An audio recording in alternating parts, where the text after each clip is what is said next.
Good afternoon, everyone. Welcome back to this expedition, the Octopus Odyssey, aboard the RV Falcon 2. And starting out with this stream where it reached the bottom at a new outcrop that's never been studied before. And we're gonna start today to do some heat flow measurements, moving towards the outcrop, take a look at the outcrop, and continue with heat flow measurements and transects, and then we'll start working, coming back to the outcrop and doing more observations.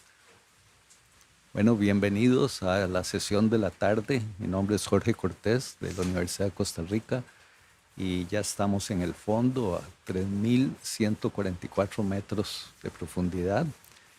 Y vamos a empezar haciendo unas mediciones de transporte de calor en los sedimentos, transectos para cuantificar organismos.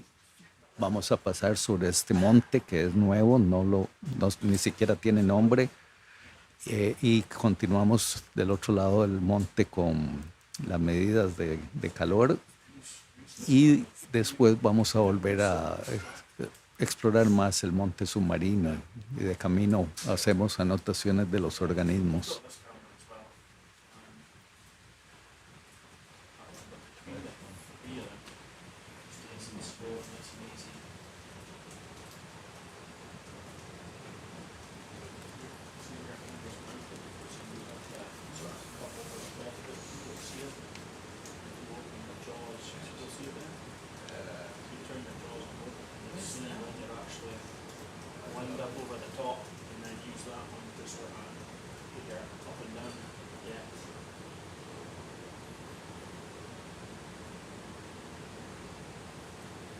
When you're ready, we're ready to leave. Okay, yeah, we are grabbing Excalibur and moving into waypoint 1. Okay.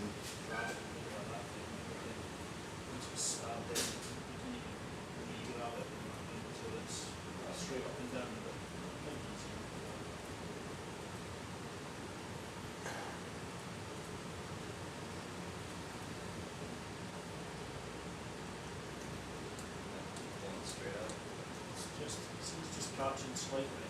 Yeah, so it's pushing it. You're pulling it in, yeah. Going to go up rather than in. Yeah, so you are turning the jaws in to it. So you pull the crate in. Yeah. That's right.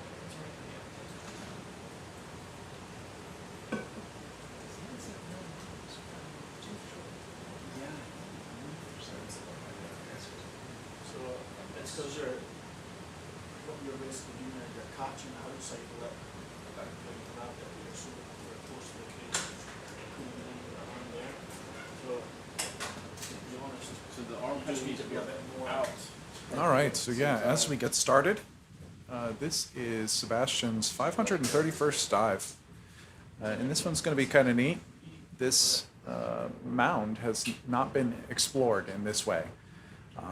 There has, decades ago, been some surface-based exploration, I guess. They were dropping some core instruments, and I believe those recorded some elevated temperatures. So we're curious if this area is kind of having the seeps, or the venting. Thank you. Yeah, the venting that we were seeing in our previous dives. If that's also present in this area. And so we're going to be going along a transect up to the mound. We're going to be doing some heat flow testing along the way, and then we're going to go up over the mound and continue on the other side. Now, if we see anything of note along the way on our transect, then when we come back, we can potentially collect some targets.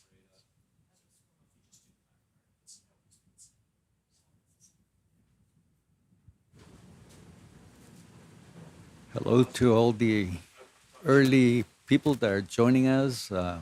Steve, Good to see you there. And we're moving to our first waypoint where we're going to stop, settle in the bottom, and start doing the heat measurements.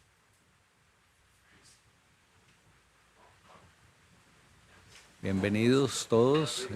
Ya estamos moviéndonos hacia el primer punto y ahí vamos a empezar las mediciones del transporte de calor en los sedimentos.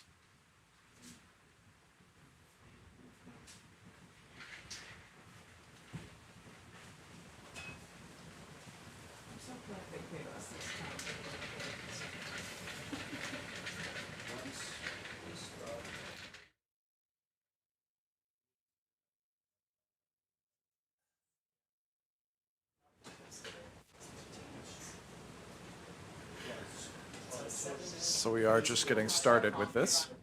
I believe this dive is anticipated to be about 24 hours. However, that includes the descent and ascent times. So we're a couple hours in already.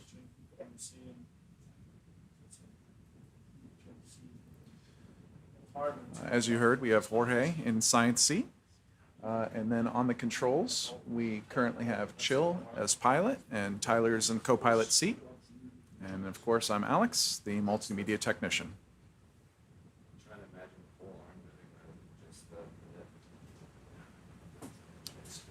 So these measurements, heat flow measurements, will take anywhere from 25 to 30 minutes.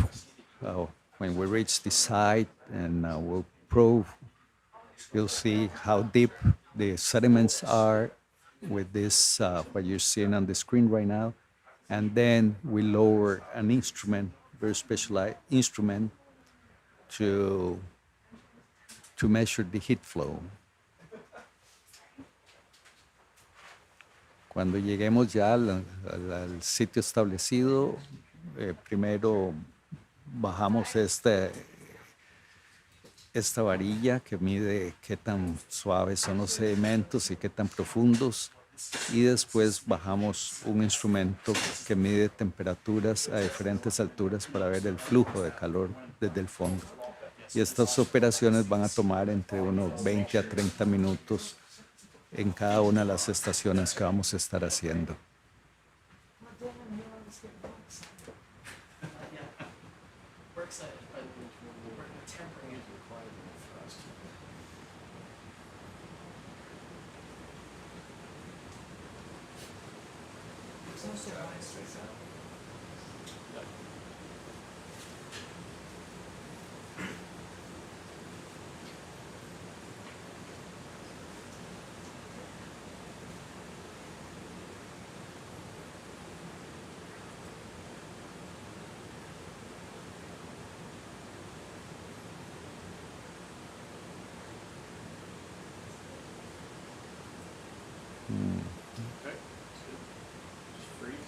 Yeah, sediment looks good for the heat flow analysis.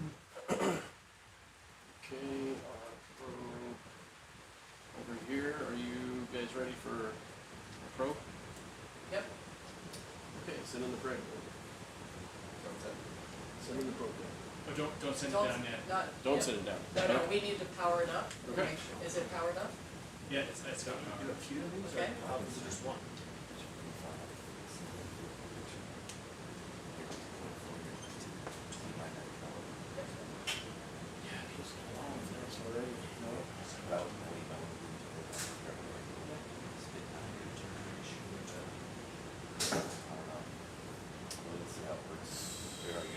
So we're pitched right. Negative 3.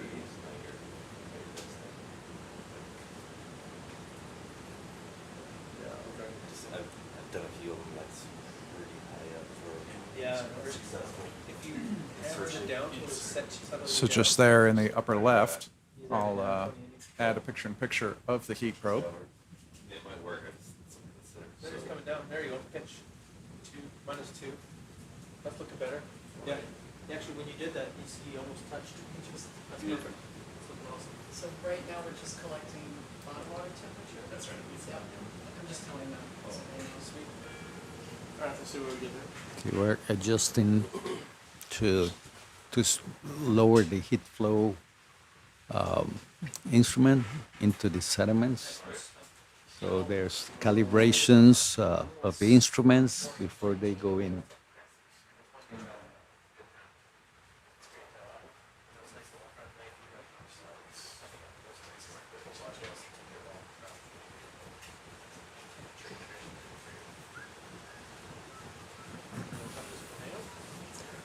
The scientists in charge of this part of the study during these expeditions are Rachel and Rod from the University of Calgary in Canada.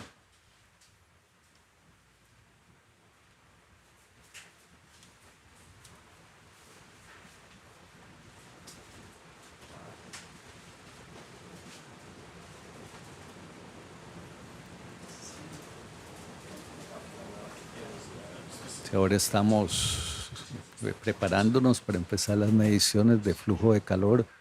Están calibrando los instrumentos, la temperatura ambiente antes de que penetre en el sedimento. Y ese instrumento tiene 5 medidores de temperatura muy sensibles. Y eso nos permite ver cuánto calor está saliendo del fondo de estos sedimentos.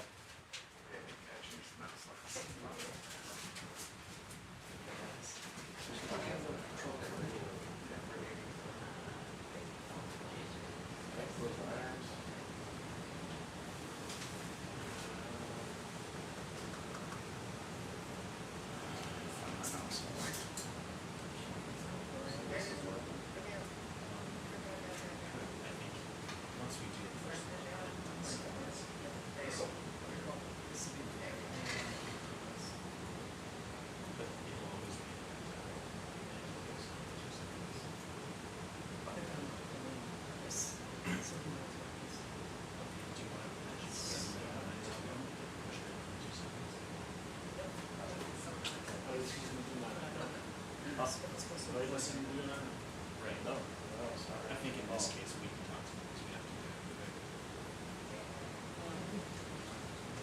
Is it okay if I? Yes, it is. It is because the ISO is so far up.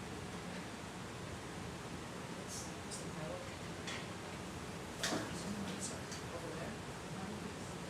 Mike? Just so you know what, we're not just hanging out. We're collecting bottom water calibration data, so we know what the temperature is right above the seafloor. And then we get the phones up. Ideally, we can get the probe inserted 20 seconds. Well, in 2 seconds. In 20 seconds from now. Oh, sorry, in 20 seconds, we're ready for it to go in. Okay, it's just Just over 2 as- seconds. Over 2 second, making sure it doesn't, Yeah. obviously. But beyond that, just getting it in as soon as we can, and then the full measurement will take about Okay. 15 minutes. We're I ready can to, put it in. ready to put it in. All right, going down to the probe now? I'm ready to hit it.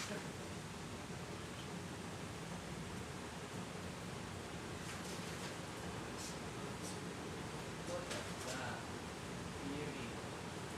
Mm. Is it open? It is all the way down. And they'll travel a lot. Like butter. Cool, awesome. For sure. One for 5 delayed. That's that. Yep.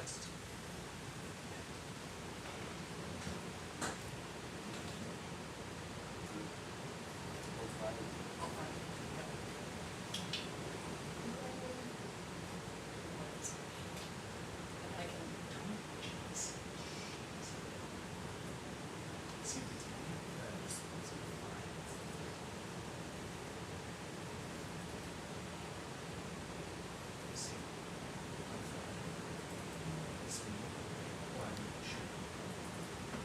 So we took a little reading from above the sediment there, and then you might have seen in that upper left the probe descending down into the sediment here.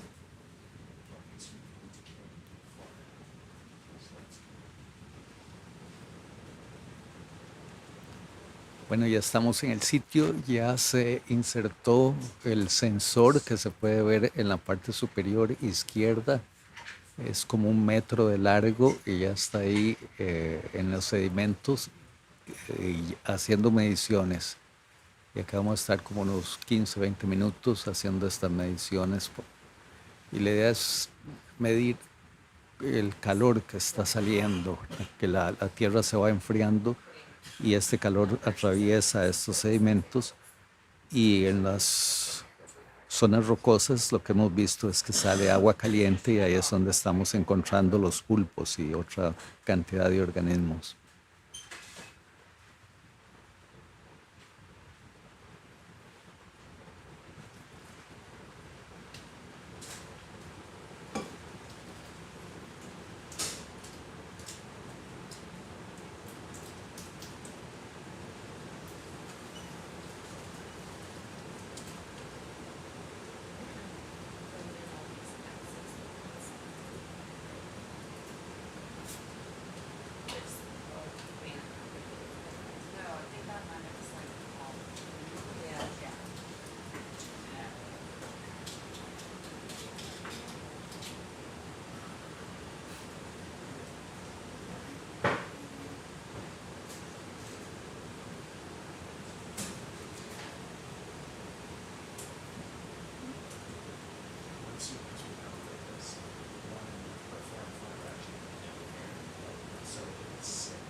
I'm sorry? This one, the sit, And that one's the sign now. yeah, science cam, and situation. Sits, thank you.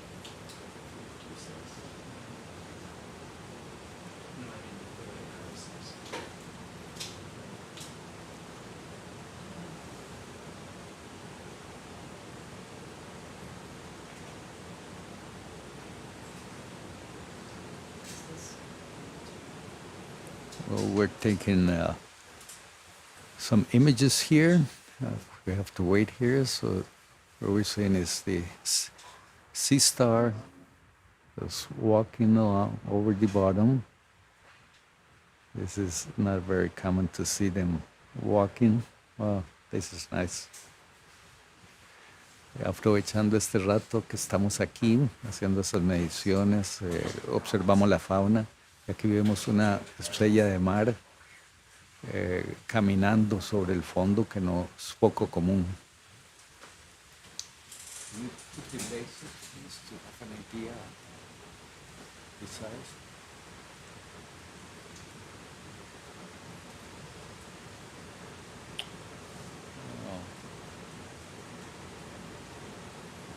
Like 25.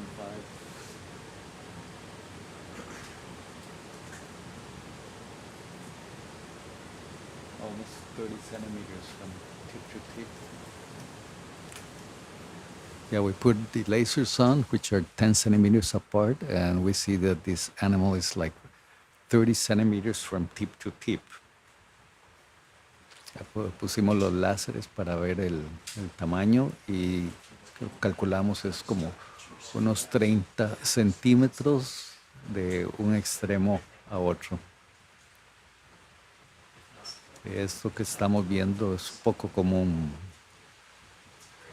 Yeah, this that we're seeing is not very common, seeing these animals moving. And what we're seeing there, that pile is fecal pellets. There's a worm living down there. And so they're fecal pellets. As this starts coming out to check the probe.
There's a question if that's a real star, and the answer is no. It's a real star or asteroid, as we call them, and but we'll be seeing also a whole bunch of real stars. These ones normally we see them buried in the sediments.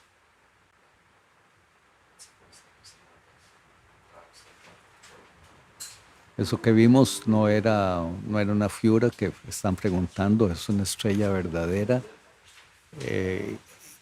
Y muchos de los que hemos visto anteriormente, vamos a ver aquí, que vemos como unos brazos que salen de la arena, es esta estrella que vive ahí. Y este comportamiento que vivimos caminando es muy poco común verlo.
Partially digested medium stuff. Crop is like part of like the digestion of her diet. Well, she'd eaten with it, and so the fat was like still in her crop, and she didn't use the body of like certain digest. So it's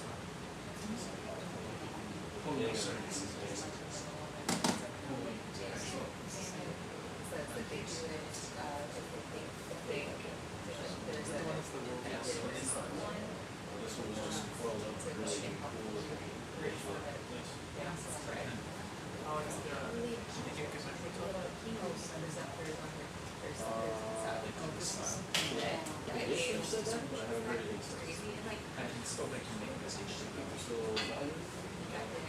The biology of it is like so mind-blowing.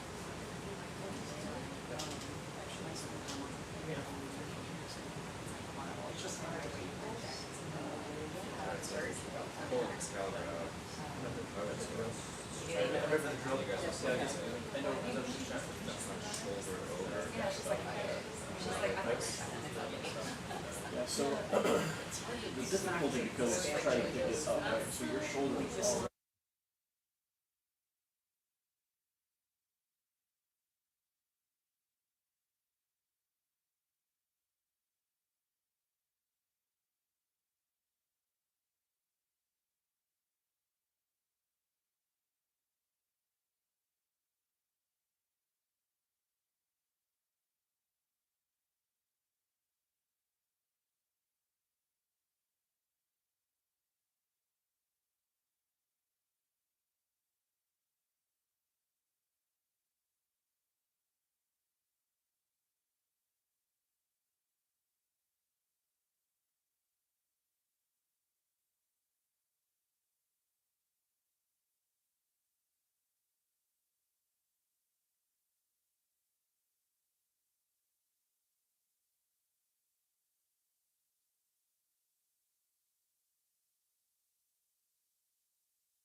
grip it still out with you?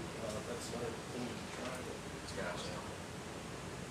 it's one of those things like CTS, you just gotta, it's easy for us to say what you need to do, but when you're feeling Yeah, we it, can see one of the streams, or the different species of streams that we have here swimming across. And you always notice that there's particles in the water. That's what we call marine snow, and it's just aggregates of sediments, bacteria, pieces of organic matter that just keep falling into the bottom, and that's the food for these organisms that live on the sediment floor.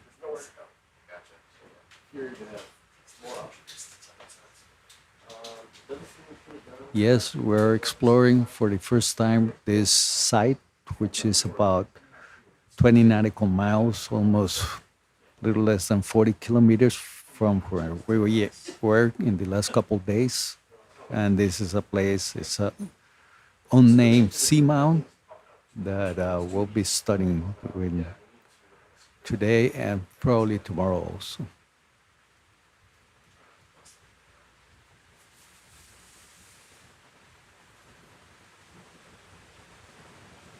En esta escena vemos como hay muchas esas partículas moviéndose, esos lo que llamamos nieve marina, que es un agregado de materia orgánica, bacterias, sedimentos, que están cayendo todo el tiempo hacia el fondo, lentamente, y eso es el alimento que le llega a estos animales que viven aquí abajo.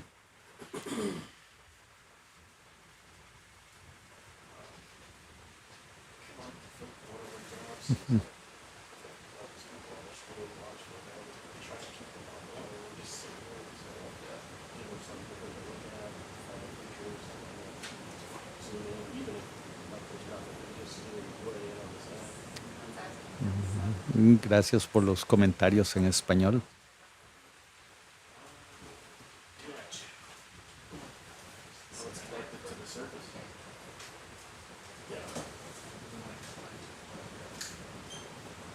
In this close-up, we're seeing like a branch that's probably a hydroid. And the little white stick might be either a mollusk or a piece of a tube.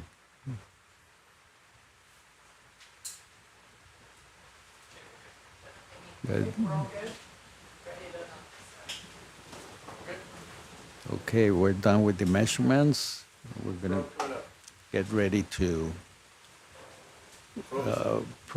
bring the probe up and start moving on, and we're gonna do a transect. Okay, so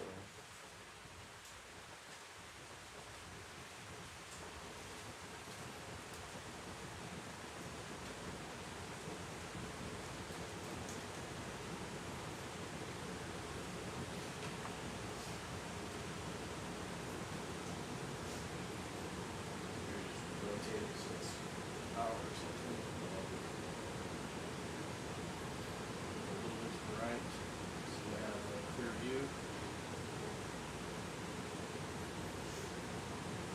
Right, switch up. Yeah, just do rock straight.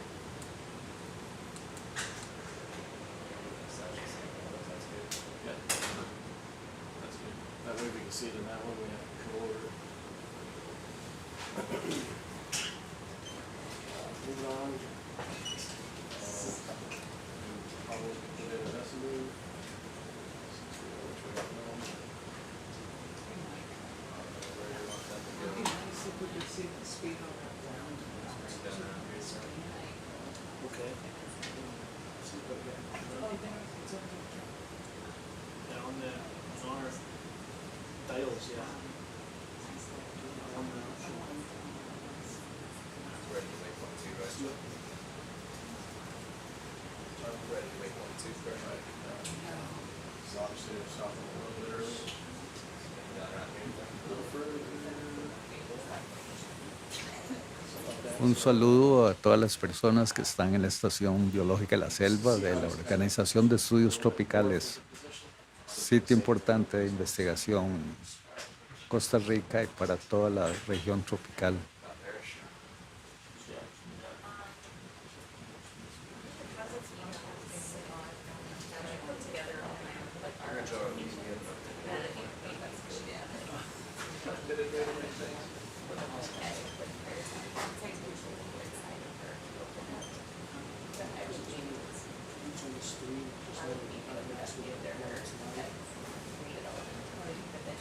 It's on the screen, because it's on this over, just slide it down, mess with it.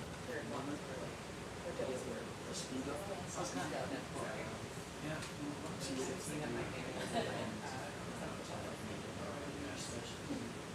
would you know that LED is just the investment in mass radiation? At least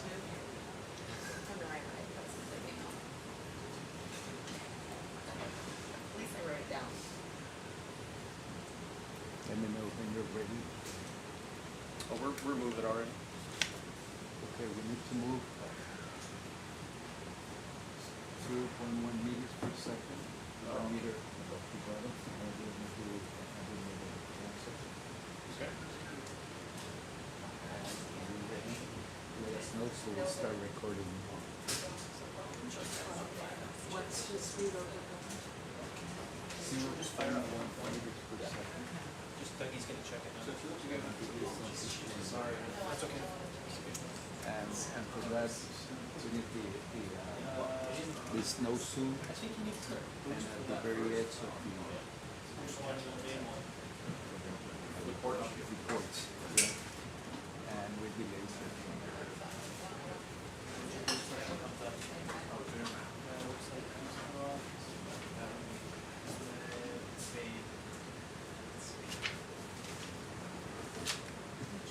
I'll just tell Dougie to call you when he's Speed done. of around 0.1 meters per second. Yeah. Altitude 1 meter above bottom. Tilt, camera, edge of the basket, and nose in. Perfect.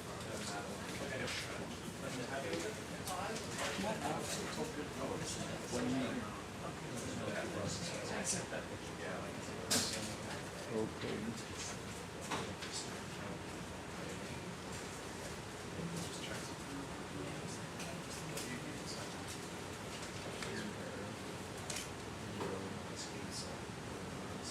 Let me know when you're ready. Trying to get my altitude right. Okay. I see.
Yes, to answer another of the questions, there's many organisms in these sediments and millions of microbes.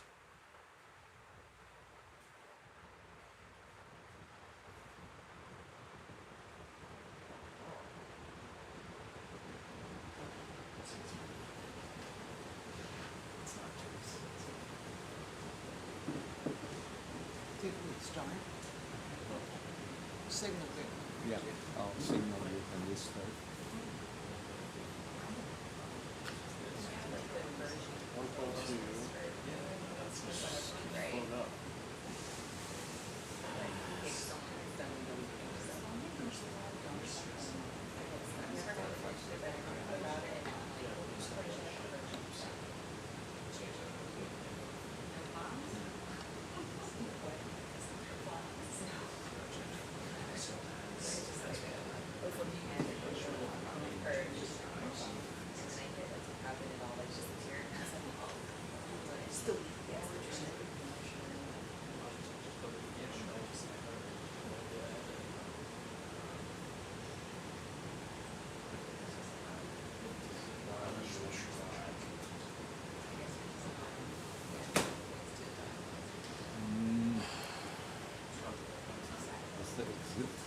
coming up.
Thank you for all the messages from all around the world. Muchas gracias por todos los mensajes que están llegando de diferentes partes del mundo.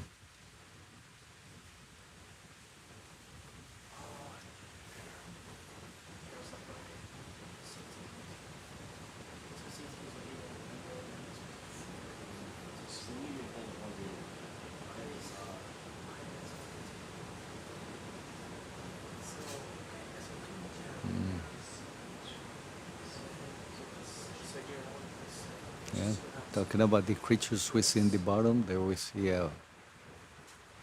sea urchins with very, very long spines, and this is star with same species we saw before on the back.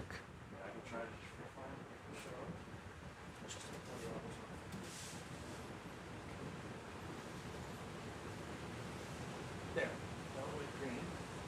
If you want to, so you might have had cruise on.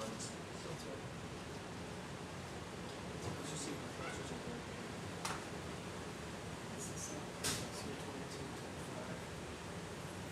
Sorry, I kicked up your viz, but yeah. So you should be able to bump this down a little bit. You can bump it down. Usually, I don't do bump because I find it kind of overruns itself. So I'll get down to like 1 meter, say, and then put it in, and then start moving it forward. And then keep it cruise at that point, and then it should hold. At least it's turning green now, so you know it's going to hold. And then the gain, yeah, your gain could get some. See how that works. You're starting to transect it. Well, yeah. Oh, I see what you're saying.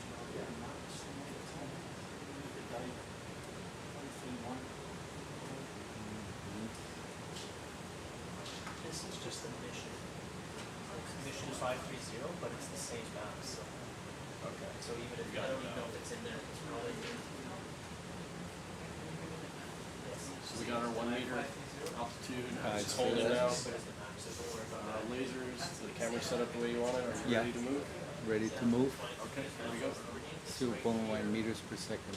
5.3 when I changed this morning. So Okay, start now. Yeah.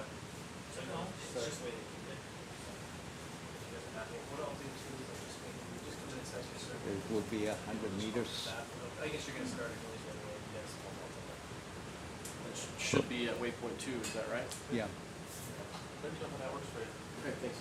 So we have started our transect, so we're moving slowly, 0.1 meters per second, 1 meter above the bottom with the laser beams. You see there those green spots, and recording everything we see.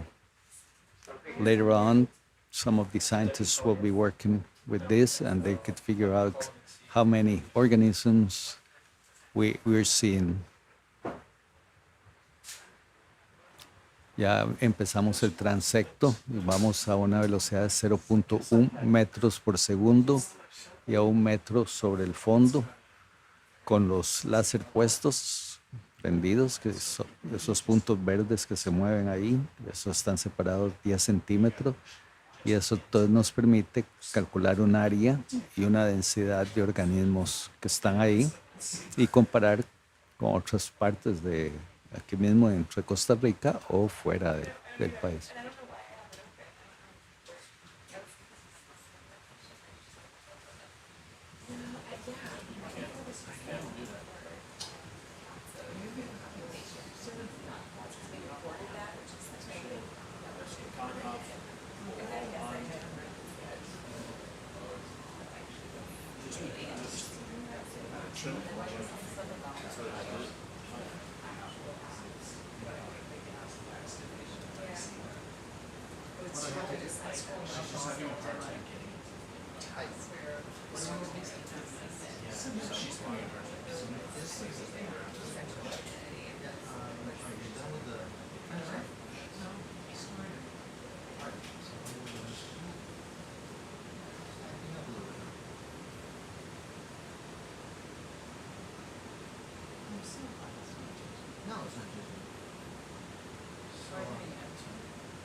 So from that waypoint on, take a measurement to 100 meters on that line.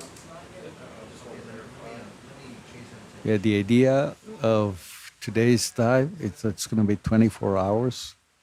So we're going to be doing these heat flow measurements, these transects for several hours, and reach the seamount, this new seamount, and take a look at it. We don't have any idea what's there, and probably some great surprises as we've been finding here. Along the way, we're seeing these sea stars, those accumulations of sediments. Those are foraminifera. Xenophytophores is the name, and we're also seeing some octocorals with organisms hanging on.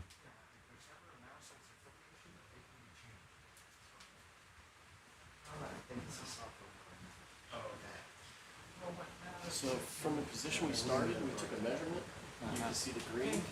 That's 100 meters. So it won't be waypoint 2. Waypoint 2 is much more than 100 meters. I thought they were separated. Yeah, no problem. We'll do the 100 meters and then just cruise to the other waypoint and do the same thing. Oh, okay. So then faster. Yes. Oh. Yeah, let me make sure that's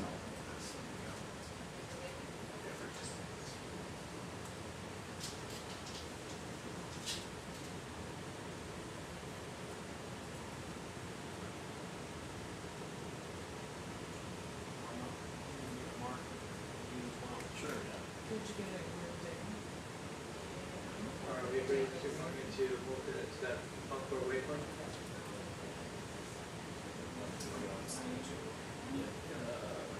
Let me get a little bit further outside the circle. No. No, that's okay, Rich. Just stay where you're at. As soon as I get out of the ring, we'll start moving southwest. All right, stay here. Thank you. Yeah, so we're just doing 100 meters from the first one. Then we're going to stop this slow move. And we're just going to flash down there to take another reading. So I only need the first one.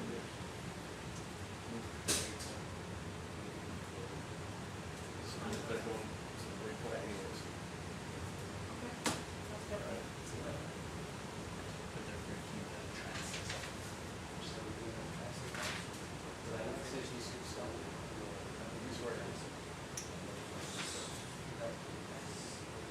Maybe they are stuck.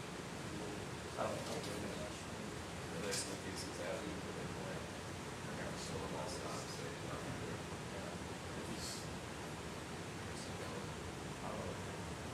Sorry, doesn't matter.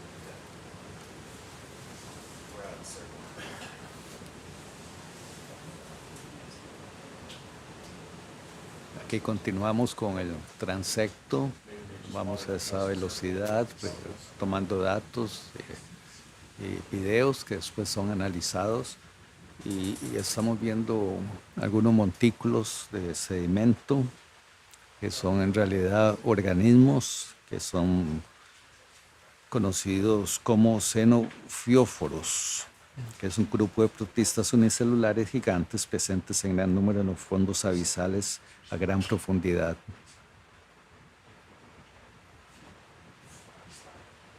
These xenophyophores, which is like structures we see, sediment. This is unicellular organisms that are huge for being unicellular and that live in these abyssal plains.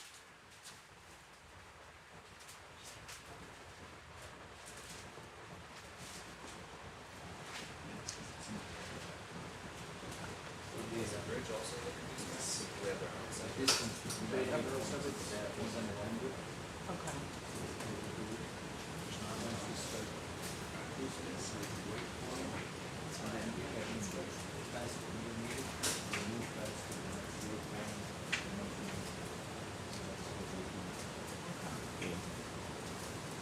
There's to be a plethora of pens here.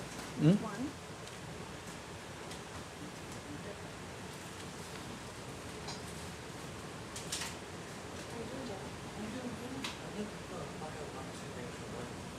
Okay.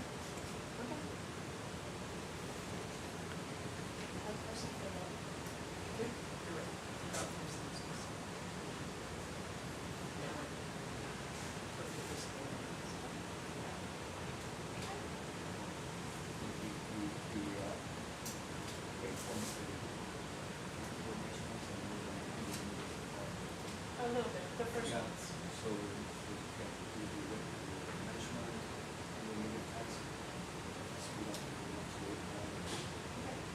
That's fine. It's just these first ones. Okay, let's finish up.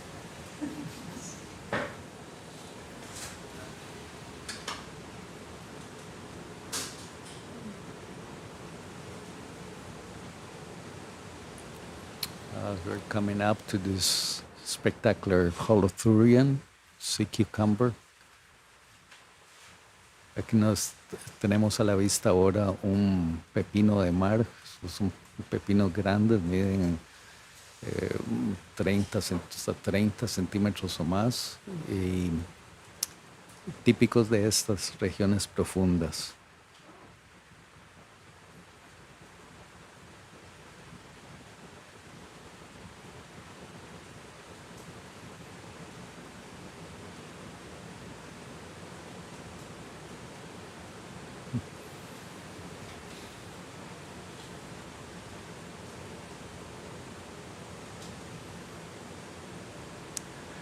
Those structures you see there, like a roll-up, that's the excreta from sea cucumbers with their poop, and they do it very nicely. These definite structures, and you see that tube with white thing coming out. That's a worm that lives in there, and with that structure is probably filtering, collecting food from the water column.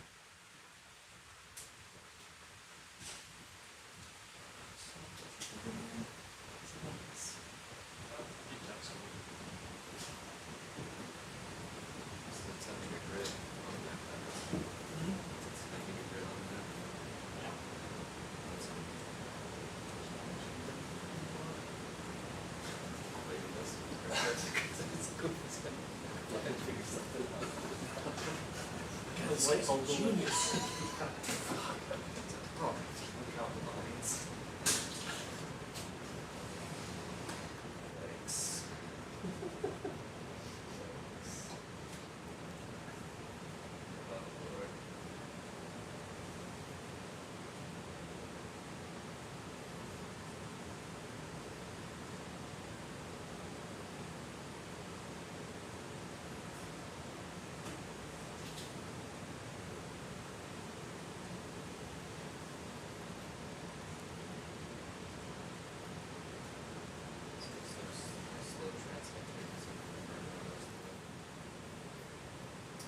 Muchas gracias por los saludos y el comentario sobre la importancia de estas investigaciones para Costa Rica. Definitivamente es importante.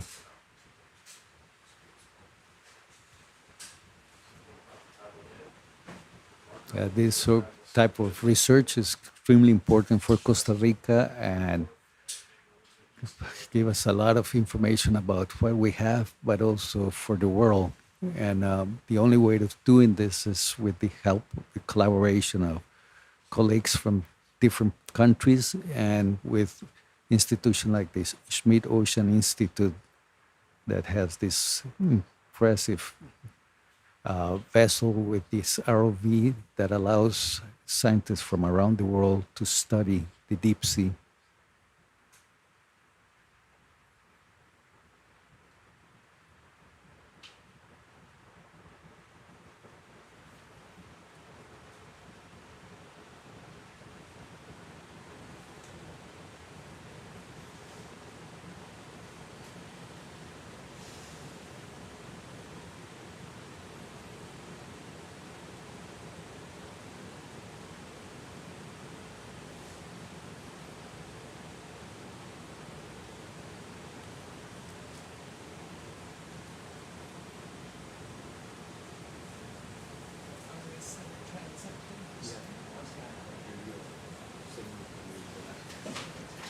So yeah, again, as we're making this transit, if we happen to see anything that is a potential collection target, we'll just make note of that.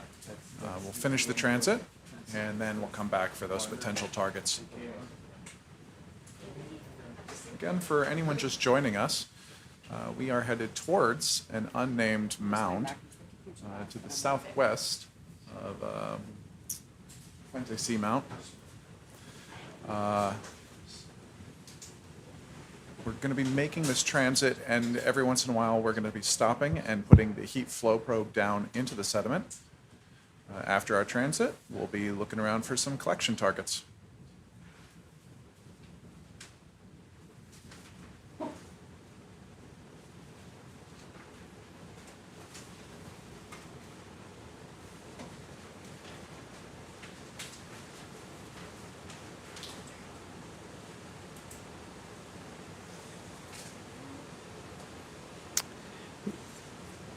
You'll see on the bottom holes.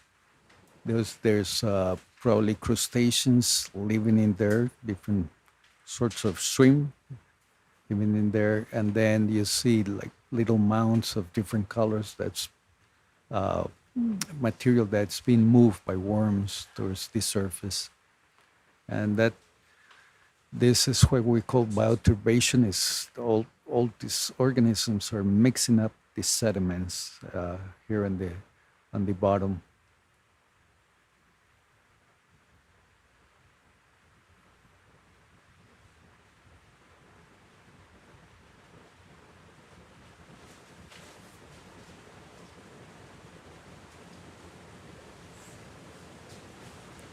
Definitely, these expeditions are important, as Alvaro says, important for Costa Rica and for the development of ocean sciences.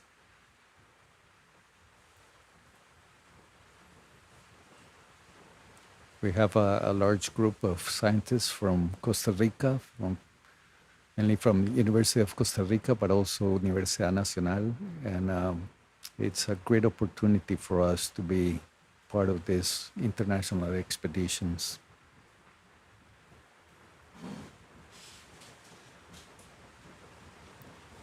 Yeah, coming up there's some brittle stars hanging on, maybe a octocoral or something we can't really see.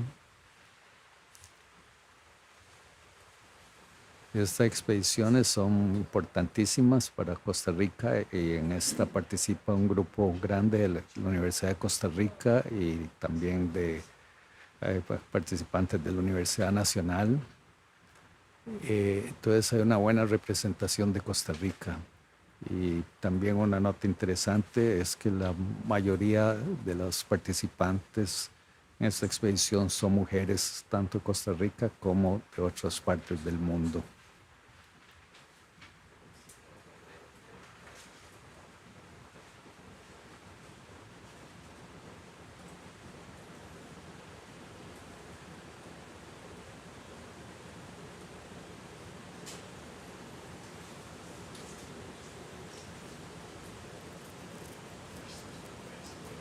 Y ya estamos llegando al final del transecto. We're almost at the end of the transects.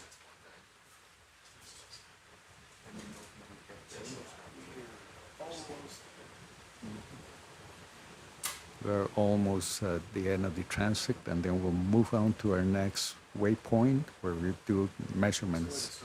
Okay.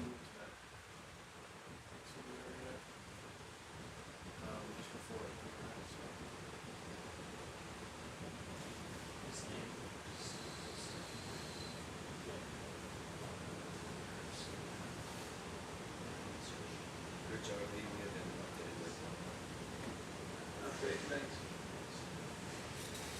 Okay, we are there. Done?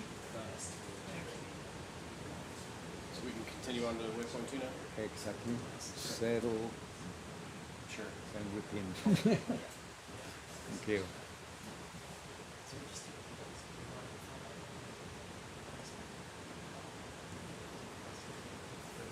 So now finish the transit, moving it faster to our next waypoint, our next station.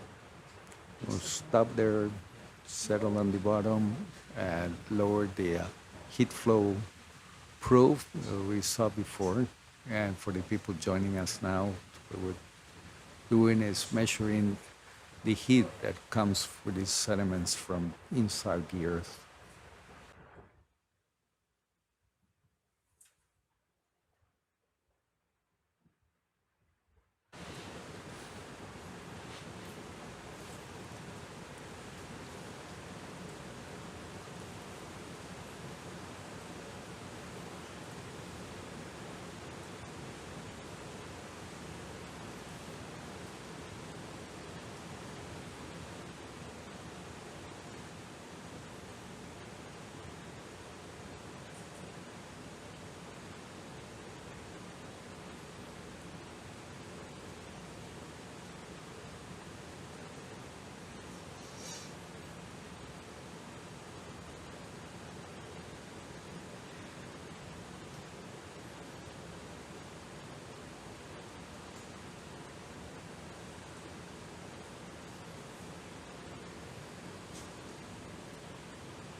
See, that's these organisms I was mentioning, the xenophyophores, which are unicellular organisms, huge unicellular organisms that cement the sediments and build those structures. In a previous expedition, Dr. Lisa Levin from Scripps and Greg Rose, also from Scripps, found eggs from a species of fish within this xenophyophore. So they're important nurseries. Here we see more stars, true star on the right and a brittle star on the left. Aquí vemos una estrella verdadera a la derecha, la que vimos caminando hace un rato, y a la izquierda eso es una ophiura, las estrellas quebradizas.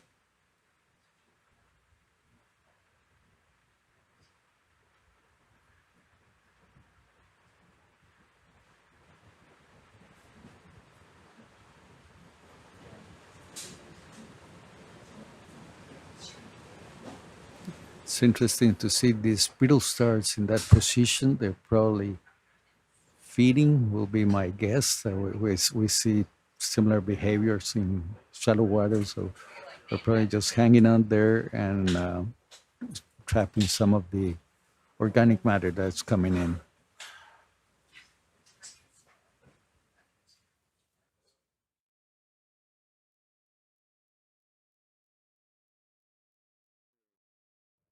Xenophyophorus, como encontré que se llama en español, que son los organismos unicelulares gigantes que viven aquí en los fondos marinos. La doctora Lisa Levin y el doctor Greg Rose de la institución oceanográfica de Scripps encontraron huevos de peces dentro de estas estructuras, lo que significa que son importantes para la reproducción de algunas especies de aguas profundas. Eso no se conocía anteriormente.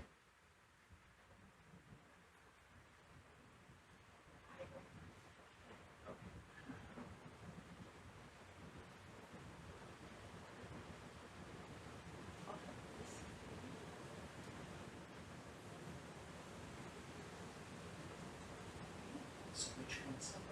Oh.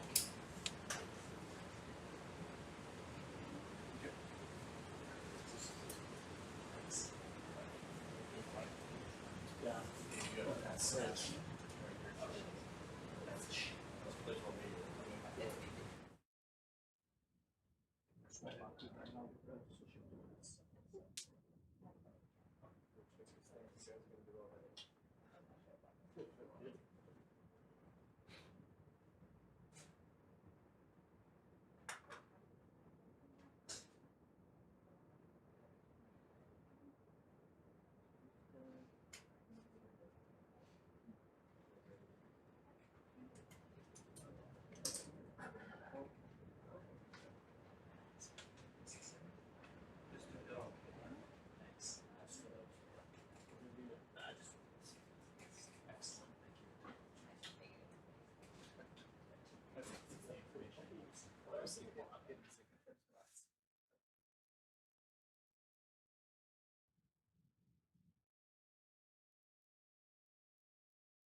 It's interesting, all this white, yeah, or it could be bacteria, one of the bacterial mats.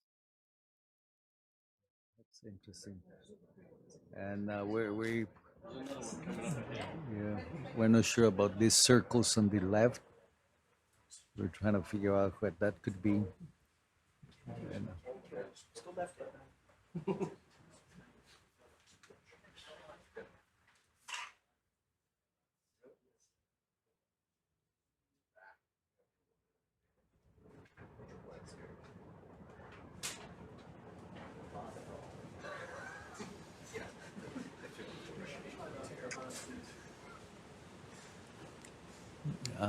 this is interesting. Yeah, that's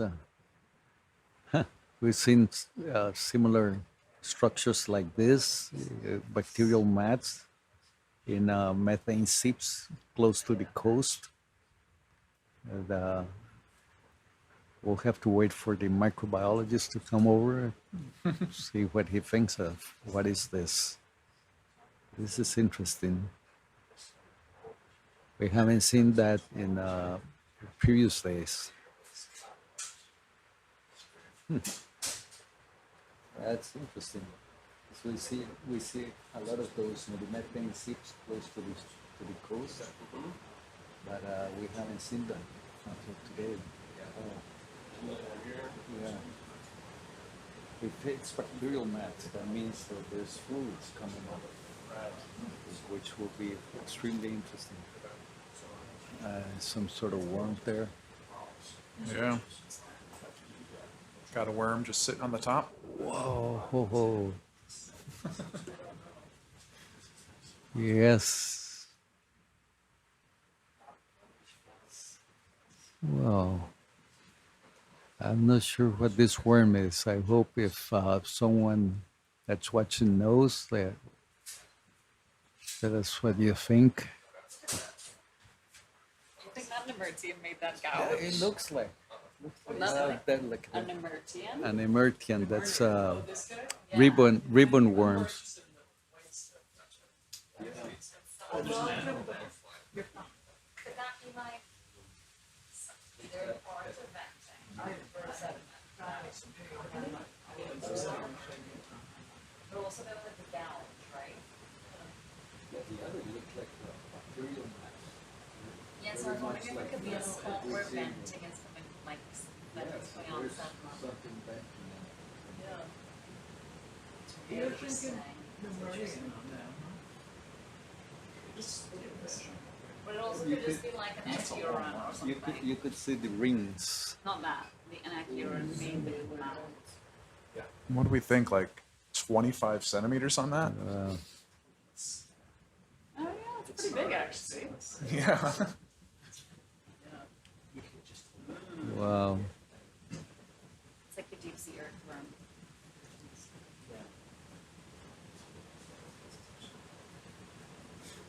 The only other thing I can think about is like those wreck boards of deep diving whales. There we go. Perfect. Running their lures Sit there for just 1 second. along the bottom. But they look like metal. And so there was before the, so just, Very cool. you know. And yeah, you're good. It looks Good. like it goes down into the ground. Who knows how long it actually is? Look, there's more in the distance. Wow. It's amazing.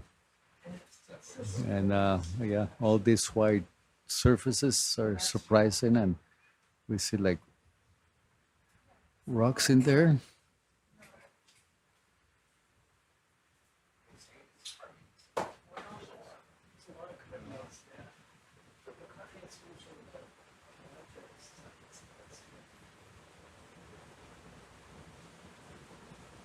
Are we between transects, Mm. going from one site to the next? Yeah. Yeah.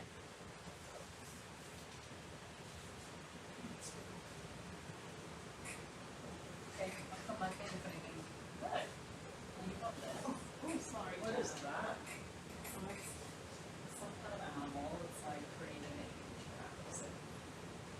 There's a big one, that's my way out. Some kind of burrowing animal, yeah. Yeah, the feathery stuff there might be one of the browsons we collected yesterday, the day before yesterday. And we see small stars, big stars, lots of holes of those crustaceans. Someone suggested that could be a sipunculate. Could be those, all those type of worms look similar, or Ecurian, that's another group of worms also. And on the name escaped right now.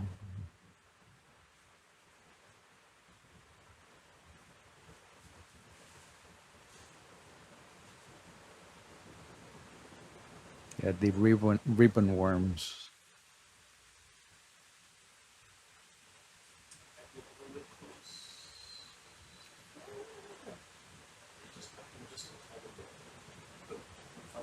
Aquí seguimos moviéndonos, desplazándonos del final del transecto al siguiente punto de muestreo. Y ahí vemos estrellas de mar, algunos otros organismos, podrían ser unos biosuarios. Vimos un gusano bastante extraño. Y si alguna persona sabe qué es, que nos dé sugerencias. Aquí hay una que podría ser un nemertino, ese era el nombre que estaba tratando de acordarme, o un ecúrido, sipuncúlido. Ay, que esto es un pepino de mar, los pepinos que hemos visto, de unos 20, 30 centímetros de largo.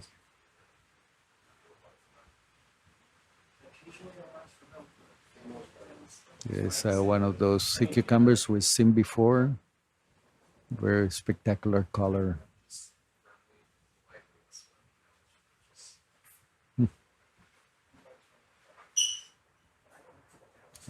Something in the water column. It's one of these deep water fishes we've been seen before.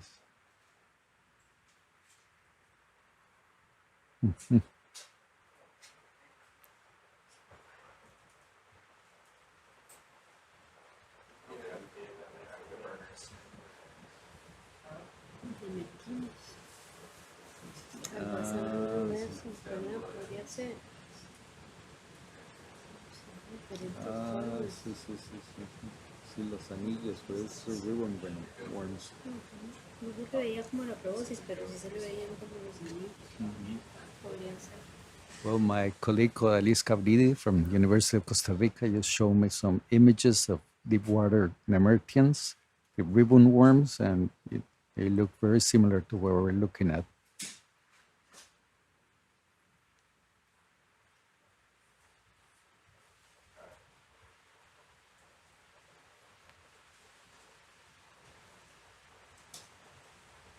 And here we're coming up to a glass sponge that they produce this stick that out of what are like fiber optics and to attach to the bottom. And on top of that, we have organisms. These are probably zoanthids. It's a group related to the anemones. Estamos viendo unas esponjas de vidrio que producen, tienen como unas raíces, por llamarlo de alguna forma, de silicias que son como las fibras ópticas que usamos para comunicación. Y sobre eso había un tipo de anémonas que se llaman zoántidos.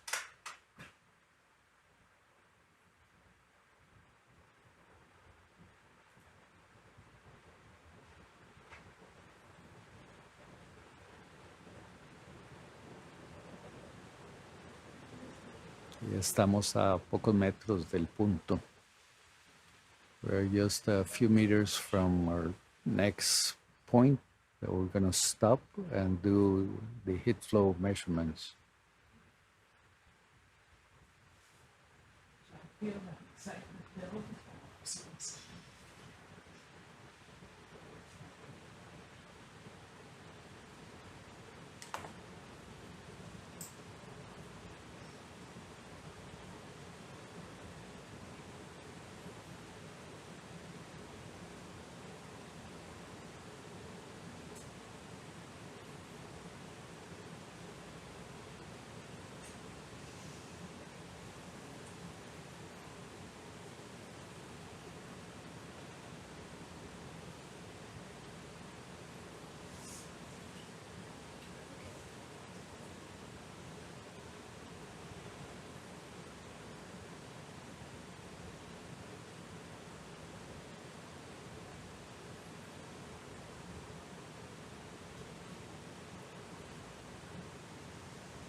We're on site. We are, yeah, we're going to. Okay. Oh, cool. Check that out. Wow. Yeah, look at those rings. Those are, again, excreta, the poop from probably some other species of holothurian. Estos anillos son la excreta, los desechos de un pepino de mar, probablemente. Do you know what it is? Entrepreneurs. An entrepreneurs from a spoonworm. Uh-huh. Yeah, From a they spoon do worm? like those big Oh. circles. Guys, This is poop from they're telling me here, Diva, one of the scientists present, that it's from Curian.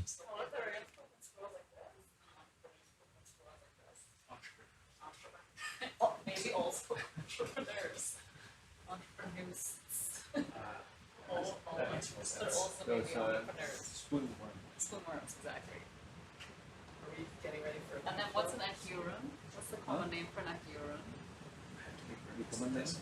No, wait, maybe echurons are spoonworms. Curian is the name, scientific name, and they're spoonworm. So then entrepreneurs is not spoonworm. Entrepreneurs are. Can you just Google common name for entrepreneurs? Because entrepreneurs are different to echurons.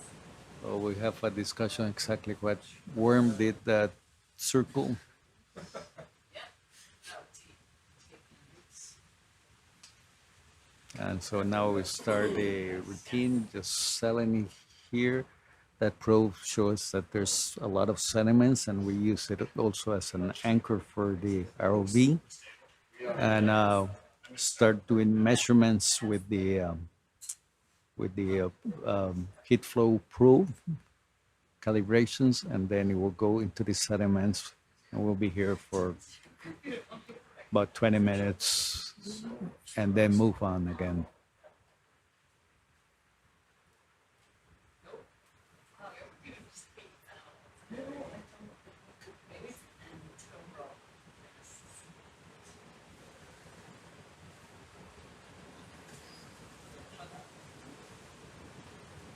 Acorn worm.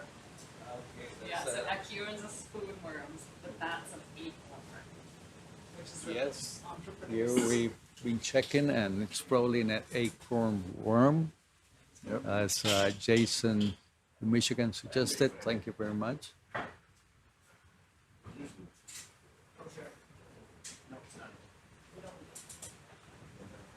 Oh, right. Here we can insert. We're ready for the probe to go in. Okay, probe going down now. Talk about heat flow.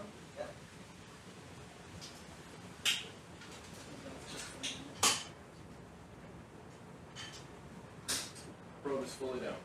Okay.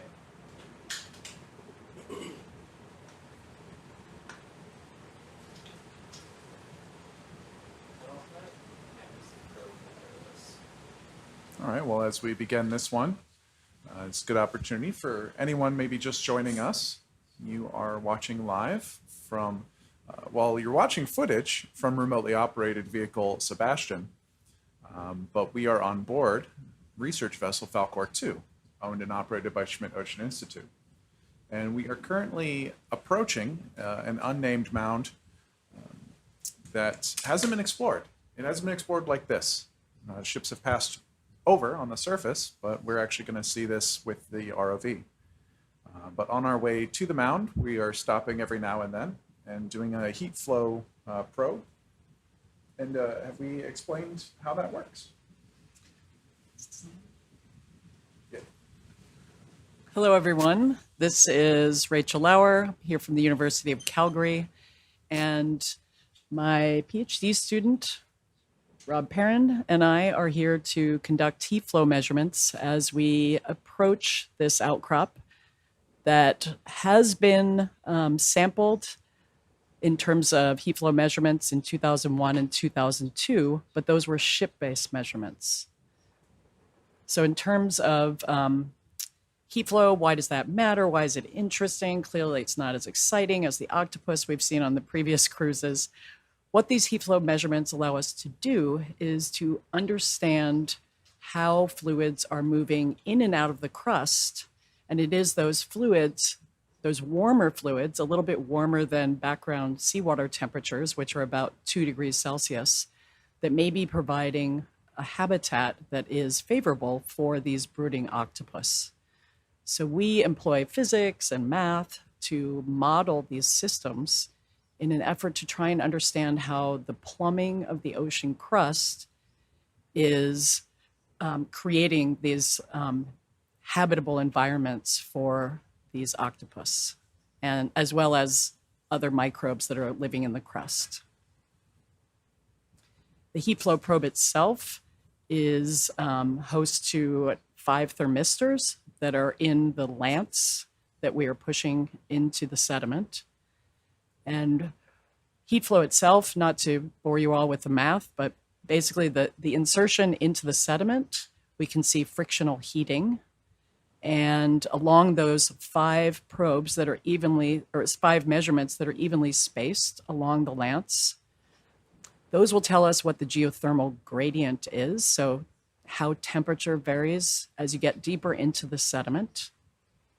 And then after about 7 minutes, once the frictional heating has calmed down and we can see that gradient, we fire what is called a calibrated heat pulse. A very specific amount of energy is inserted into the ground, and we monitor how the temperature decays over the length of the probe. And those measurements enable us to estimate what's called thermal conductivity. And by multiplying those together, we get heat flow. And this is much more interesting what's shown on the screen right now. I'm going to let the biologists take over again so we can talk about what is not an alien that has visited the seafloor. Apparently it's called an acorn. Oh gosh. Acorn worm. Okay, back to Jorge. No, thank you. That was a fantastic explanation. Thank you, Rachel. Bueno, Rachel ahí nos estaba explicando que era todo el estudio del flujo de energía. Y aquí estamos viendo otra vez trillo o excreta, me parece más bien de lo que llamamos gusanos. Estoy tratando de acordarme el nombre en español.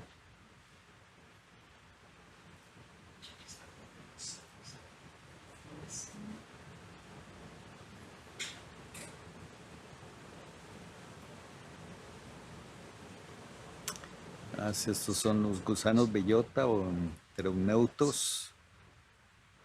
Es un grupo interesante de gusanos, muy poco conocido. Del grupo de los hemicordados. And now we're seeing this beautiful shrimp with these very bright colors, red colors, very long antenna. And it's amazing that they have these bright colors because we're at over 3,000 meters depth, which it's pitch black, and temperature outside there is about 1.7 2 degrees Celsius. And so no one see that colors. Aquí estamos viendo estos son los camarones típicos de aguas profundas con esos colores brillantes rojos que llama la atención porque aquí estamos a más de 3.000 metros de profundidad, es oscuridad total y con una temperatura de menos de 2 grados centígrados. Noten el largo de esas antenas, son impresionantemente largas las antenas de estos animales, que es lo que usan para moverse en estos fondos oscuros abisales.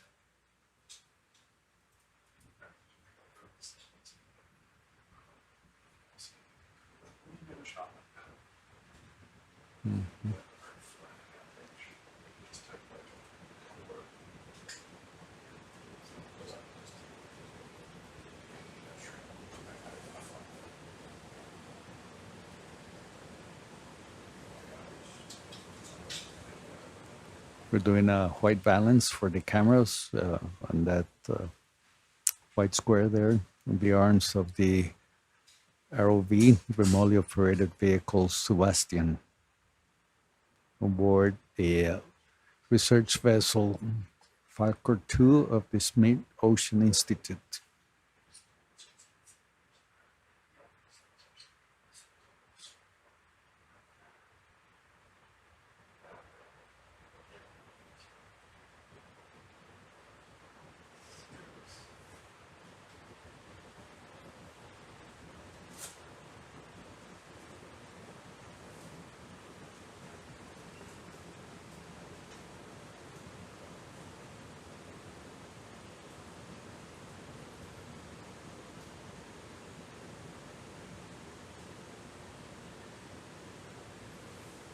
See that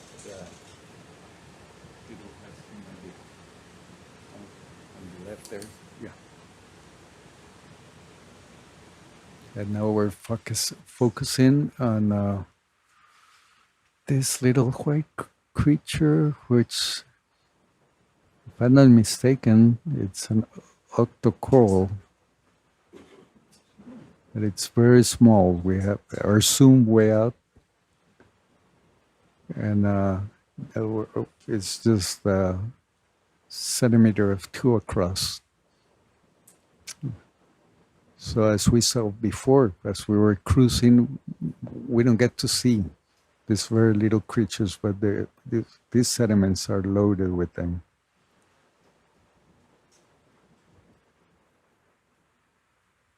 Eso que veíamos podría ser un octocoral, ¿no? Pues, a ver si la experta nos ayuda con eso.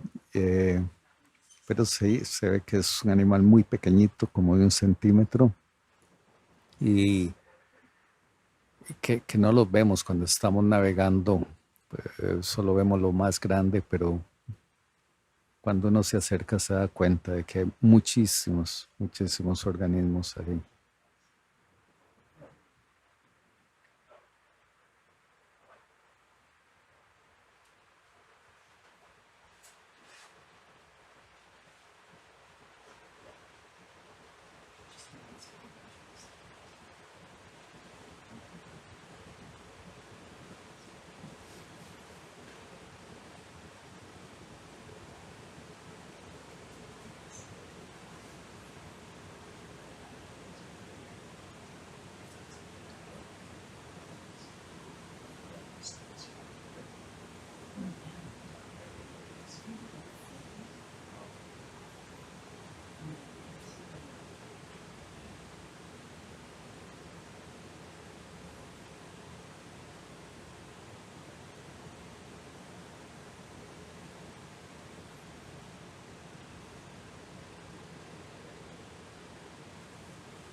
We can see how soft that sediment are, how they, as they walk, their legs just wear into the sediment. These are beautiful, beautiful views of, detailed views of these animals. You can see all the details, like the structures on the abdomen, like in the back, the mouth parts, the 2 pairs of antenna.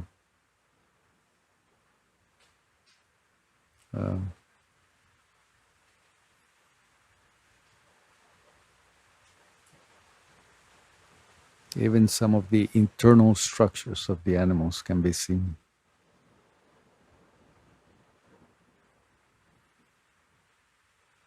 Este vehículo tiene un equipo de fotografía impresionantes y nos permite ver tantísimo detalle en estos animales. Y lo bueno de eso es que no hay como verlos así en vivo, ver todo ese detalle casi hasta las estructuras internas.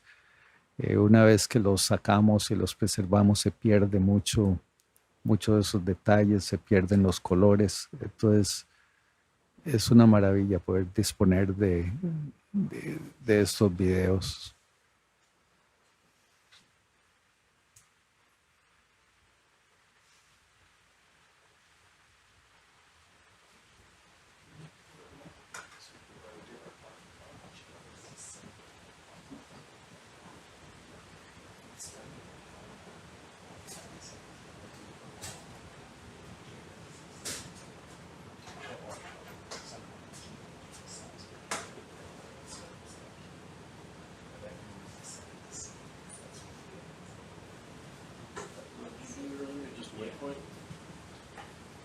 Just click on this on mark.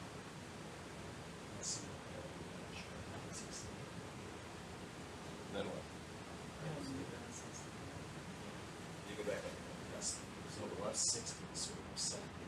That was all we did, yeah. You just click that arrow from all things. Yeah, it was separating and then No, it's you hit pan.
Bueno, we're close to finishing these measurements here, and once we're done, we'll pick up the instruments and the probes and the stick, and get ready for another 100-meter transit.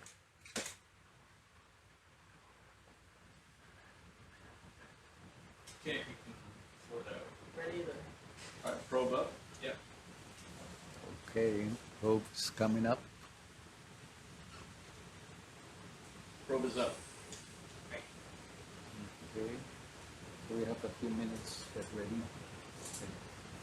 Okay, we can check that. yep, got it. Okay, so let's get ready for another 100-meter transit.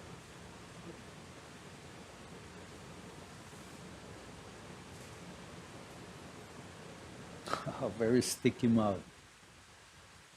That's what we've been finding here. Very, very sticky mud.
I'm ready when you guys are. Just let me know when you're ready. Okay, yeah, we're ready. Yep. So Alright. when it starts going, let us know and we'll click the. I am moving now. Okay. The ship start. You can move them, but they usually move at like 0.3, so they'll overrun us real quick. So either Is this video and then go, or once they're down, which is fine. Just tell them to move at a point. Yeah, and then it's geometric. Some speed. This has to be moving from the so It is usually 0.1, yeah. And it's like, So many of these. How many we're gonna do? The transect. I think it's one after every each place. Yes. Let's see. After the waypoints lower It's than 2:30. it, 0.1 of the lots. Thanks. Thanks. meters to send out. Okay, so we're doing another transit. That's 100-meter transect at 0.1 meter per second, 1 meter above the substrate with the laser beams, and this is to quantify where we are seeing there. It's about like that was 0.1 meters a second. I don't know how that translates to sounds.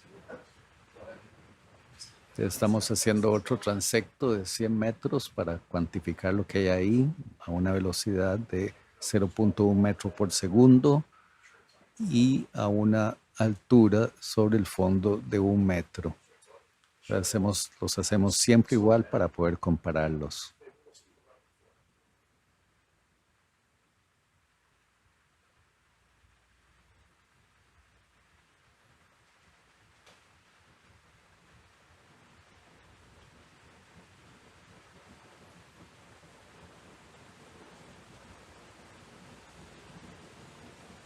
So all these transects are done exactly the same way so that we can compare one with the other.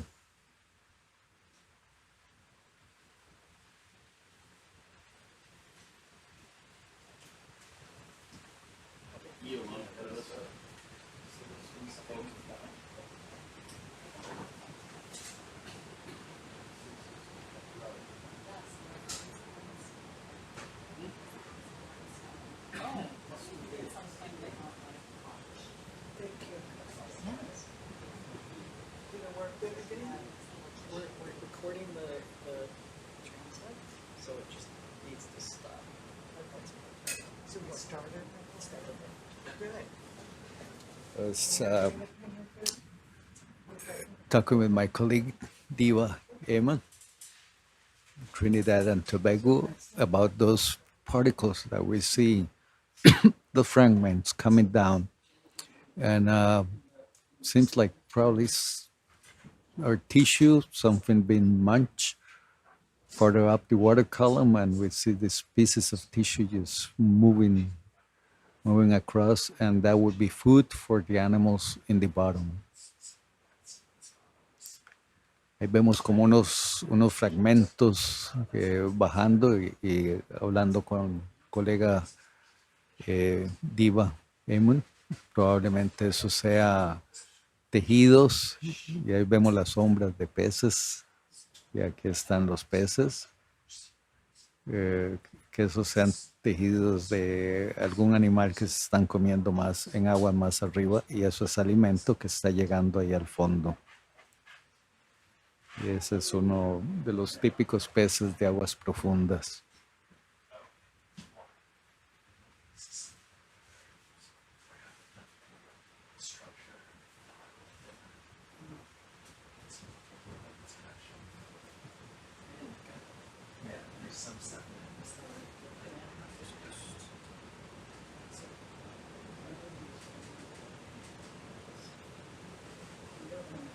Ahí vemos probably a sea star that we're seeing on the left. We tried to catch one yesterday, but it just hold on and was impossible. And as we have mentioned, we collect enough specimens for our studies, not more, not less, and trying to be very careful not to destroy them when we collect them, because we need them complete to study their morphology, and we take tissues to study the genetics. So combining both and where they live, we can figure out what species they are.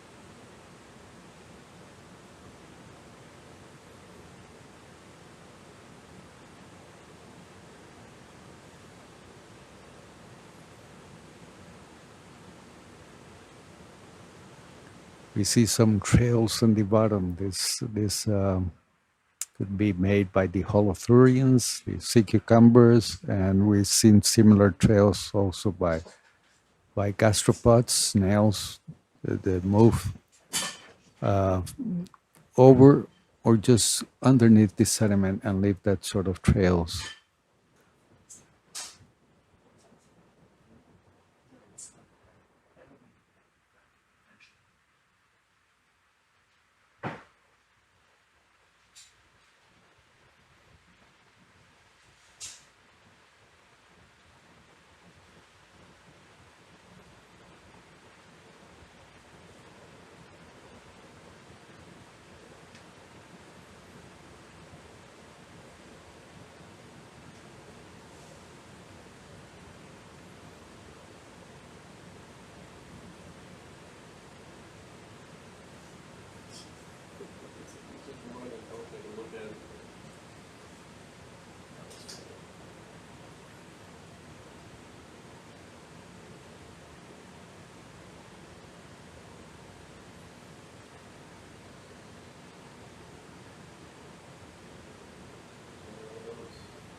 Yeah, we're seeing more of those rings, the holothurian poop, streams, and the xenophyrophores.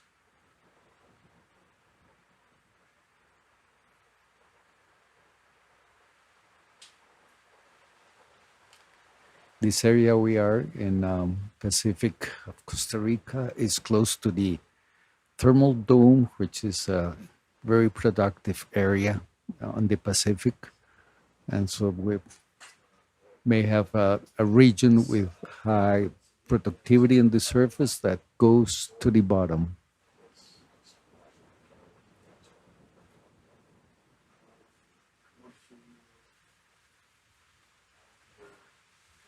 Esta región de Costa Rica estamos cerca del domo térmico, que es un fenómeno oceanográfico a donde se genera muchísima productividad, y eso significa que esa producción en la superficie termina viajando hasta el fondo del mar y alimenta estas regiones profundas que estamos viendo. Y aquí vemos otra vez esas estrellas en esa posición, lo que yo sospecho es que se están alimentando. Here again we see those sea stars in that position, and my guess is that they're feeding.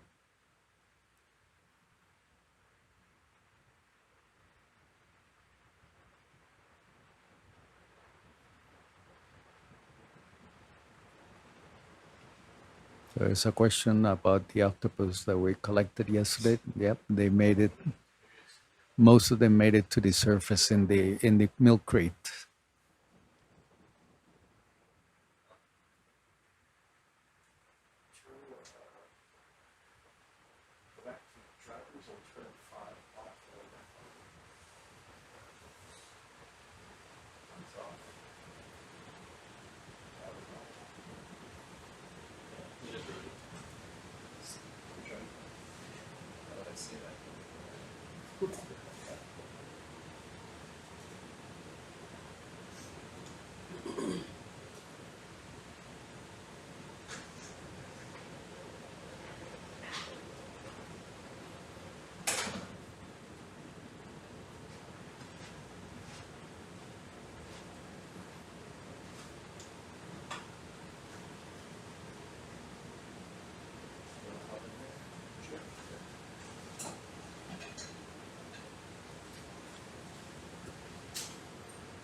There's a creature swimming by, or some sort of shrimp swimming by.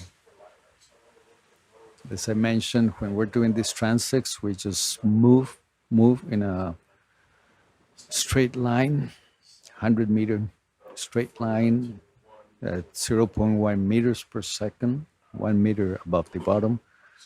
To record, we cannot stop or move around because we'll lose the track. So if we see something interesting, there's a person behind me. Right now it's Dr. Janet Boyd from the Chicago Film Museum, the Film Museum in Chicago, sorry. And she makes notes on a computer that's been set up for this. So we make notes of interesting things and what it is. And automatically we get the coordinates, the video, and we can go back and say, okay, we want to go back to this site to look for this organism.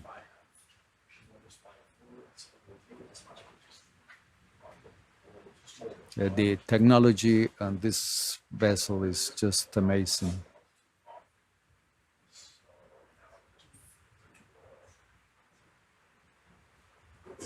Aquí seguimos con el transecto y a veces nos topamos cosas interesantes, pero no podemos detenernos para verlo mucho o recolectarlo. Pero lo que hacemos es que hay una persona que va anotando en una computadora, en este caso la doctora Janet Boyd del Film Museum en la ciudad de Chicago, en Estados Unidos. Es una especialista en cefalópodos, especialmente en pulpos. Y cada vez que vemos algo interesante, ella hace una nota de lo que es y queda registrado la posición exacta y el video para después volver a buscar si es algo realmente extraordinario.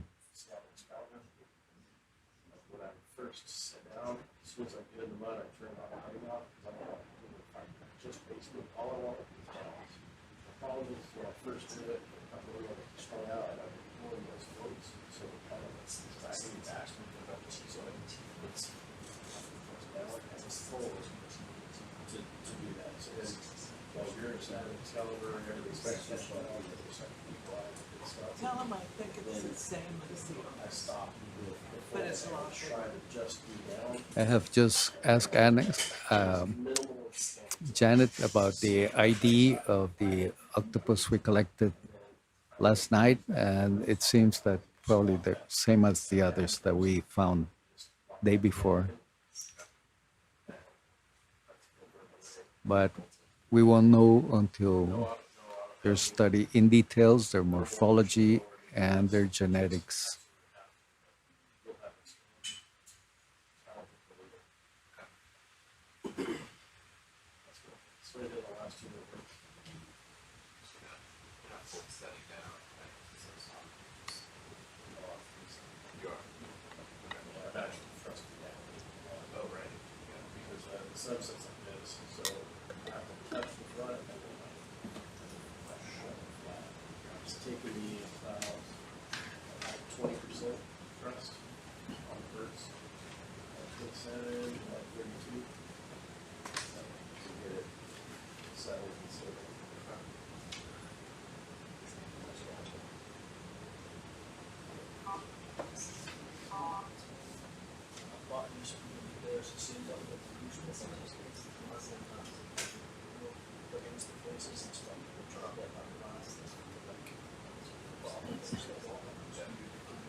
Forward, we think it's going to be not too excessive, but enough to keep you there. And we put tap that button, keep whatever commands you had on, keep those exact commands on, so that's how you stay. Okay.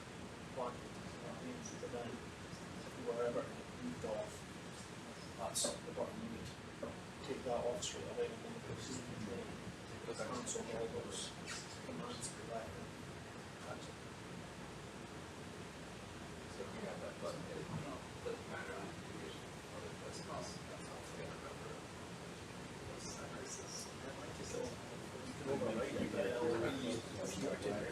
stick to all that.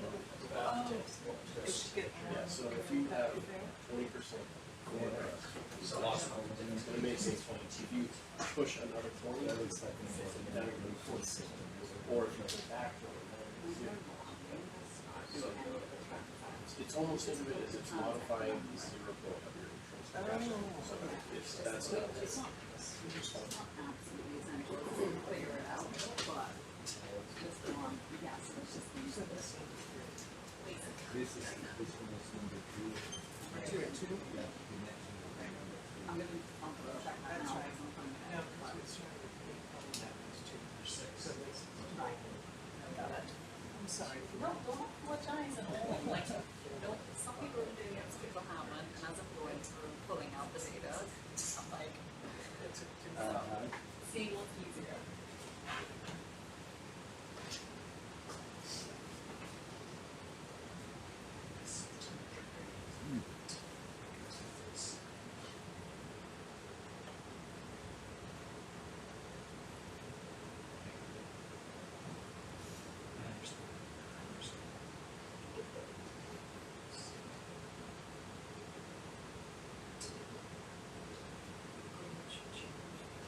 something else about company when you're doing these straight lines.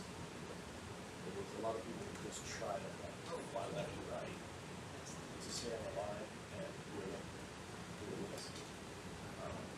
So I mean, I'll get in line with the line and heading for it, you know, stuff like that. I'll do a lot of just watching the speeds and I'll find the sport and I try to do it straight.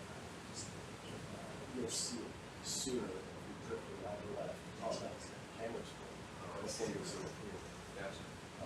So I try to do that, but it's not 100%. It's kind of just like, it's like, I'm watching that, but I'm also like, checking this in, and if I notice, see it first, I just want to move this out. So, okay, just kind of recalibrate my eyes, like where I want everything to do. Gotcha, yeah. He's trying to change the course, make sure that's going straight down to the ocean or go. Yeah, anything like sort of one spec, I'm just trying to worry about those things. Pretty straight, or like lasers. You can see straight ahead. Yeah, straight up. Just trying to get the low one. It's easier to try to just overthink this. Yeah, so I'm just testing this to not going up, it's going down, right? Yeah. Yeah, doing this transect seems to be like pretty easy, but I just heard the pilots talking about it, and it's keeping the speed and the distance from the bottom and keeping following the straight line is not all that easy. And we have now a pilot in training, and so he's hearing from the more experienced pilots how to operate this vehicle.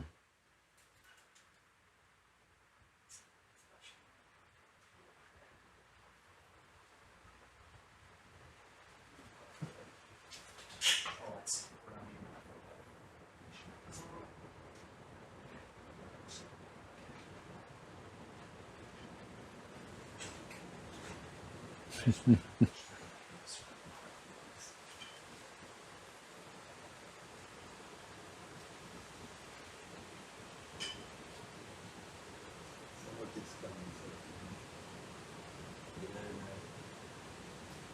also make that way forward to where we want to stop at 3. How big do you have to? Yeah. Something like that. Just update the new thing, so. All right, thank you. You wait for it.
100 meters complete.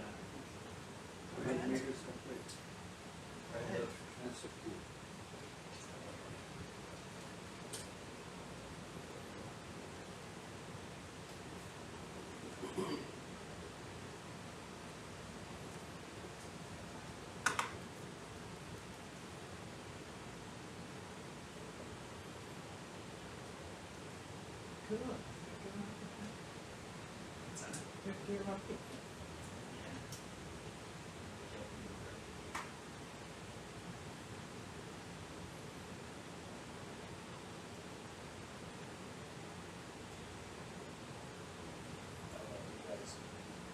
Our conversation about the setup for this, where they want the cameras fully zoomed out, just up from the porch, obviously, and they'll move it for the first 100 meters.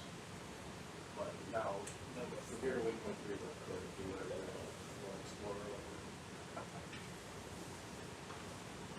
Okay, we finished our transect and now we're moving to waypoint 3 for another heat flow measurement. And so we'll continue enjoying this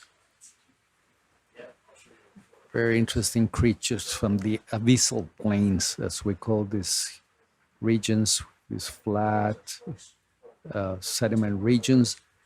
These are the largest areas on our planet. Most of our planet is like this.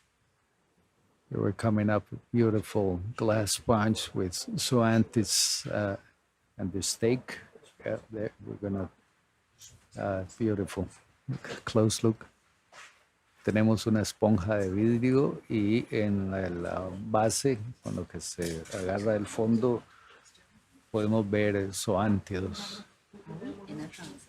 Mm-hmm. I don't think this is just a stock there, and so like, it's only in between transects. You're doing Because then it changes the camera settings and you're looking for that page. yeah. The standardized settings.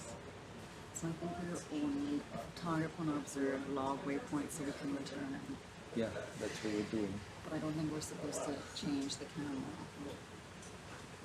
Oh, Or stop. No. That's after. That waypoints.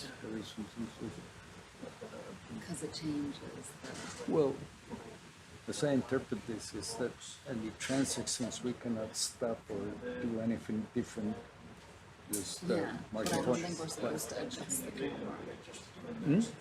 To When we're do, on the transect, we're not supposed to adjust the camera. no, it doesn't move. The transect, we finished the transect. We finished it. Yeah.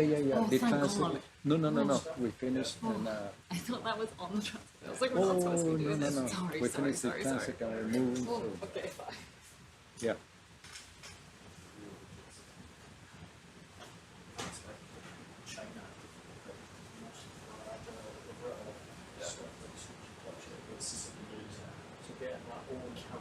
We see there was one of those crabs, calatate crabs typical from these deep waters.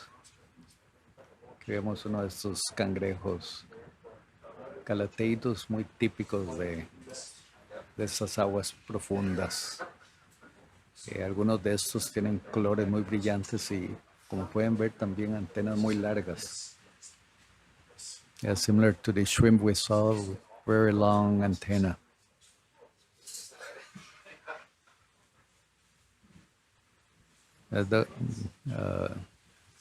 Dust cloud that happens when the vehicle stops, and because of the inertia, sediments are stirred up, and it's sometimes possible to see anything. So we'll keep moving to our next waypoint, a couple minutes away, to do more heat flow measurements. Nos seguimos desplazando hacia el siguiente punto para hacer más mediciones de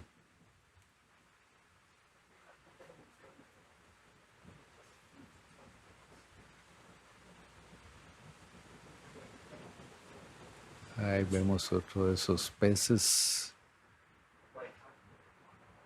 Ah, let's take a look at that.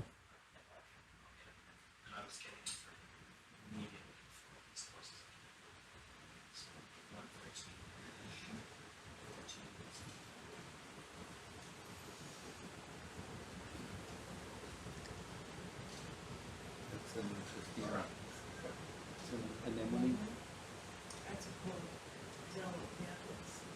Azoantid. Yeah, Seriantid. Seriantids. I didn't know they lived in San.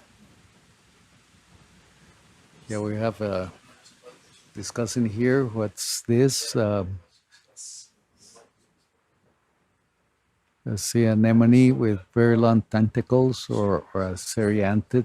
And we'll be sending these images. And if we collect samples, invite specialists to have their opinion of what some of these are. You can see the length of those tentacles, they're huge.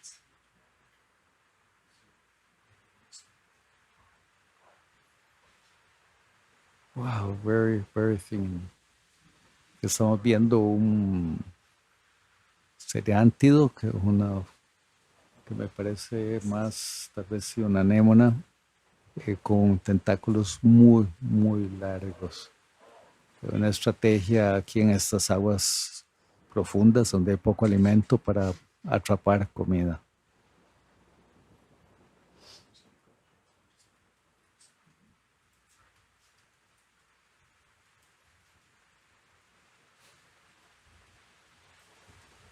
I've never seen one with tentacles that long. No, Whatever you call yeah, them. yeah, those are tentacles, Steve. Very, very, yeah, that must be like half a meter. We'll continue to our next point, and yes, there are lots of interesting things on our way, but we got to get to the other point to continue with our work with the heat flow measurements.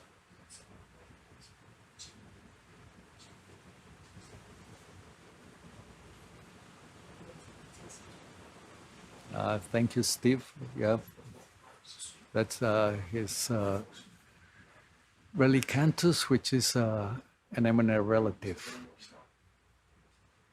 And Connor Johnson, it's Seriantid. Yeah, so we're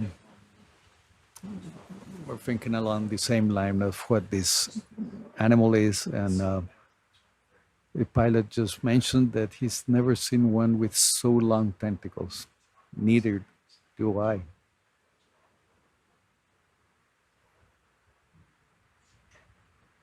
Si es anémona o seriántido, está interesantísimo, con tentáculos que han sido como en medio metro, y el piloto me mencionaba que nunca había visto algo, una anémona con tentáculos tan largos.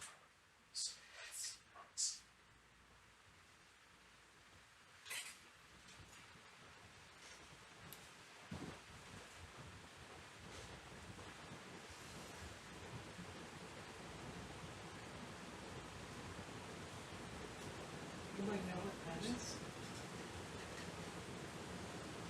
Is that just some type of animal debris? That looks like a centrifugal. No, I think it's, you were mentioning like this fin at the bottom. That is the cucumber. Yeah, no, something before. Wow, look, that's a different sea cucumber. Whoa, beautiful.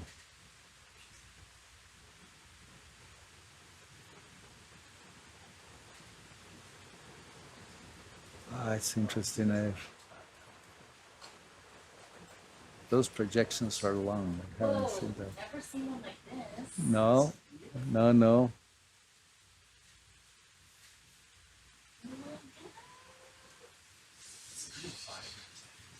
Sorry, way too excited about this secret. Yeah. How's like little spaghetti?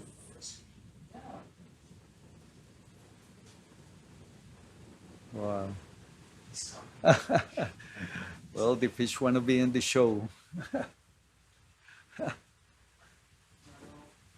View. Eso es un pepino de mar y el pez se acercó, quiere ser de ahí. There we go. You could see the poop. Yeah. If yeah. And there we go. And there he goes. Takes off.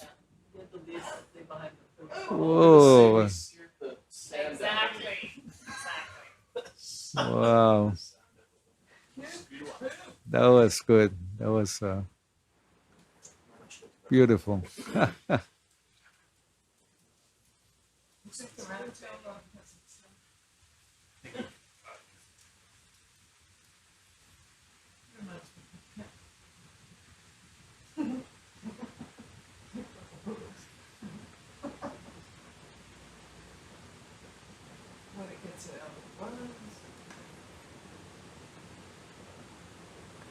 Yeah, thank you, Connor, for the information. Yeah, that group has very, very long tentacles. Yeah, here we're looking at a brittle star attached to the stalk of one of those glass sponges. You can make out some of the fibers, and also growing on these fibers are hydroids that are related to fire corals and Portuguese man of war. That's the big group for the hydroids.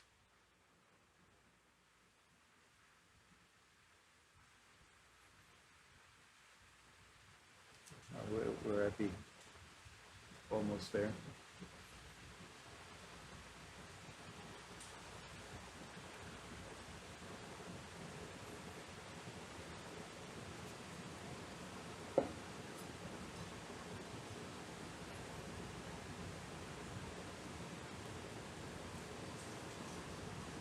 So we're about to settle down and stabilize the ROV and get the heat flow probe down and do another set of measurements here.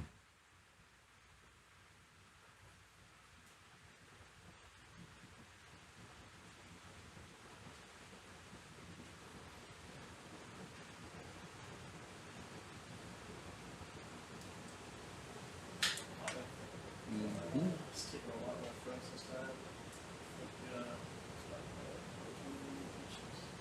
It's not that bad. So maybe when you get to Alberta, it'll be less enough there. Yeah.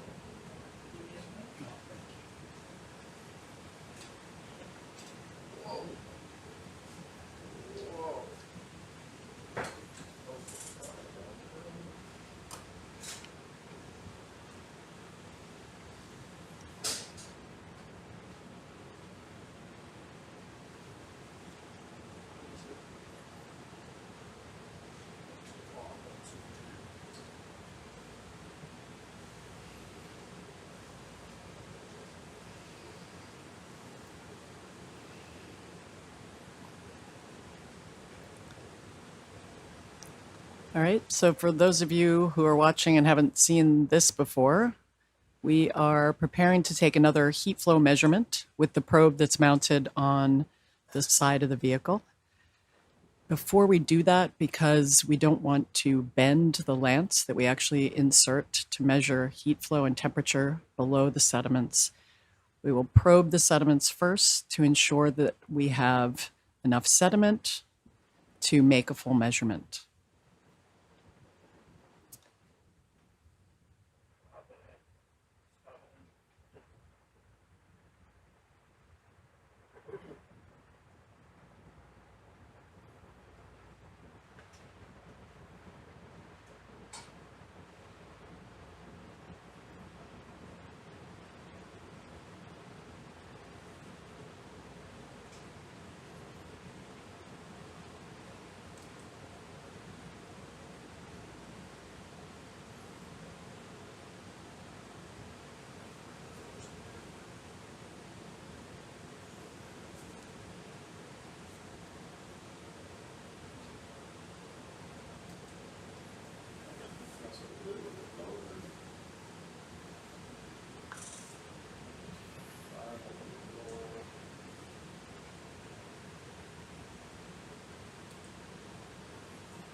we all good? We're stable. Half a degree of roll. I was just playing with the thrust, seeing if I could take that out, but Okay, it seems to be settled there. cool. You guys are ready. All right. Rob, you ready? Yeah. Awesome. Oh, hang on. Nope, sorry. I'll tell you, sorry. I just have to type it in. I'll start.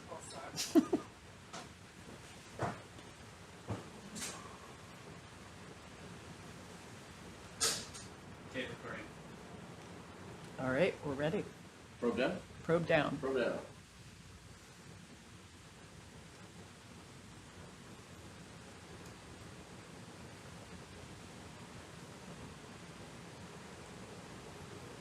Fully down.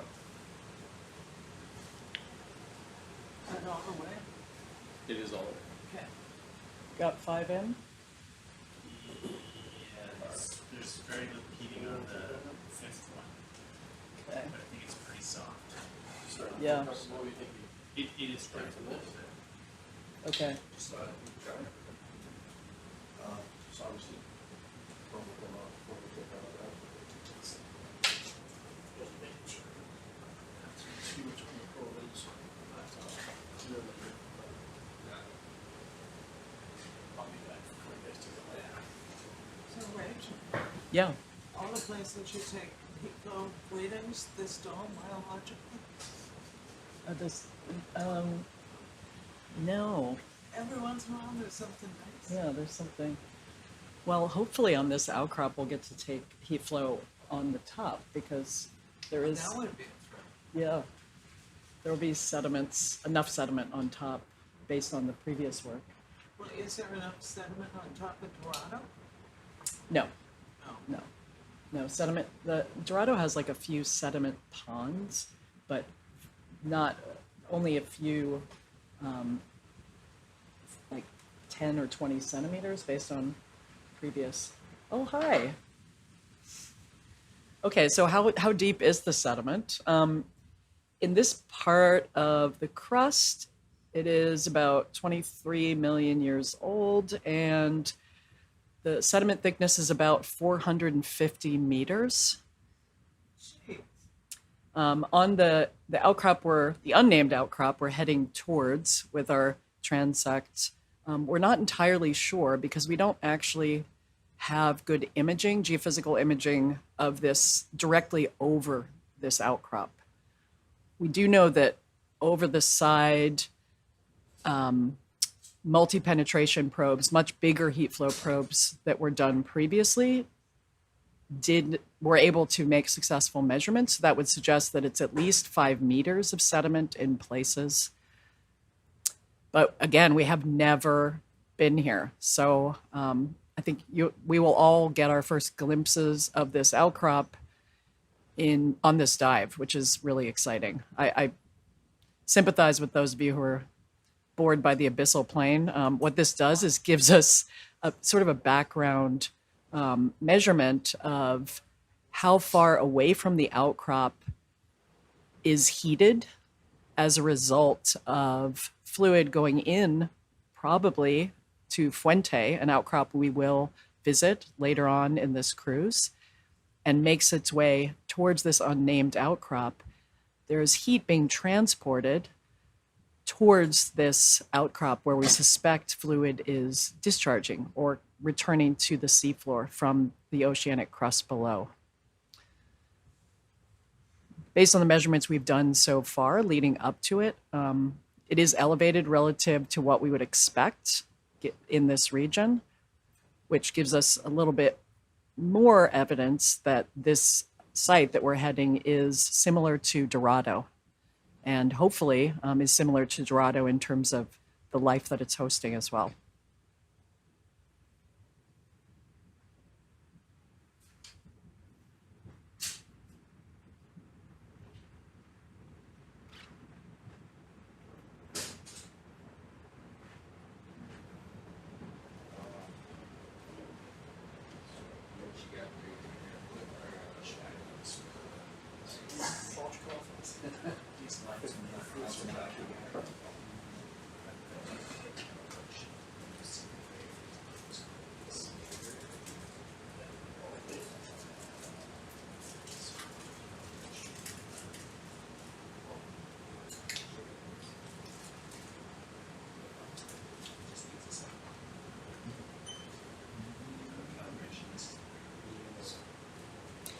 Yeah, Rachel, the sediment thicknesses really depend on where the sediment is coming from, the routing systems, how close you are to land. This far offshore, it is quite a bit of sediment, but places like offshore Oregon, Washington, Alaska, you can have kilometers of sediment, which is wild.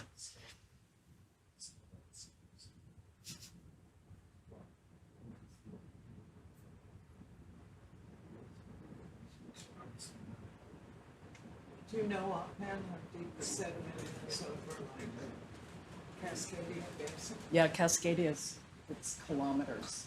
And it's Yeah. also really young crust, so it's really hot and insulated with all that sediment.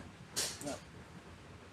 But they're also really near river deltas and other transport mechanisms that are just, It's floods yes, at the end of the Yep. basin. that's I right. see. That just blew me away.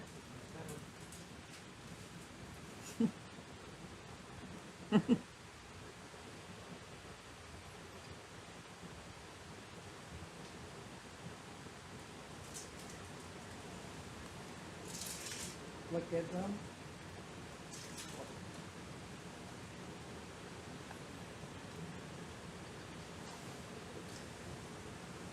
Do you wait a set amount of time or until the readers, the film? Yes, we wait 8 minutes right now, or 7. I put 8 just to allow for that insertion. And then we fire the defaults. It's up to the world. Just to make sure. Well, we want to see it decay. Okay. Yeah. Should I say it again? Should I say it again? That's 5 minutes.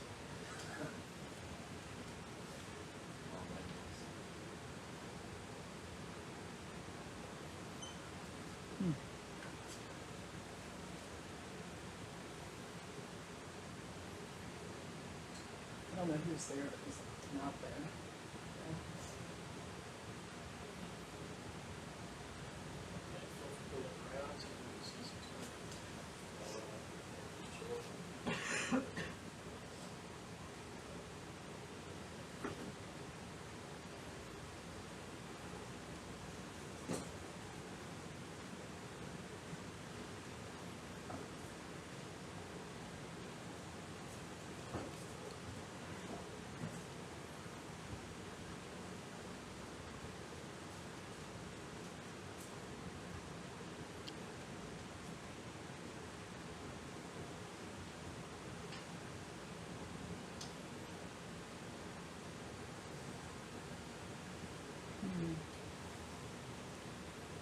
So speaking of the sediments, there are two different compositions of sediments. At the base of these sediments is a very carbonate-rich sediment, and this plate is moving towards a subduction zone. So this plate that we're on, the Pacific plate, is subducting underneath the Caribbean plate. So Costa Rica also experiences large earthquakes. And in this particular setting, this is a big carbon sink because of those carbonate sediments that are ultimately deposited and subducted. And there's some cute little shrimp. Damn it. What are they? Arthropods? Anthropods? Okay, I'm going to get off the mic now. Let the real biologist back here. A physicist has no business being on this microphone. They're so cute. They're cute. I never know the name from here. So it's always like 2. What's that? What's the? So, and they're all like 2, and then that's the word. So why? What's the difference between this? That's the word exposed, the white, and then this in a tube, that it creates. So The tube is made of sediment. Too bad you didn't see that.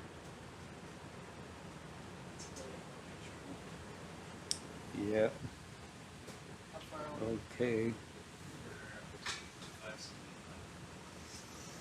That's such beautiful video. Thanks for finding that.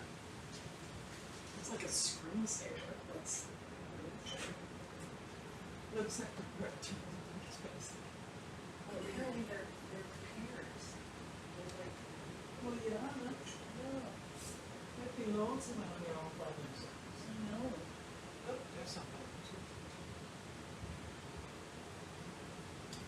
You know, it really is pretty amazing when you stop and get really close on how much light you can see, or it really doesn't look like there's much. Talk about. That's what mining companies say. On the far left is a velociraptor. That is a velociraptor shell. It's a yellow thing, but you know. But right in the front there. Something dead center.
You know what that is, Julie? It's some kind of polychaete, I think, but it's in tube that creates from sediment. That's all I can tell you. There's some monopolychaetes that live Yeah. in tubes. Think of them just as tube worms. But they usually have, like, Hands. feeding appendages. Mm-hmm. But this one just seems to like shove its part of its body. I don't know. It doesn't have like the fan, you know? Yeah, some can have that. Structures of that. This one's just like Yeah, itself. it's Christmas tree. Right. Do you think it's permanent? There's something weird going on in the middle of it. Right.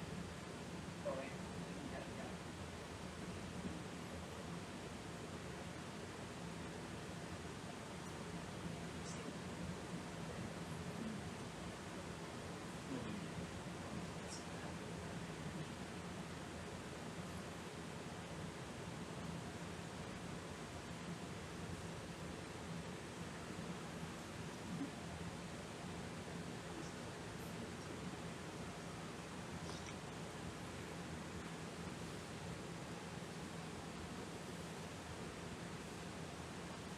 I don't think it's ready for its close-up. No. Would be expecting a day to demonstrate some really fancy work that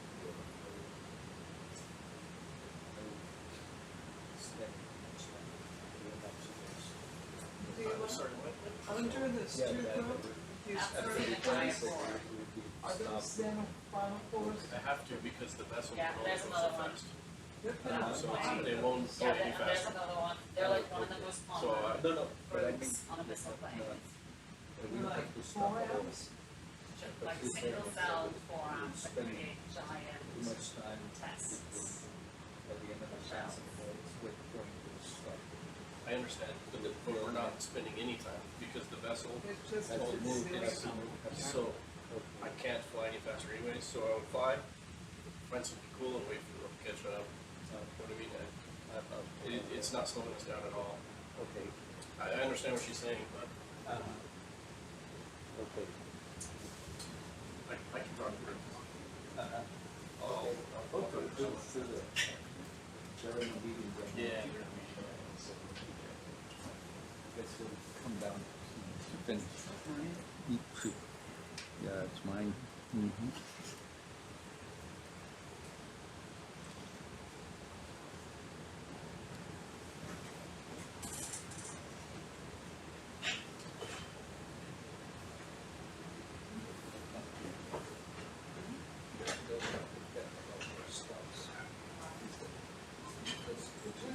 Yes,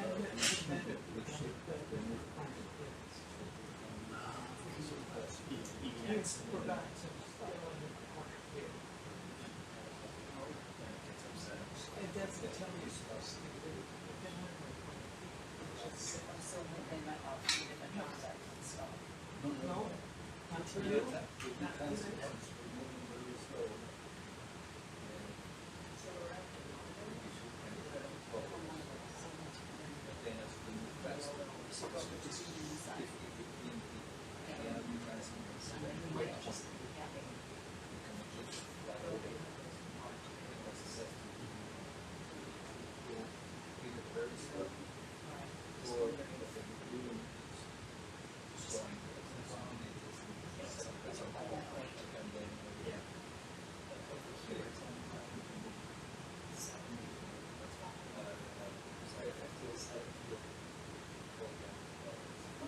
I mean, that sounds fine.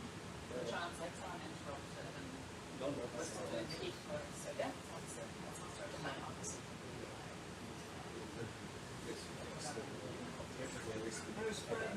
Okay, we're all good, we ready to remove the probe? Is it time? Yep. Yeah. Yeah. Make these stops. Gotcha. Probe's coming up.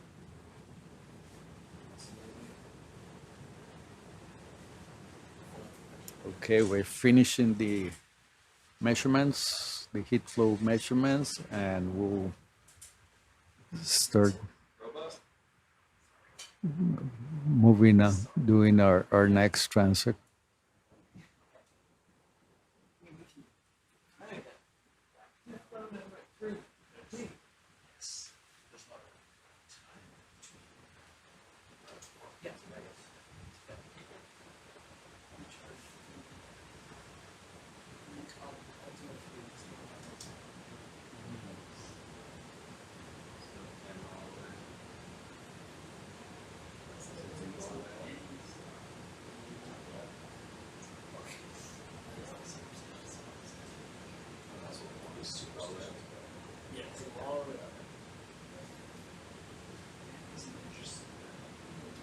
Alright, so now, see that light that's lit right there?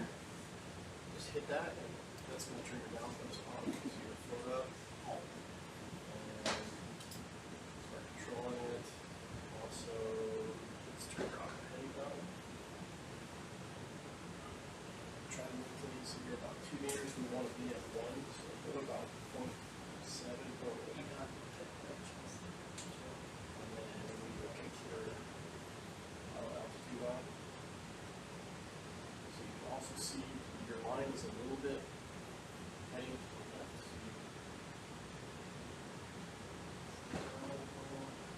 So you point where you're too low, you're on that.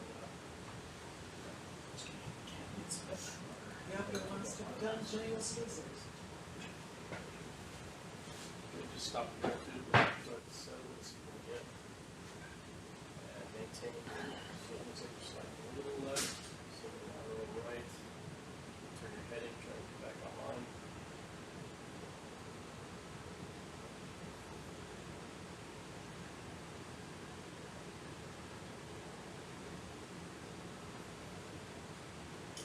We're getting ready for next transect. So we're setting up the course, the altitude over the bottom, and the speed to move on for a new transect.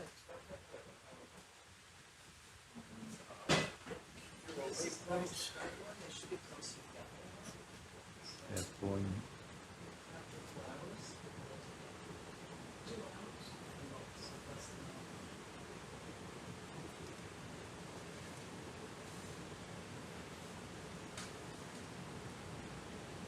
it's past the waypoint.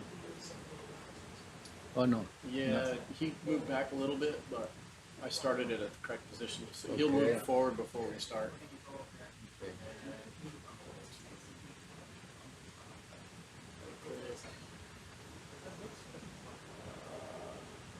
What? That's not what it's supposed to do. Get on pan. You should have that just click it when you want it? Yeah, that's what I did.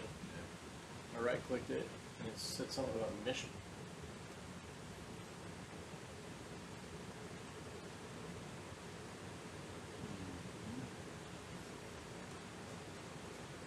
Right there. Add marker. Yeah.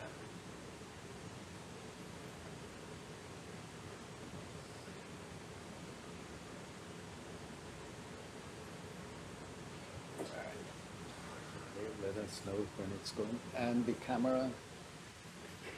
Yeah, as soon as we can see it, Yeah. there we go. Zoom in at the edge of the basket and the lasers.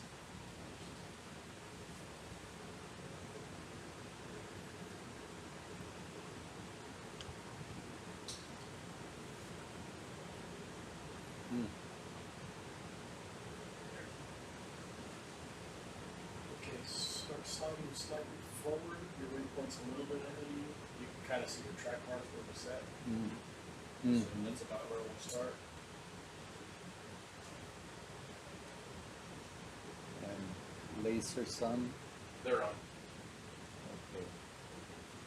Okay. Okay, yeah, Okay, we're I ready see to them. go. Let's go. So that RV 21. See it? Start transect. There, that's your speed. So, just use your camera, remember to kind of judge it, but every now and then double check, make sure you're not going too slow too fast.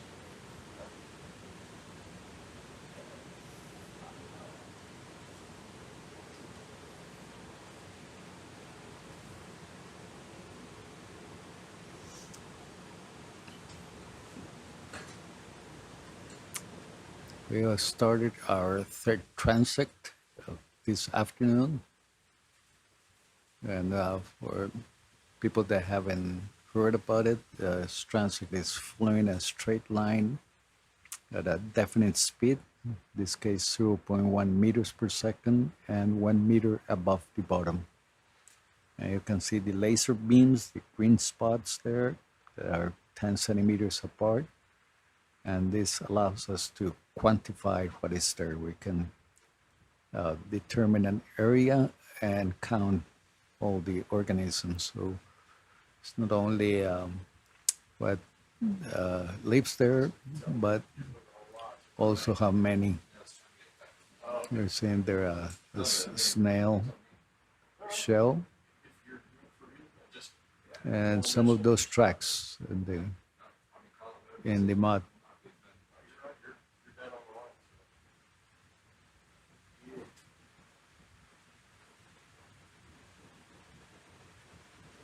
See that was pushing me a little bit upward. Yeah, it's shutting me down. Like Joe was saying, find a point like that had something to speed and try and keep it Track that. center. Yeah. Lasers is on as well, which you can like, what are the other can I get between the lasers and that? That's like a gate, right? Yeah.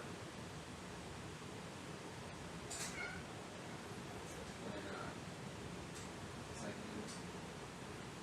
an hour ago. Slow motion. Like a time video game. Yeah. Sorry.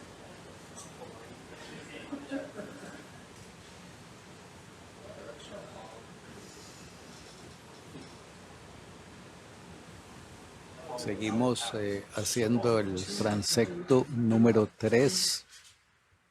Para los que están sintonizando ahorita, un transecto es una línea recta a donde vamos a una velocidad fija, en este caso 0.1 metros por segundo y a 1 metro de altura. Y recorremos 100 metros y eso nos permite cuantificar los organismos que están ahí, saber cuántos hay de cada una de las especies y comparar.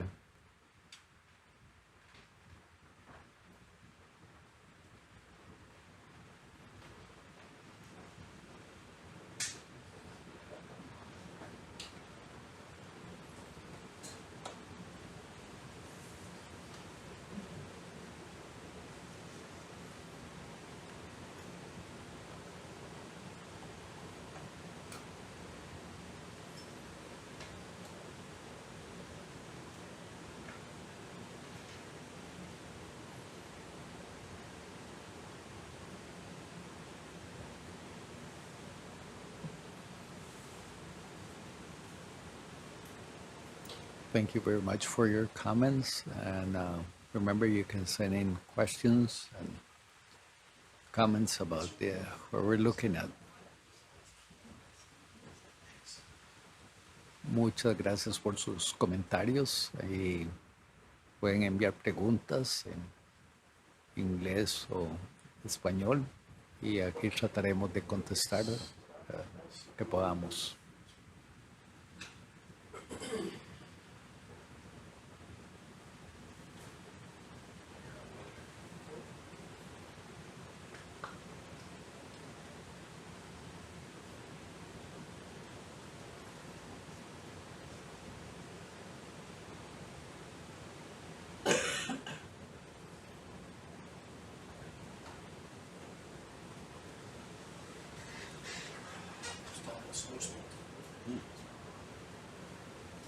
So we're seeing again one of those anemones with very, very long tentacles.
It's good to have friends.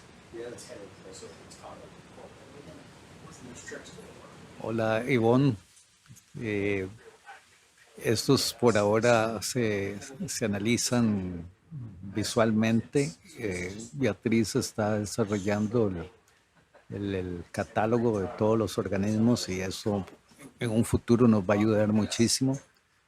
Pero por ahora es casi como metro por metro ir cuantificando lo que encontramos.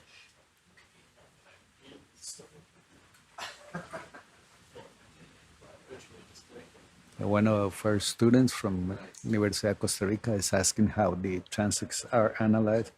And as far as I know, it's done just by counting what's there. At some point, probably by artificial intelligence, we can program to recognize the organisms. And in fact, there's another person here, Beatriz Naranjo, that is doing that. And she's feeding this program catered with images and IDs, and eventually it will be possible just to go through and we'll be getting IDs of the different organisms and how many are there. But to get to that point, we need to collect many of these organisms to be sure what they are, what species they are.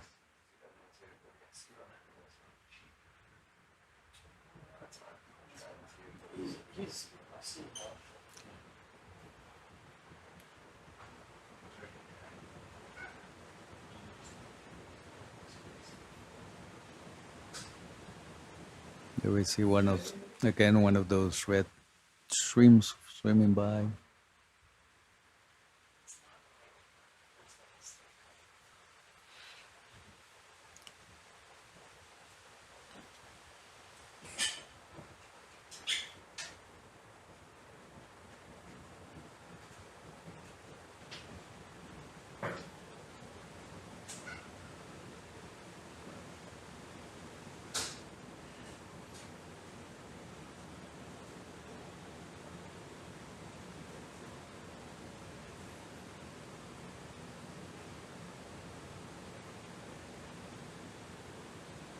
There's a sea urchin at the bottom, and the stars, as I said, probably feeding.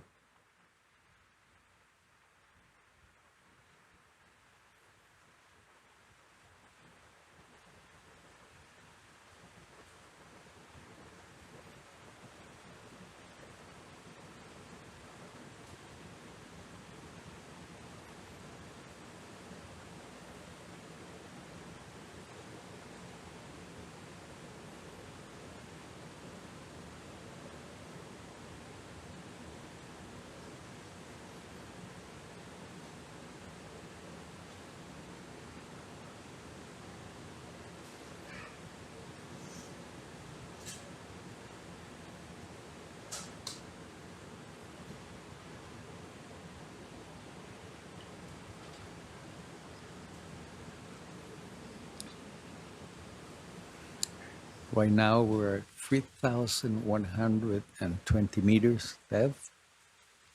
And as I mentioned earlier, it's pitch black out there. We can see because the ROV has very powerful lights. And the temperature is around 1.8 degrees Celsius, which is pretty cool. And the pressure is over 300 atmospheres. That's 300 times the pressure we feel when we are at sea level.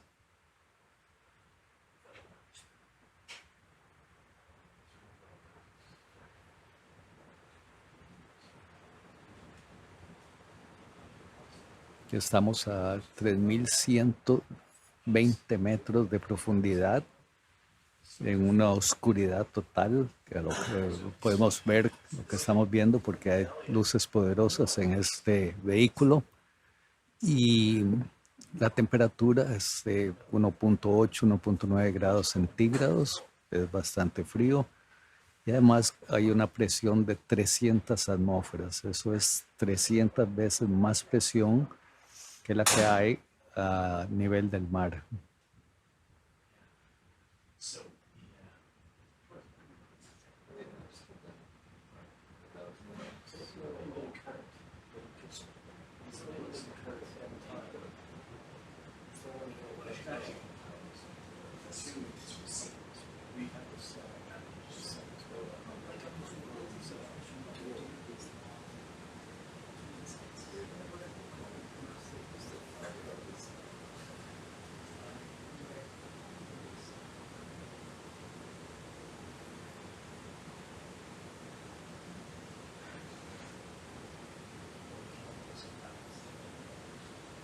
Coming up is another of those sea urchins that we find in these environments.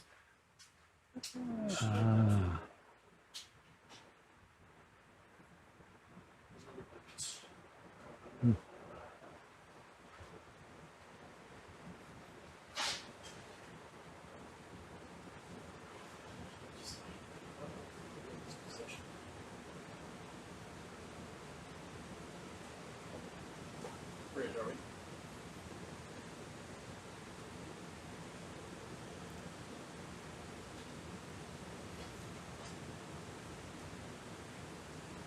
Are we ready? Yeah, just a question. Are we changing the vessel heading? We are not currently changing the vessel heading, but we have changed the vessel heading in the last hour or so, gradually to port as the wind has changed direction. Alright, copy that. Just trying to maintain our position on board of the vessel. Yeah. We just snap them off. We can, but the problem is that's how built on site, so all the changes we made to the vessel to be safer are undone.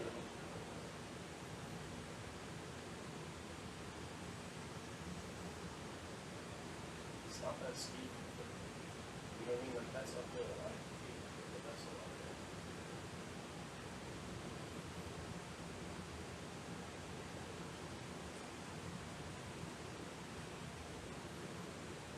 Okay, Bridge, can we increase speed, please?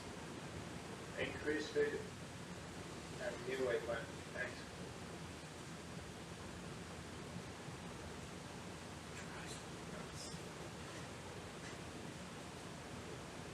And you just tweak that out so you notice. And then you could just like, oh, just change that a little bit, that's tight.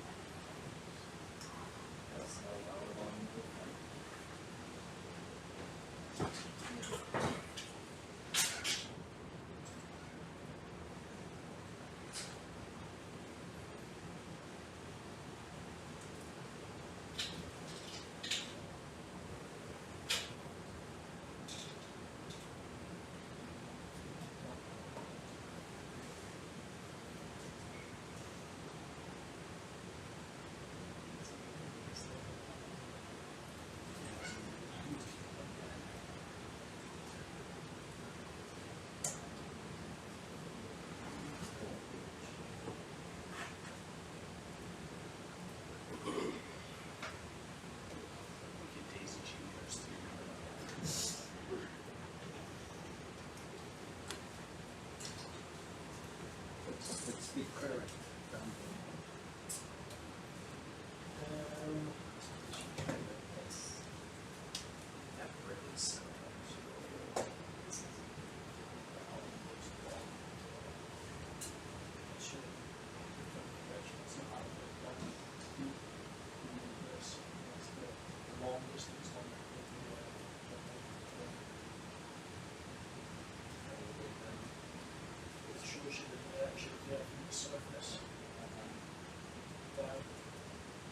That one's like a shorter distance but higher definition sort of thing, and then there's a lot deeper bits of this.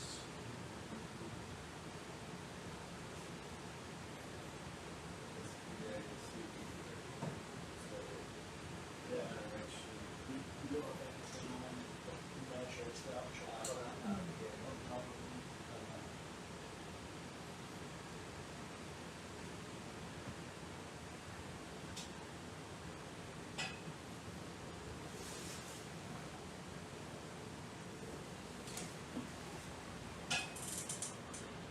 Even at this great depth of 3,000 or 3,000 meters, and we got a note here in feet, it's over 10,000 feet deep.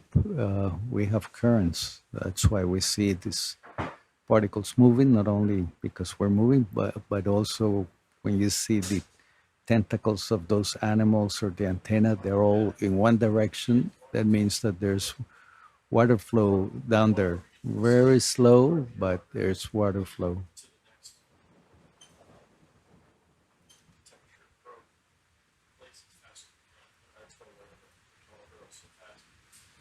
So you can't stop. You see something. We're just trying to minimize it. Make the most of it.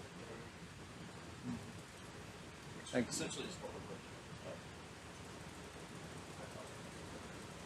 What we'll do is, if we see something interesting, mark it.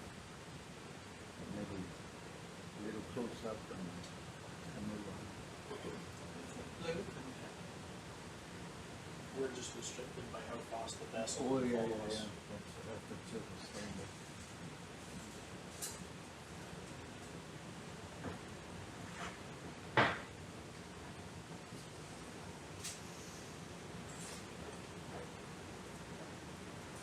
We're close to the end of the transect, and here we're seeing a crab that we haven't seen before. Nice. Estamos viendo un cangrejo a la izquierda. Oh, So I it think looks like it's, yes, log that's checking.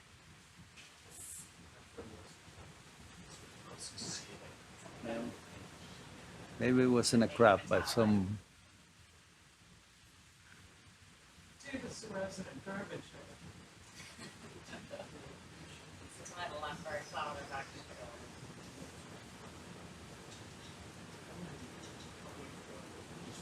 Let me know when we get there.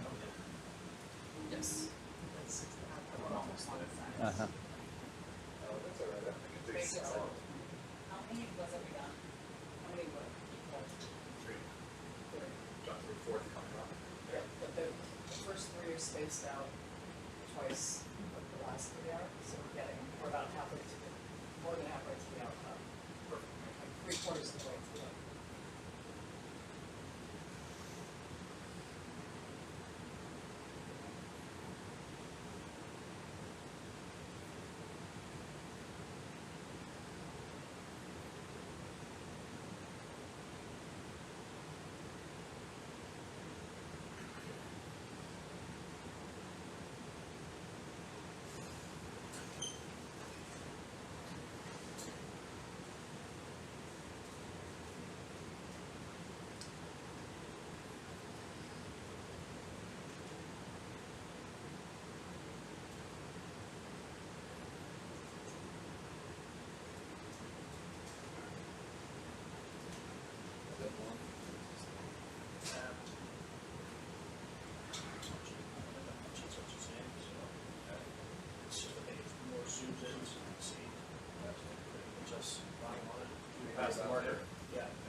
That's it. That's it.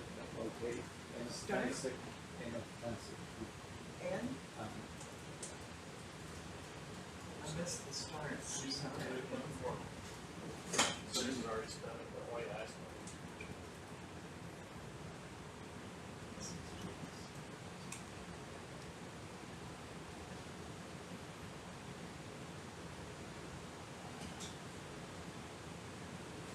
See a question asking about the laser pointers.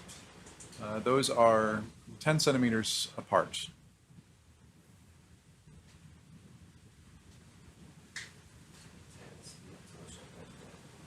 Now we go to the next waypoint for. Yeah, I wouldn't get much further than this. See, 100 meters is, so if you look at just above. our And for screen, anyone just joining us, 103. you are watching live footage from remotely operated vehicle SuBastian, This is the which is thing, currently dangling just over 3,000 meters below the research vessel Falcor 2. We are at a unnamed seamount, currently headed towards it, actually. We're not at it right yet, but we are on our way towards the seamount. And as we're approaching, we're doing these kind of transects and then setting down and doing the heat flow probe as well. Do love to see questions in the chats. They're always fun. And so if you have any questions about the work being done here, feel free to type those on in and we'll try and do our best to answer those. Okay, now we'll finish our transect and move on to our next waypoint for some more heat measurements.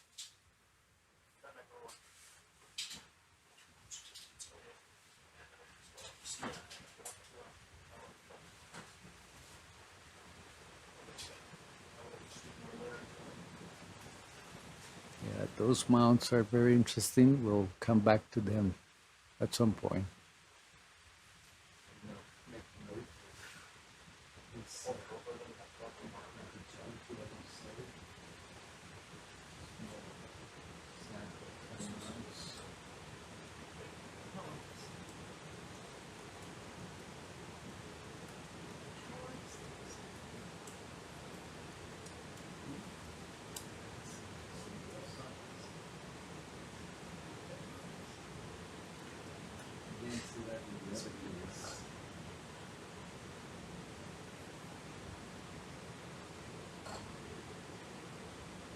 It is on.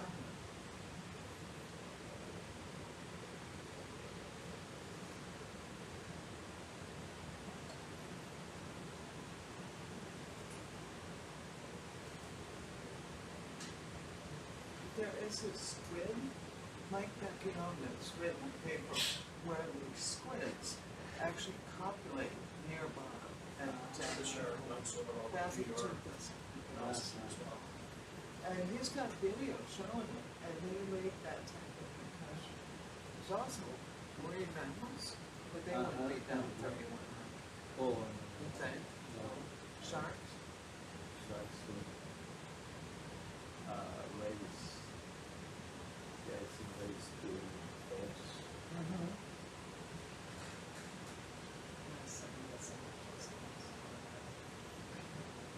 Scratching their backs. Get very big.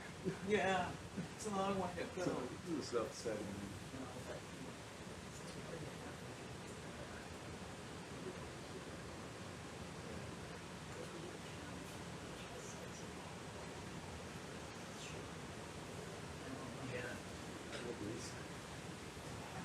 That's not the information over there, but it's not on this screen.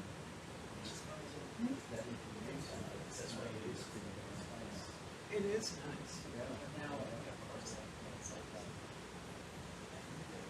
You might be able to ask, because I asked Mike to move the speed data stuff here, and that to me is really helpful.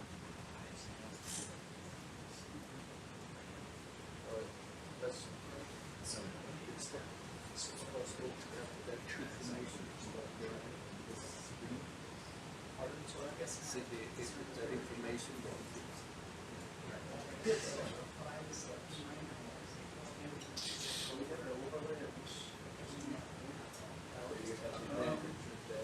I can feed it to that screen, but that will be, you'll be seeing every time I change the camera, it won't stay on that screen. Yeah. Yeah. no problem. Yeah. I can get you something though, because we're not using that screen up there, so I'll put something up on that screen for you.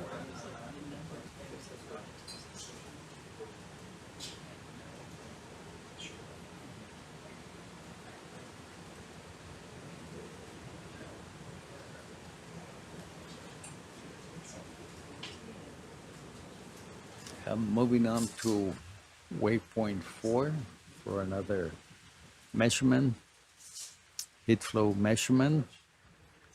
And meanwhile, we taking a look at these sponges, sea cucumbers, fish, xenophytophores, unicellular organisms.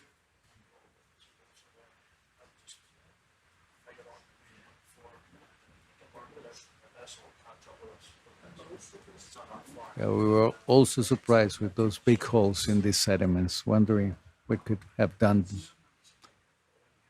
Now on the screen we have two species of holothurians, one in the front and another one on the back.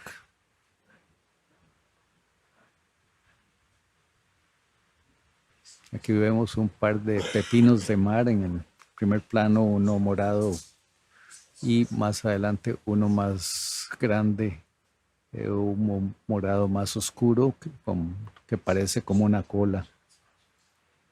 Y aquí estamos viendo, vamos a ver qué es esto. Ah, yeah. Looks like a,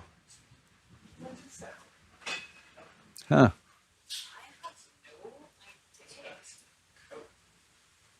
That's big. Wow. Doesn't look like baleen to me, it's not dark. Is there any, would there be any squid with a gladius that large around here? I never really don't know what that is. We don't know what this is. We're trying to figure out. It's nice to have a description on it and a Galilean, but It looks like it's Yeah. to me that it's Here we have a suggestion of a, definitely not. Bueno, estamos viendo una estructura que no estamos discutiendo aquí qué es, pero no I was sabemos. thinking it might be, yeah, that's the one thing that came to mind. It looks like a giant pteropod shell, but they have not shut pteropods up. But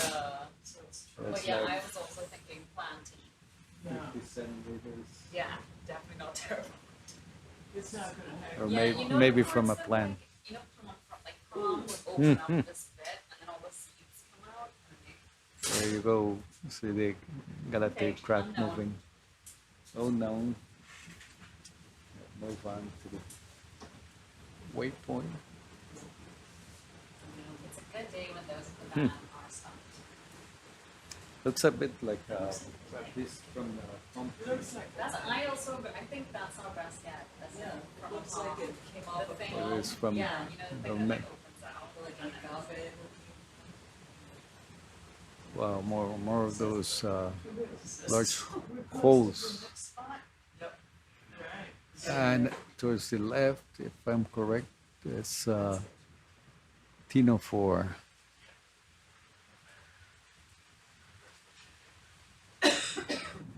Mhm. I know.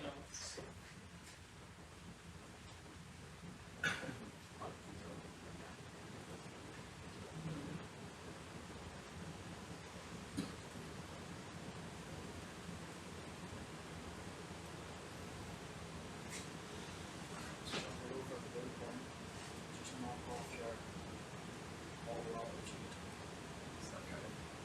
And just do the touch screen actually. See that? One that's really not that road. On my touch screen. Yeah, not that. Hmm. Just knock that off and then change your Maybe it's the white stuff. largely from down. Just Great. Thank you, Alex. That's the. Yeah, I'm trying to get a little closer for it, I went out last night. but it doesn't like it. Oh, I see. We appreciate that. You were doing that while they were doing the Yeah. Try one last setting for it. Okay, thank you.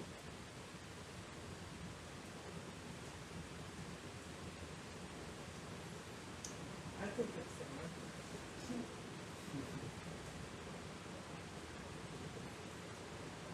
That's a nice one. Yes, very nice bunch on the right. The sea urchins, stars,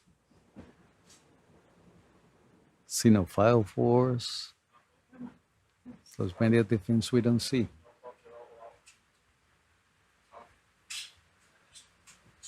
Okay. Getting the vehicle ready at this point where we're going to be doing heat flows.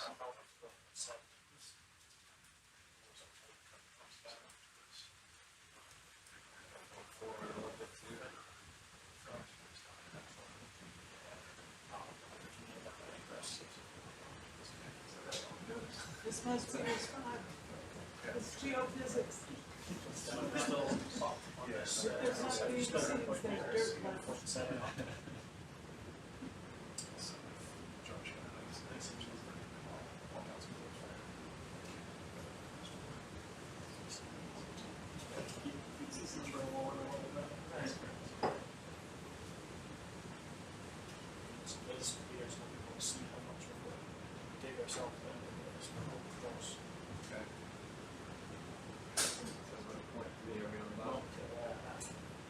Once you, if you're down, stay down, come up your boat landing off and So you out. guys here. Just make sure you're still We good. expect them to be here for So it's like 30. Yeah, 35, so just try to maintain that until the sea. Get up and walk around. Yeah, like, yeah, no, there's Big not, bang, we're we're always always this one, there's lots of gaps, so. Right. Empty out your computer and just so many Makes forward sense. thrust and turn around and try to get into Oh, just reverts. actually, yeah. Yeah, you don't need Seriously, do four get by four rust. Used to be enough. Did you already? Apartment with the first. No, I just Forward. ensured that it was A little connected. faster, but Looks like we're creeping around. See it? Swing in? So you don't, you just go right to start measuring? Yeah. And then there's the two windows, the 127 parameters. And then the next one is the getting the file. That's what tricked me. Oh, that's Not right. So I started filling out my Yeah. the parameter, 480. That makes sense. The concrete swing is good. It works well. So we're 480, 20. Yeah. Even though 20 makes it. Try and get a little bit forward. Just come to their house in question. Yeah, just a little bit of that. So it's there, just a little bit of just some of the.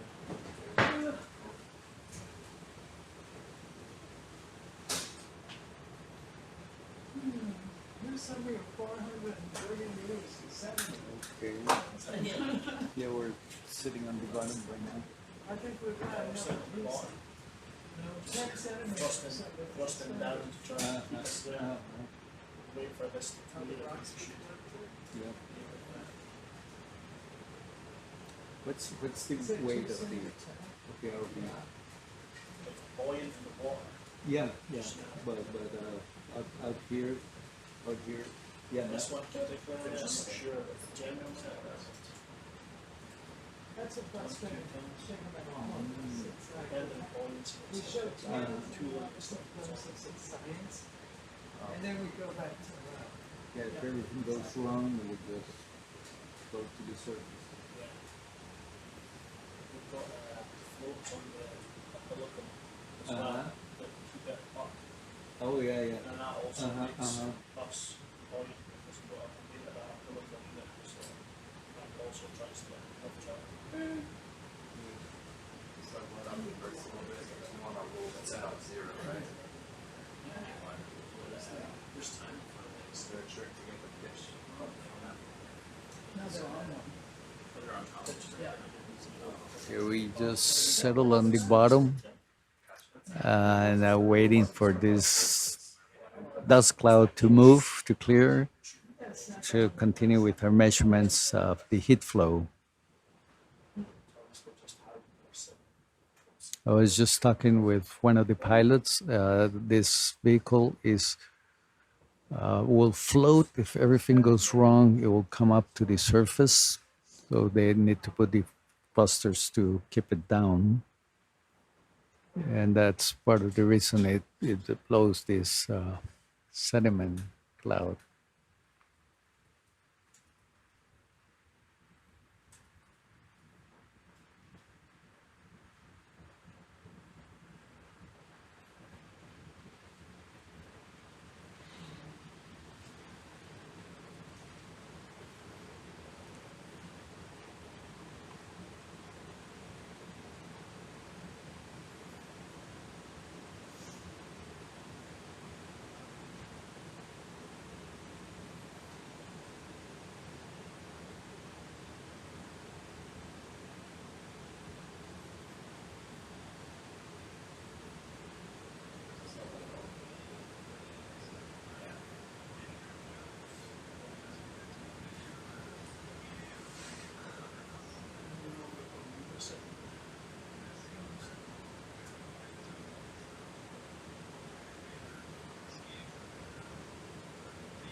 We know how to real kill the excitement.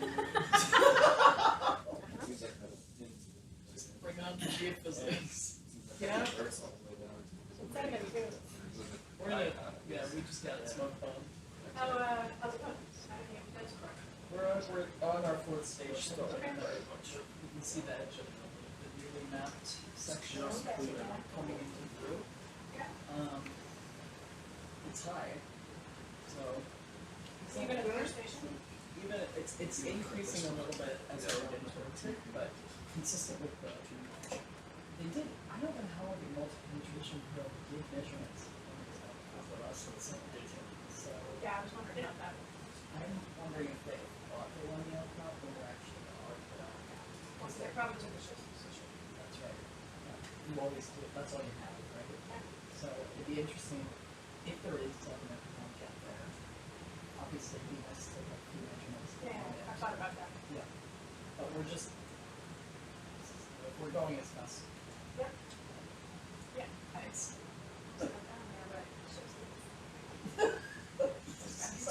Yeah, moving.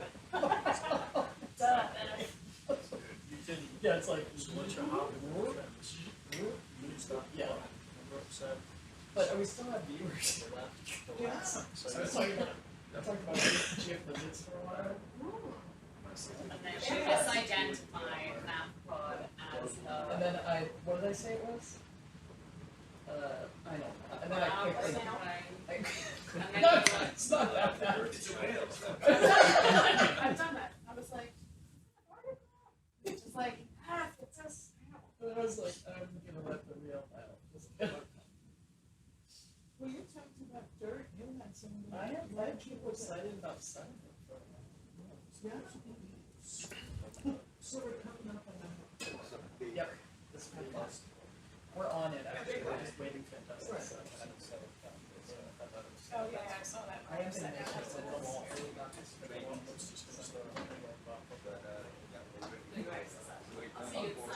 yes.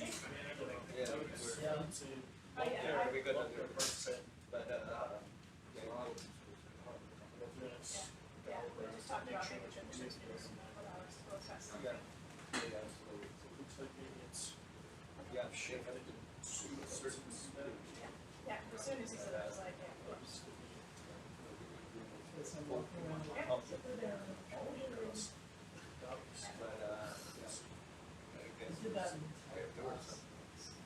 You saw the cucumber pooping, flying. I mean, it wasn't like. Oh, I didn't see that. Cool. All right, moving ahead here.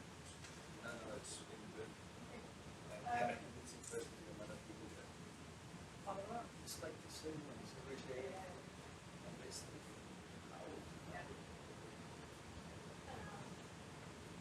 Depending on what So our when operations the are, odds of at that 4 p.m. Sorry, 5 p.m. Science meeting. Well, to be honest, Feel free to leave it if I you know, it's like the test over here, it doesn't say much about. I think it's But we really can, disappointing to they check can in see if and it's let bending. important Yeah. to share. Other than like people about the shore. Is that Put up on the event. So you can see the next few days. That's where the ROV hit the 700. Yeah, we don't want to. So that's what I'm looking for. No.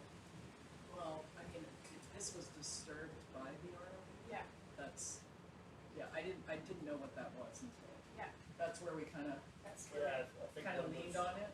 Yeah, I think we've came down and obviously with the fizz kicking up, Yep. just try to keep as many Yeah. thrusters off so that it clears Over it sort there, of it's okay. Yeah. Can move we? this around a little bit. Yeah. Well, I think just Maybe because this was just disturbed, it's not ideal to do. I think over there it's okay. I think it's. Can you see over there? Yeah. Okay. Yeah. This As is long the as starboard it side. seems to be kind of like it's dug some Yeah, seabed, it's- like collected some seabed as it's yeah. spinned. Like I think our head had spinned a little bit and it's gathered up some seabed and moved some seabed off to the other side. Okay, but right where the probe is going to go in, do you see?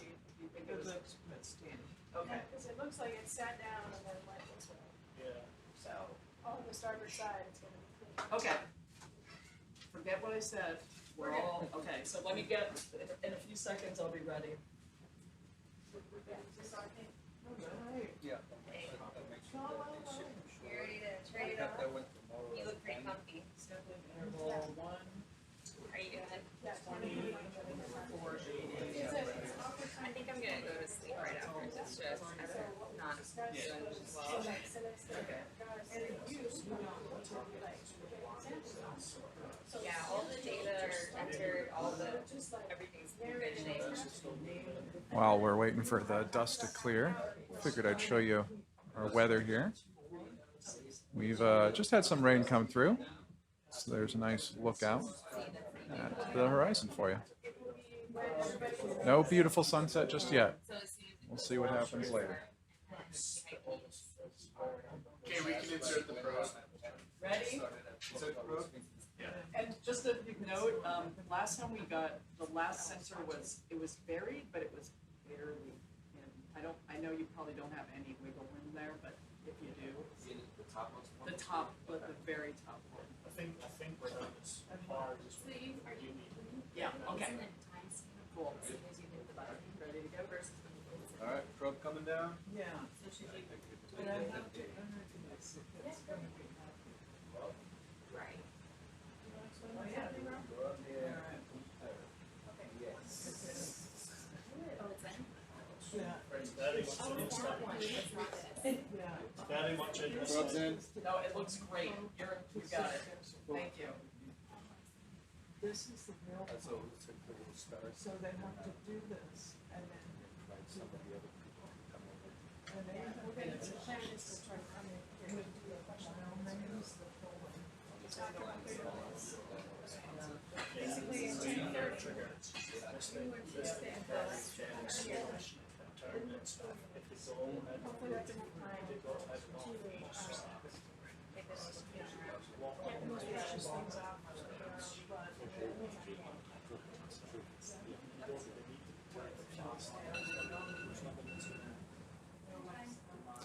Looks like we have a bit of a handover happening here while we wait on the heat flow.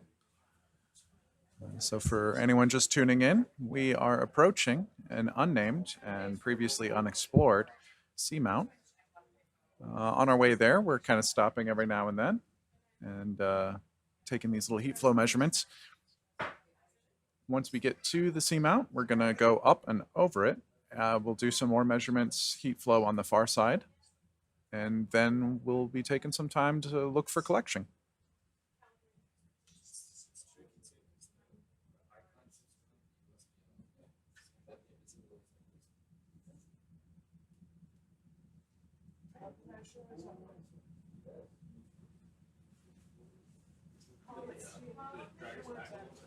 yeah.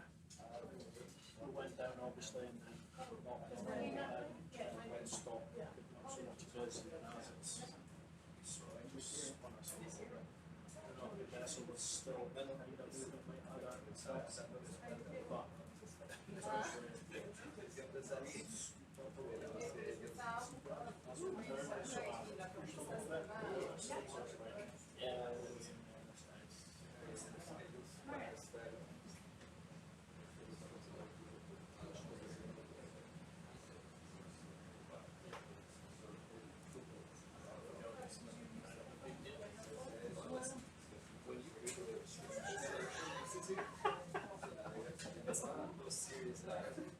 It's just it's the whole thing.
So once it stabilizes, then you're gonna get your actual So when the 5 lines correspond to the different points of your road. Is it just like the location?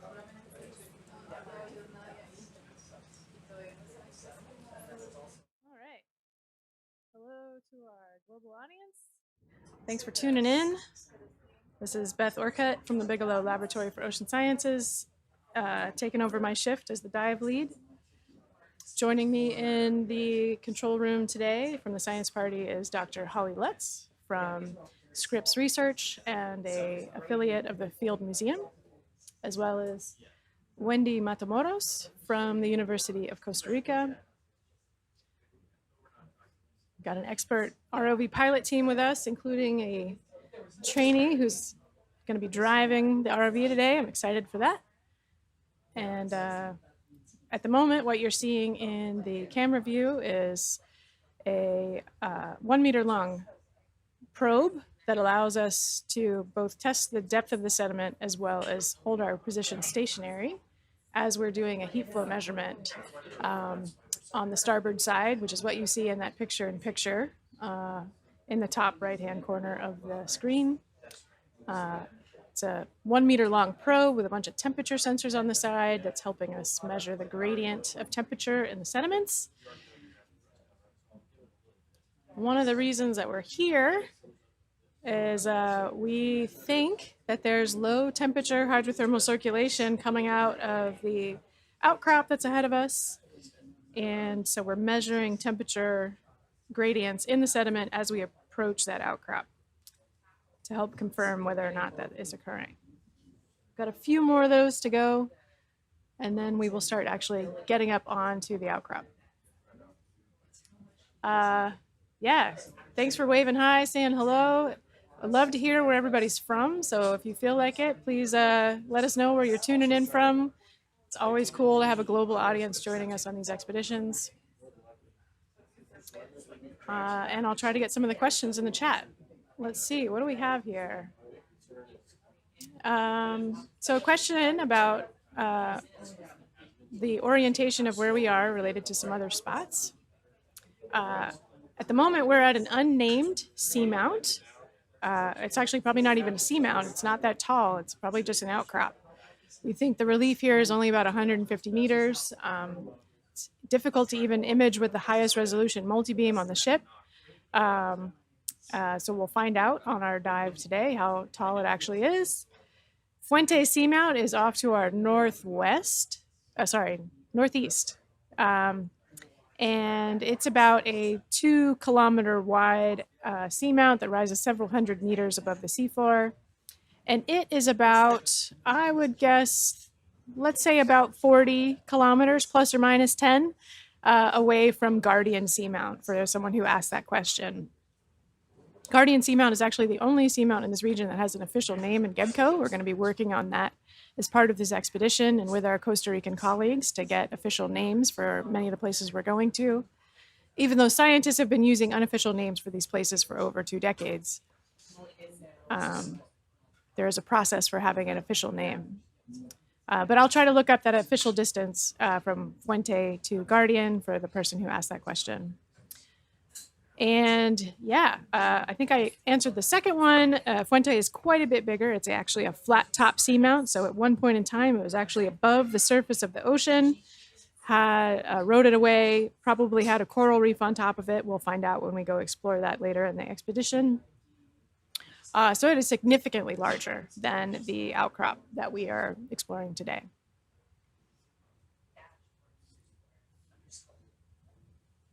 And Beth, yes, because I know I've mischaracterized it. Seamount, outcrop. Where does that distinction come in? If only I had that GEBCO guide in front of me. There are some official, like, yeah, is it 1,000 meters for seamount? Okay, so there you go. 1,000 meters. If it rises more than 1,000 meters. I think so. Wow. Okay. But even that is tricky because some of these more recent global surveys of like how many seamounts are on the seafloor, like they have all these different depth cutoffs. And so some of those depth cutoffs are actually below that, but they still call them seamounts. So, you know, 6 of one, half a dozen the other. Yeah. No, I was just curious. I would say if it's really difficult to image with a multi-beam, it's probably an outcrop. Yeah. And if you can see it much better, it's a seamount. That's my definition. These flat top seamounts like Fuente are actually called guillos. And as opposed to seamounts that never are exposed at the sea surface, which are generally have more of a conical shape. We actually don't know the shape of where we're going today, so that'll be fun.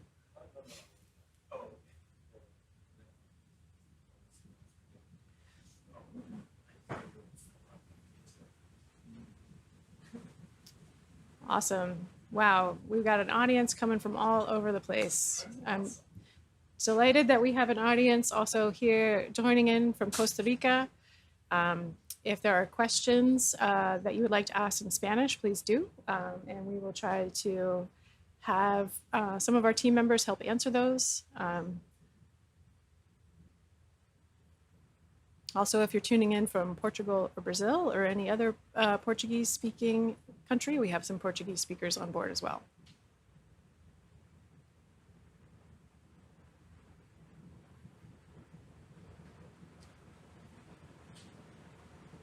Little tiny urchin test. Maybe. No. Yeah. Is it better to do biological observation or photograph? Ideally both. I've been doing more observations than photographs, I think, because it's like more actual.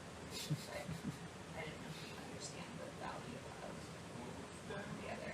Yeah, so photographs are helpful for like getting good shots. Just for us to look at scientifically. Yeah, so just like, I want to make sure I can see this later. Because often like biology observations will actually take you some time to write it in, and then maybe by the time you wrote it, whatever you were trying to look at is gone. Okay.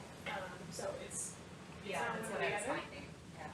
Yeah. And the benefit of the biology observation is that you're actually like keying in specific things you can search for. I just thought that was cool. Environment, avalanche, Yeah, so you can search and then it gives you the timestamps, so you could actually go back to the raw footage if you wanted to see it and it wasn't a frame grab. Yeah. So I kind of feel like prioritizing and check that biology observation first, or a quick frame grab Yeah, without writing layers. anything. Is that better? Yeah, often when I get started, it's just like frame grab, okay, and then the observation. Yeah, the first time you were telling me frame grab, you're like, don't worry about entering what it is. I didn't really take time to write what it was. I was like, guess I'll just do a quick frame grab and then do the observation. Exactly. That's what I was not conveying very well. Okay, I got it now.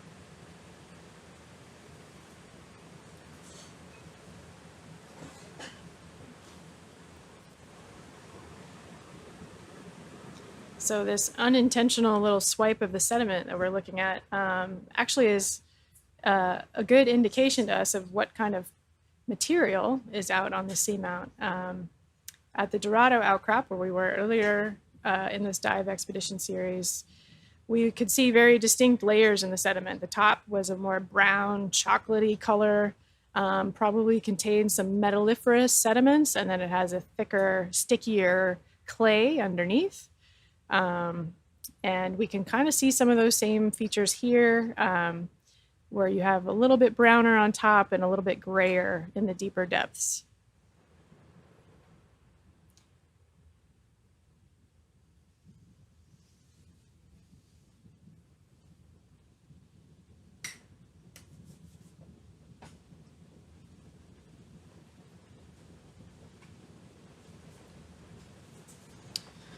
Okay.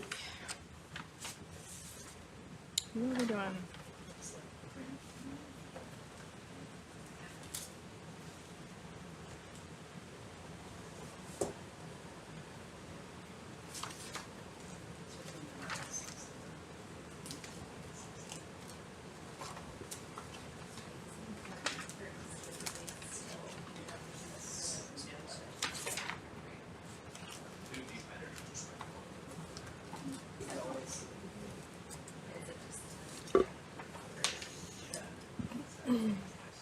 Look at that little blob.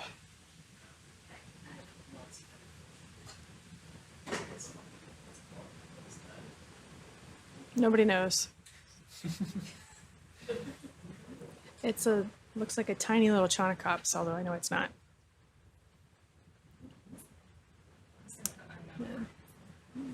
Well, it may not even be an organism. Like at the bottom, it looks almost like there's like a scale or something. I don't know. You can see a tiny little arm, it looks like, of a brittle star popping out of the sediment there. Just to the left of it, yeah. They're so tiny. One of the underappreciated things about sediment is there's actually a ton of life in the sediments, especially the upper 10 centimeters.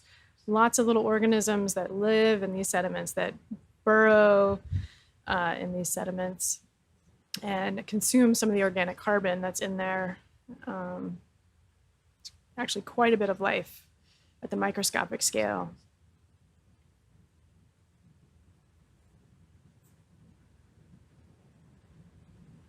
Yeah, so what we're looking at, in case anybody is curious in the footage, when we sat down with the ROV to do the measurement that we're doing off to the starboard side, the skids of the ROV kind of landed in the sediment and slid a little bit. So this is just a feature of us landing on the seafloor. It's not a native feature, although these holes that you're seeing are probably related to things that animals have made, whereas all the piled up sediment is from us.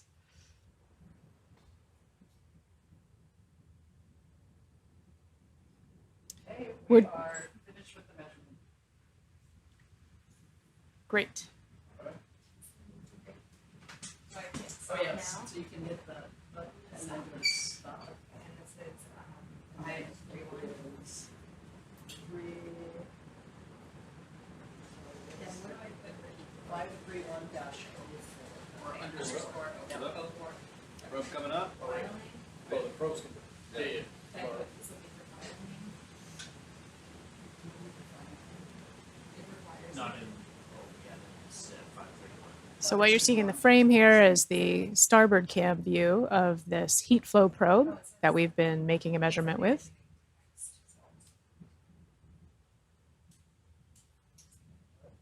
Yeah. Rope up?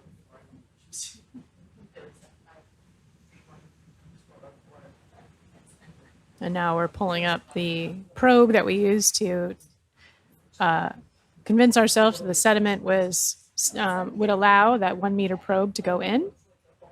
We don't want to try to stick the probe into something that's going to be too hard and possibly bend it. So that's what that's used for.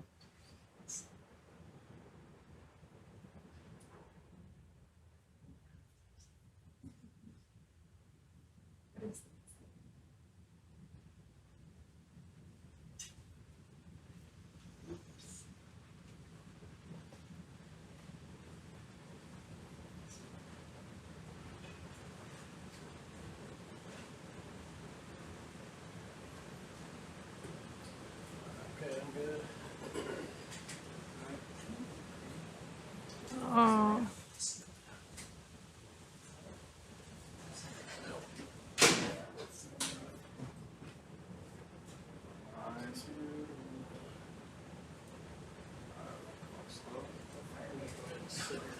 Heading just so it's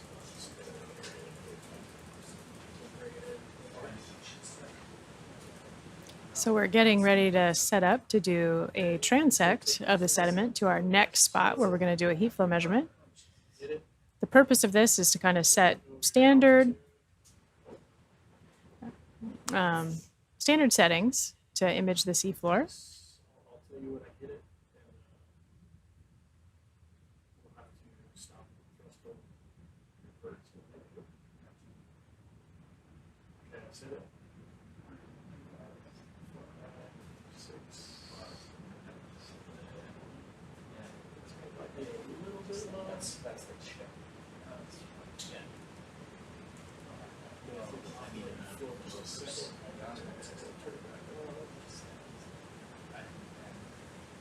Alright, that's better. Start getting ready.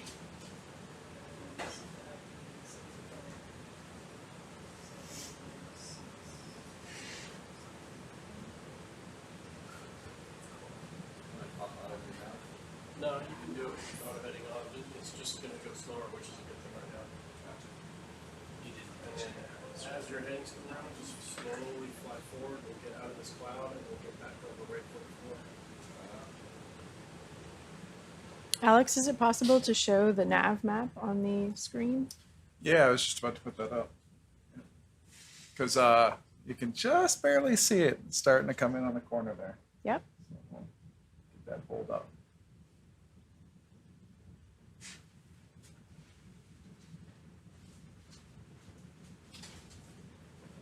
Okay, right about there. About that. Just down a little bit.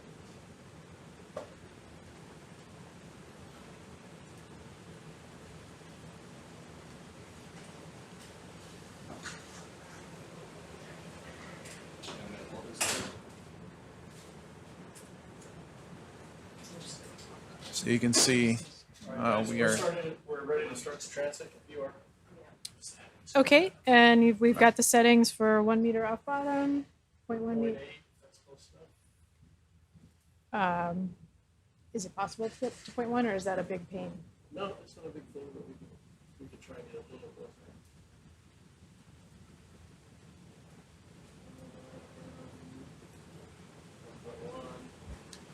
So you can see just in the lower left here of the navigational map, that is the edge of the outcrop.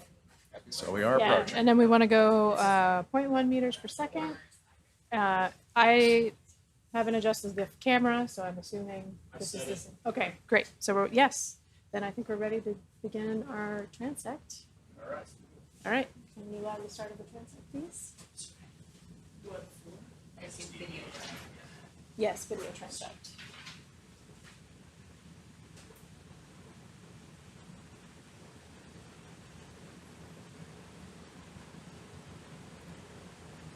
So we're going to move in a consistent heading from this waypoint to our next waypoint, where we're going to make another heat flow measurement, staying at a consistent altitude off the bottom, with a consistent field of view in the camera frame. And we'll use this information to assess the biodiversity of life in this environment. How many animals do we see in a given area of seafloor that we cover?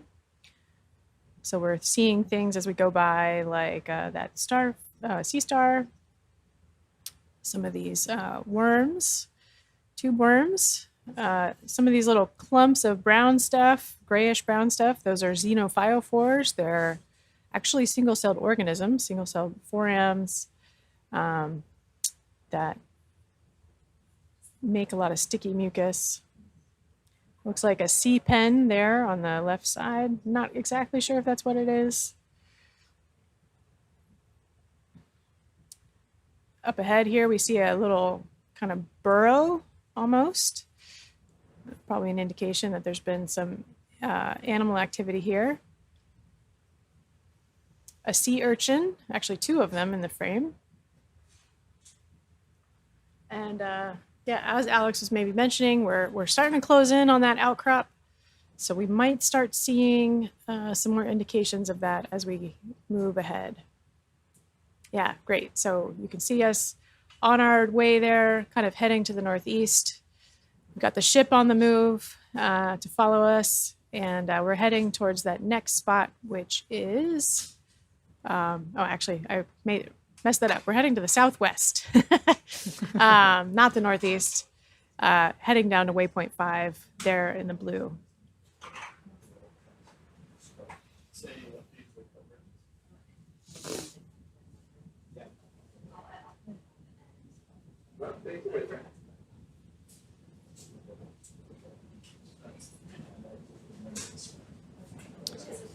There was a question about contour intervals. That's actually a good question. I'm not sure exactly what they are set at, but this area where we're at is pretty shallow, pretty low slope, probably like 5 meter contours. I'm not sure. We'll have to double check. We just made that multi-beam map last night, this morning. Did a few quick runs over the site with the narrowest beam that we could manage in 3 kilometers of water depth to give us a little indication of where we wanted to be.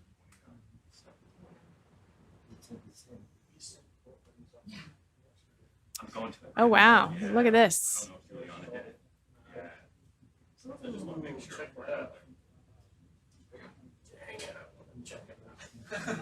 We can drop a waypoint and come back later.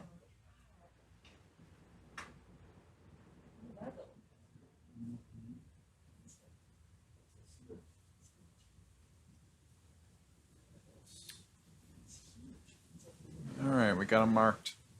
Great.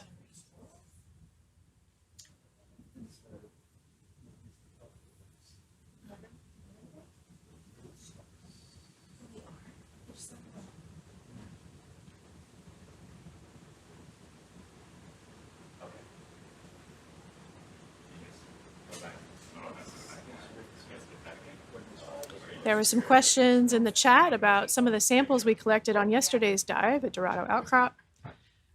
We both collected some low-bait lavas at the base of the seamount, as well as some highly altered basalts on the seamount in the areas of venting. The low-bait lavas fell apart very easily, very brittle, covered in manganese oxides.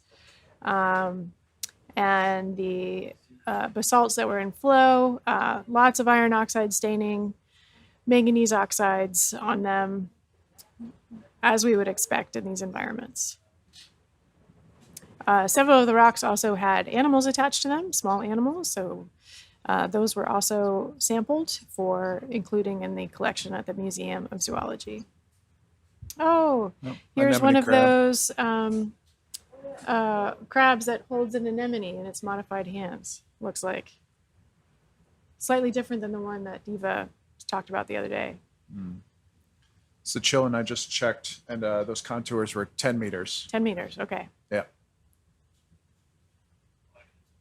Yes. So all done. We left everything ready. Okay, with the, we already paragraphs with the tubes. Yeah. So, Can you put them in the 4-degree fridge? There's a box in there with my name on it.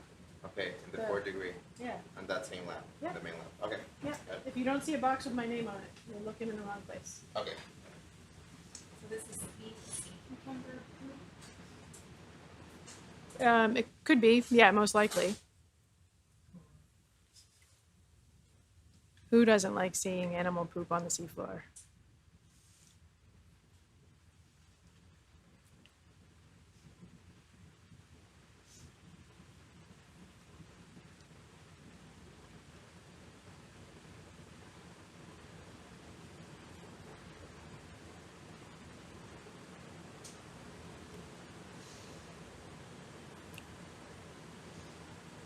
One of the things, if you're not used to seeing seafloor sediment, you might be wondering, is this interesting?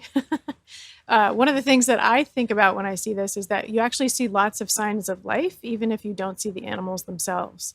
So you see lots of little tracks in the sediment, different types of features that animals make, especially, for example, some of these brittle stars, they kind of bury themselves in, and you can see those little star shapes. So still indications of healthy ecosystems, even if you don't see the animals themselves.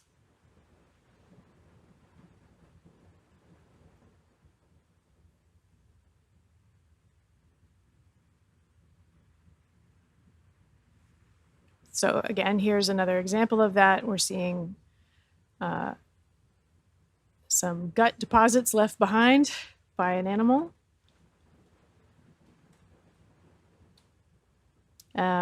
Many of the animals that live down here, they eat little things out of the sediment, so they kind of process the sediment and they leave behind those deposits.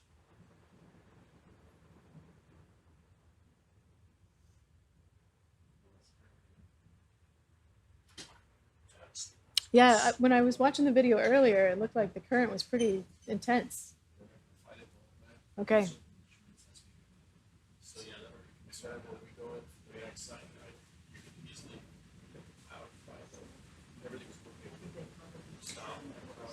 One of the features that makes doing these transects possible is the fact that the ROV has what's called auto lock. So it's keeping itself consistently 0.9 meters above the seafloor, using automated systems to kind of balance those thrusters.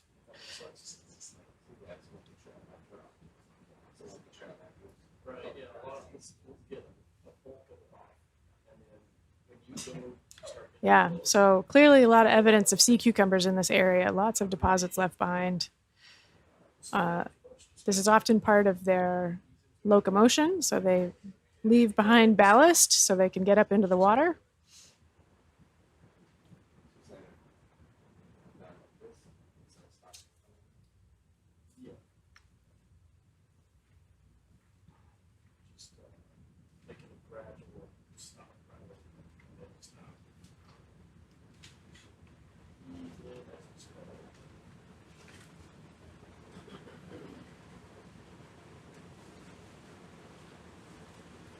One of the things we're keeping our eye out for on this dive are some of the other fauna we saw in the sediments around Dorado outcrop that were of high interest.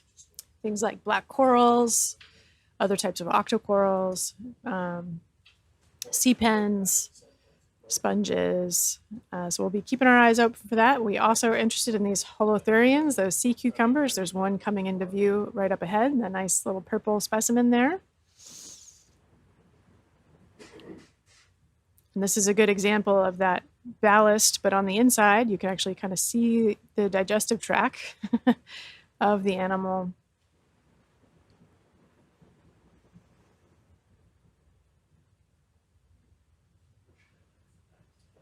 System is kind of look on right on there. So that's all the stuff for Schmidt Ocean Institute. Just gonna go. Words. I know. Oh, in fact. See how like the boat was pulling back? You could almost kind of maintain whatever they pulled. Wendy? At the time. Do you know what that You little turn to face away from the boat. thing on the far left is? Trying to slice it forward.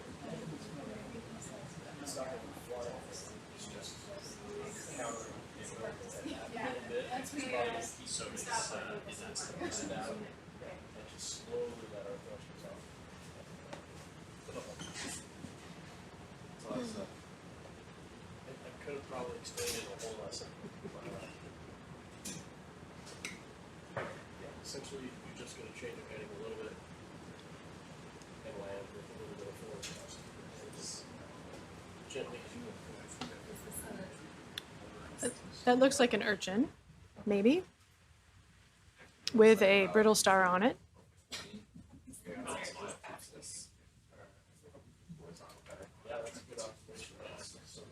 And then different types of worms, tube worms.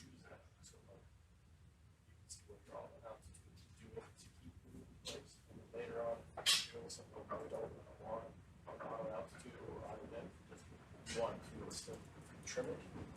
Now you know that figure, right? Do that right there in yellow. And get roughly that same percentage, and you know you'll be There's no real such close. thing as too much observation, right? Nope. Okay. I don't know if I'm like overdoing it or not. You won't be using that today. I mean, maybe if you were logging sediment. Well, I mean, it's gonna be like the same animals over and over again. That's and, fine. Like different people are gonna have different rates, so you can't really get like a density. But We're not doing this data is not at all used for the density. So, for instance, Tater, Yeah. the program we're going to use to automate it, Uh-huh. is just going to look at the video imagery. This is really our logging is to help I us. think on Twitter it's AI. Yeah. Oh, okay. So it's gonna do. I mean, there are people do this Engine manually. that are trained in it. Not quite, because it's trained on image data sets. So it will help a person get examples to then say, this is it. Okay. Now automate it. But this is really to help us go back in the feed to find things. But like if it's not a great image, then it's kind of like really need it. It's still helpful. Okay.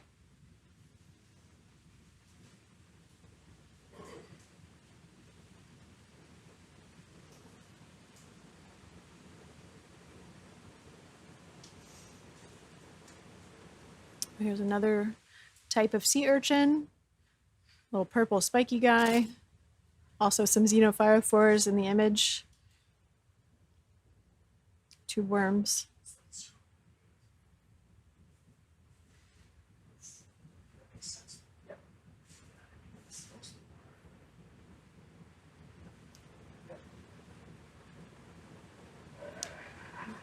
Ooh, look at that fun guy.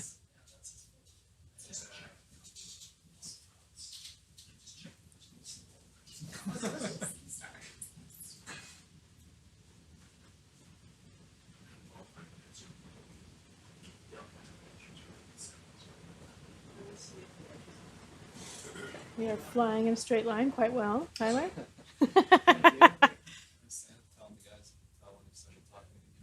Oh yeah. Right. Is this your first time flying? Yeah, I didn't know on the set.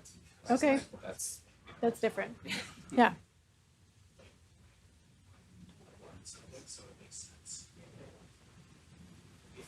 Okay, that's the 100-meter transect complete. Okay, thank you so much. We can mark the transect as completed.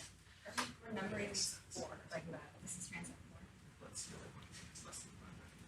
So now we can speed up as we can with the ship to try to get to that next waypoint. So if you're, pulled out on your tether, we can spend a little bit of time looking around.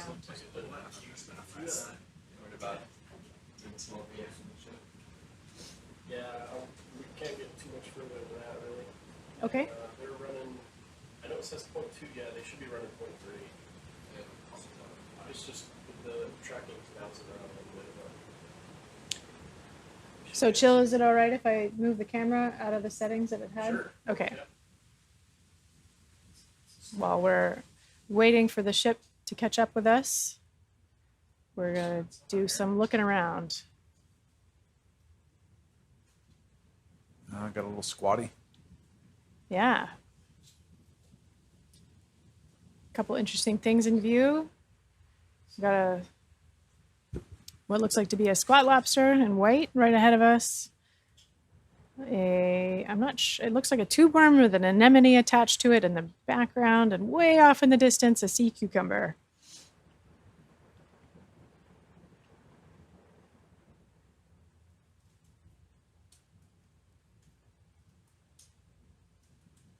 Can we get the lasers off, please? Thank you.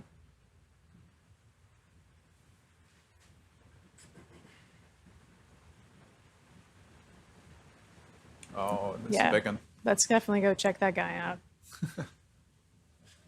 Charlie, can we step the speed up a little bit, please? Yeah, copy that, increase speed.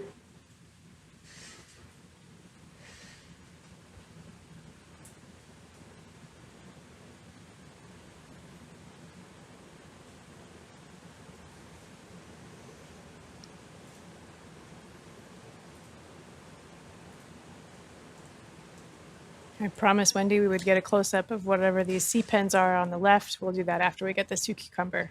Another little cuke there, I think. I think it's another little cuke.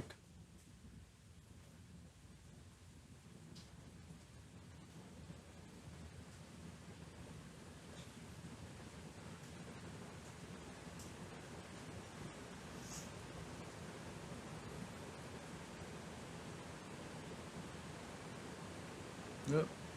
There's our dust. Nope. A little bit of sediment debris.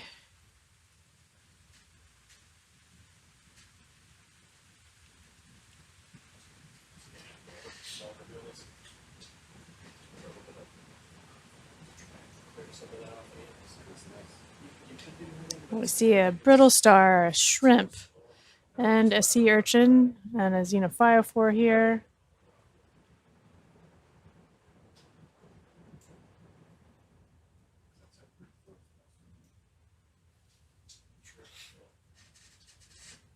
Interesting urchin. Let's see if I can get a... No.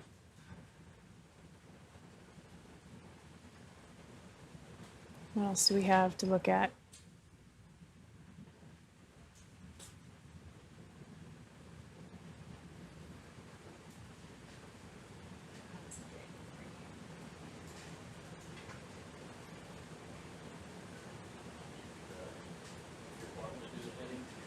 What's this bright little white ping pong ball?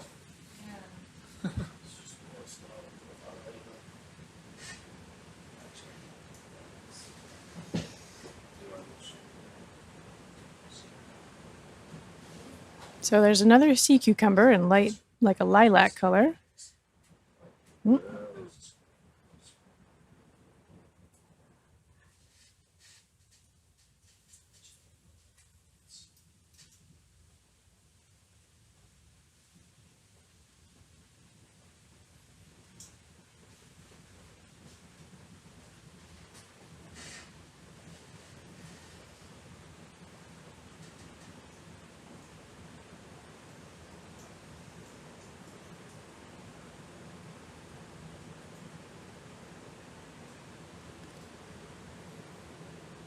Oh, looks like we have a fish up ahead.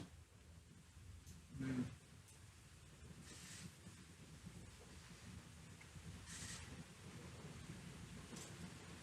gotta wonder how much stuff just stays right out there at the edge. Yeah. Hiding in the shadows. Yeah. It looks to be a cusk eel. Before seed species, Yeah. just out of the camera view. That's it. Yetis and Sasquatch. A little too far over. Doot, doot, doot. I think those are cuts. Mm-hmm. It looked like a cusk eel to me. I'm not a fish expert.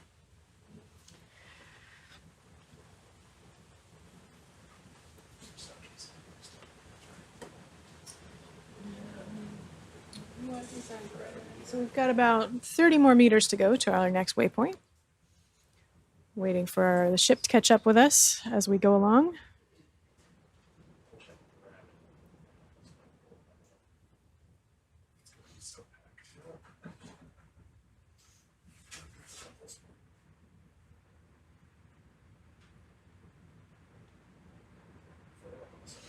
There's quite a bit of particulate matter in the water column here.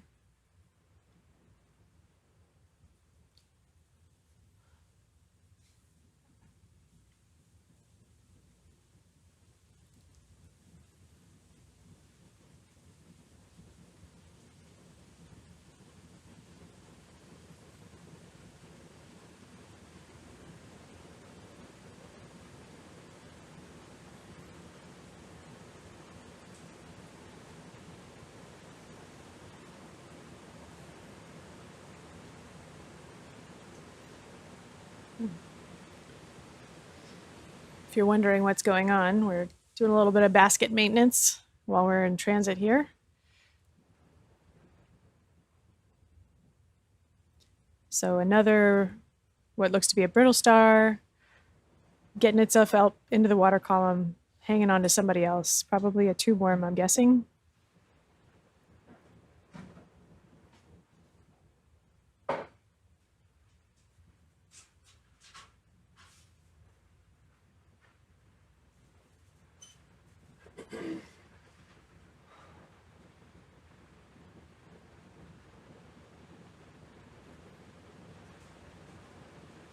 Check this guy. Oh yeah, we saw one of those earlier.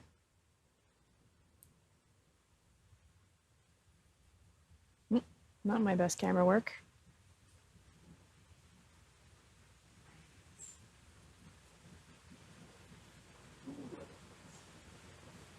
I guess that's a type of anemone.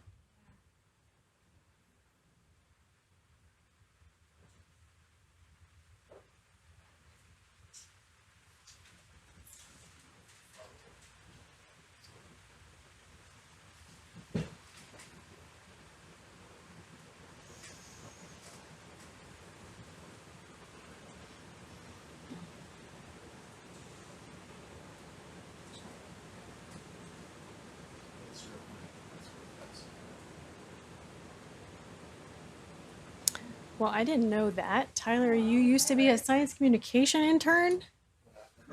Yeah. Nice. Our audience knows about you.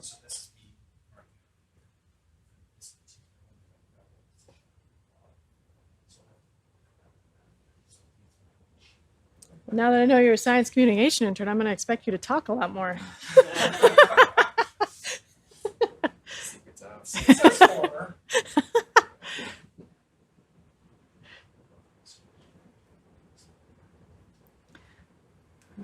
We've got another anemone attached to this tube worm here.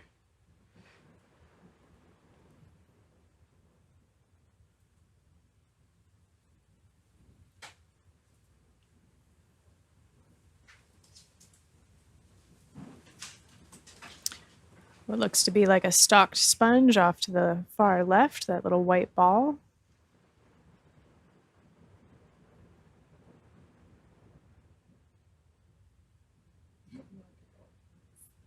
Oh, you've got a big fan club out there, Tyler. Lots of claps and Wow. Thanks. Thanks, everybody.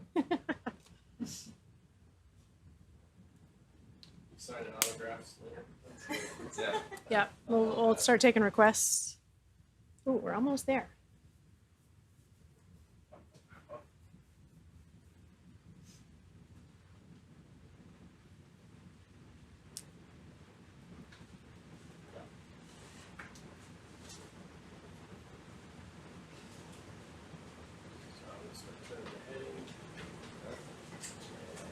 The outcrop is growing closer.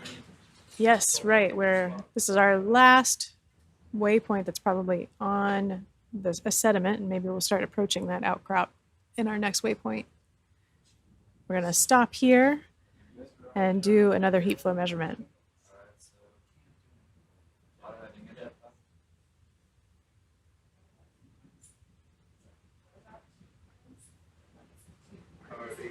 Bridge, do you want me to stop at this waypoint or keep going?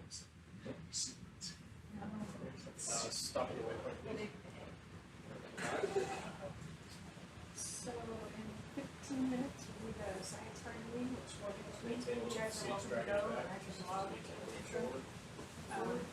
So you can be part of the conversation. You guys will be here so people that are done, but other log you guys will be Yeah, I think I had one thing to mention, so I could probably run over and like mention it and then back. Yeah, no urgency. That's just it's relatively low stress. Okay. Who's gonna log all of the drill sites? I'll get set up by then. So we're getting ready. Hopefully you can have it where you're only doing test downs. And you can transfer to trims, whatever you want to trim it out. But, pretty close.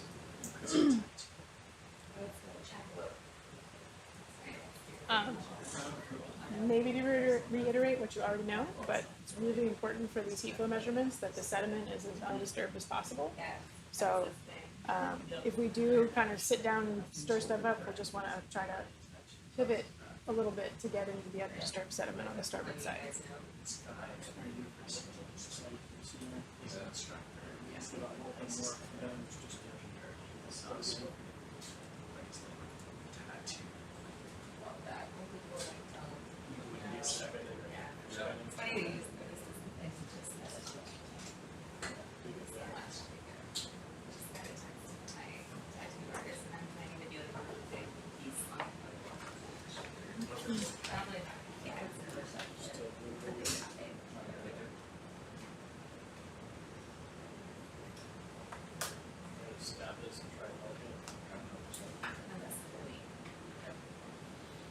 So this is just our testing probe that helps us assess that the sediment is soft enough for the heat flow probe to go in.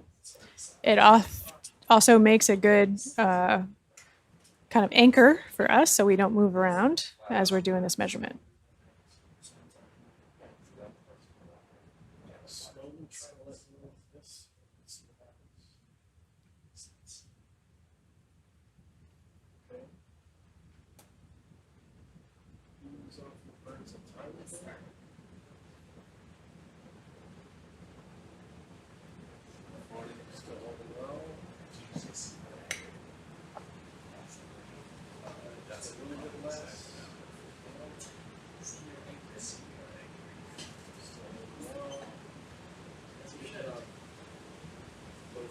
Mid-30s, lock it in.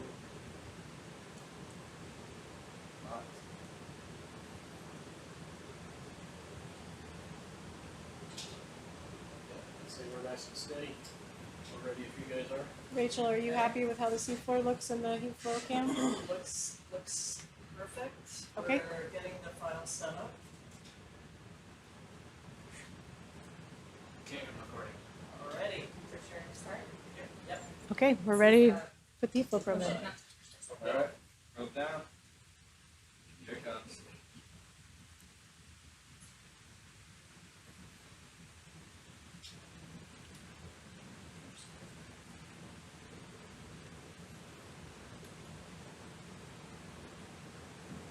Rope is max. Alright. Super response.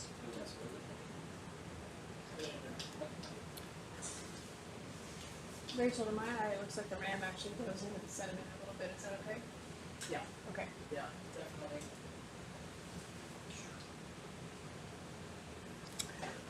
I guess we don't have to fire Tyler then. Yeah, it would have been a rough first day. All your fans would have been very sad. Bear says it's good, no. It's good temperature. What is good? Yes, you start. Well, why We got all would three now, right? point something over 5? It doesn't matter what order you turn the pumps off. What's that? So when you turn the pumps off, it doesn't matter if you boost or main. No, it doesn't matter. No, only when you start. Boost first, and then Always boost first and start. Off. off, you turn the main first. Alright. Maybe two different things. But,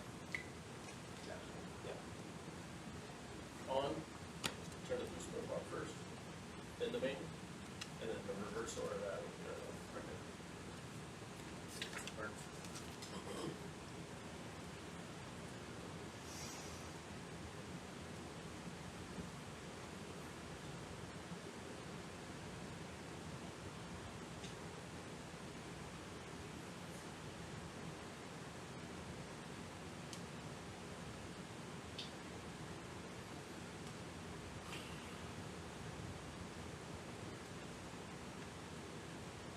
Make sure you set the tell them. And you have to give you hour distance. yeah. If you turn on, they'll swap in as pilots and then pilots at the end. So give you hour number. Yeah. Start collecting. That's the name of the game. 1,000,000 miles. That's it. Then you get miles. They don't have to. You put three initials in. That means.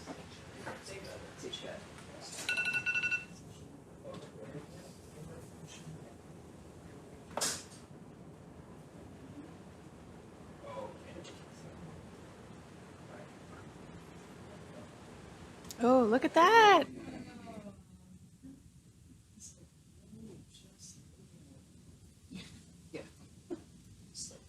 She needs a bath. I'm an old man of the He was sea. fine until we came down. It's totally crazy. So I want to get to Marsh, but I just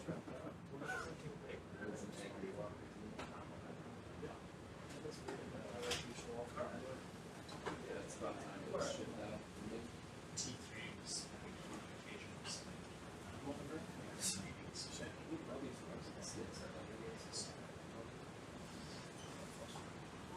Hours, basically like everything. Man, what a life.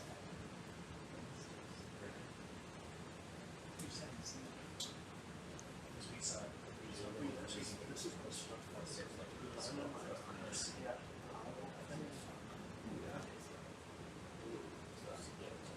Still, what are you looking at? What are you checking? Rachel, how's the data looking? What's solar they dig? Okay. I'm gonna not stir it as much as we get to. We're making Andy happy. Yes, we are. Hopefully.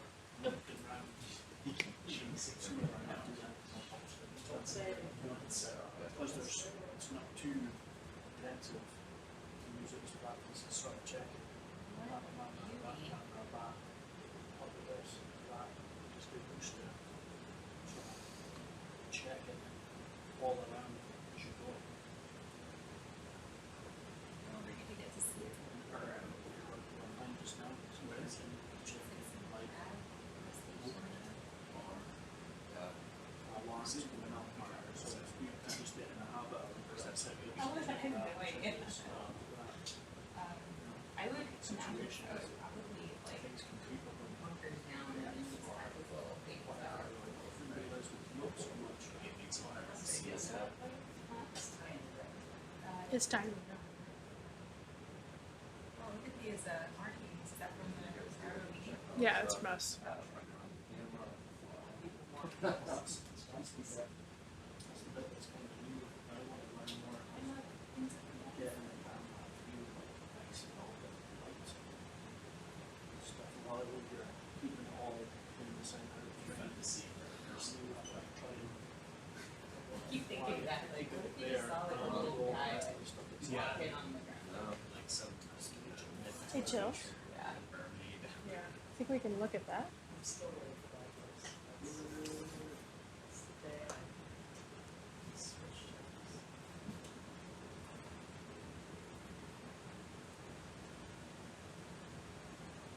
Oh, it's just sediment.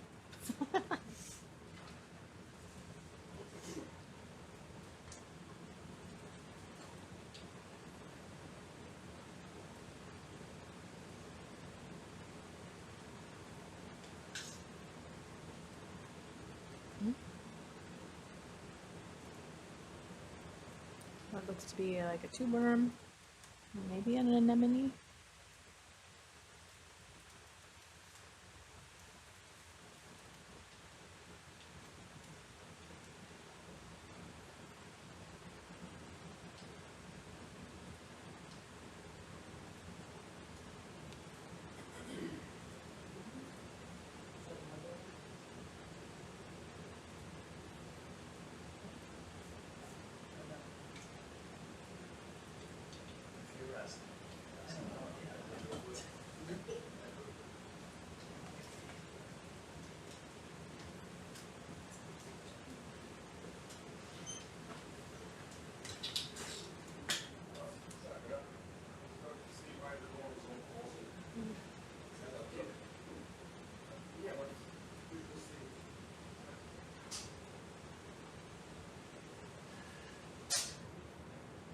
Looks like there's a brittle star hiding under there.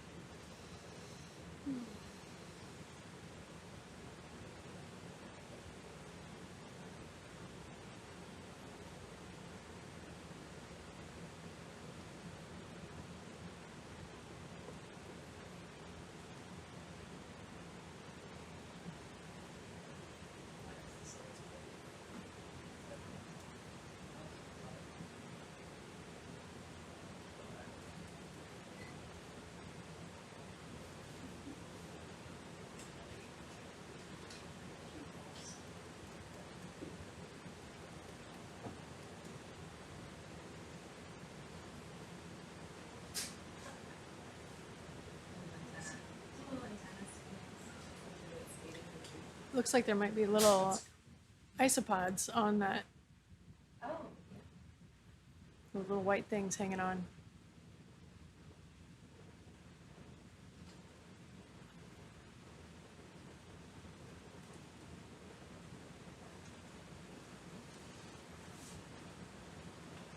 Yeah, it's funny, I look at something and not see anything. Yeah. Zoom in and you see so much little Yep. things.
Oh, nice shot. Yeah. Nice, Zena. So again, that's what looks to be a xenophile 4. They're a type. That's okay.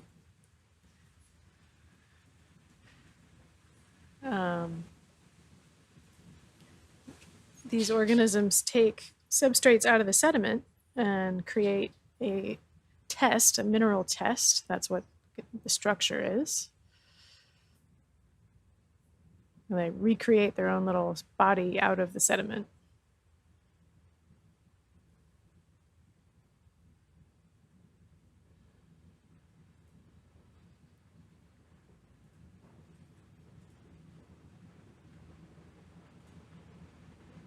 Oh, Holly, I meant to mention, you do stuff making clay, right?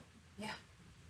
There's a artist that, I don't think they practice anymore, but they would get leftover sediments from scientists at Woods Hole Oceanographic and use them as like glazes and stuff. I've been like talking about that a lot here, and I'm Yeah. hoping to do that when things are a little bit more. Yeah? Yeah, that'd be great. Yeah, I mostly work with wild clay, so. Yeah. And This- even like rocks are just.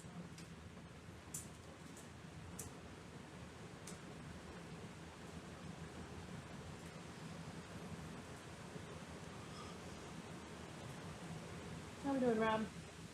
We're good, we're in post, Okay. 200 more seconds.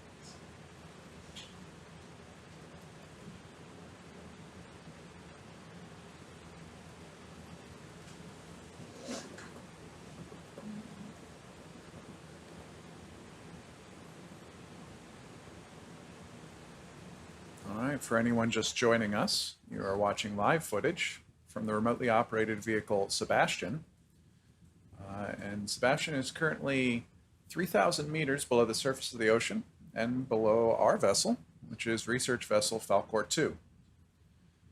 So we are currently so close to an unnamed and prior unexplored outcrop. In fact, I'll put up the little map here. And we are just waiting on a final heat flow on this side. We're gonna get to the outcrop, we think, maybe with the next waypoint. Yep. And then I believe the plan is to head up and over it and do more heat flow on the other side. That is correct. It's going to be interesting to see kind of the maybe abrupt difference in terrain. Or do you think we're going to kind of wander into more of a field, like there was that that field over by Dorado? Yeah, hard to say. So, depending on the steepness of the terrain ahead, we might come into like a rubble field, or it might just gently come out of the sediments. Yeah. Kind of hard to predict, as we don't have really high resolution multi-beam data here yet. Yeah. Interesting to see what we get. I am very nervous.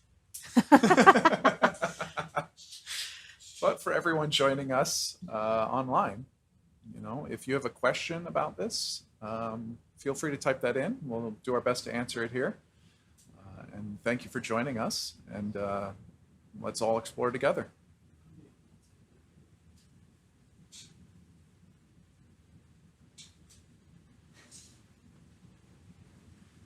Has it been 200 minutes yet? 100%. 100 more seconds.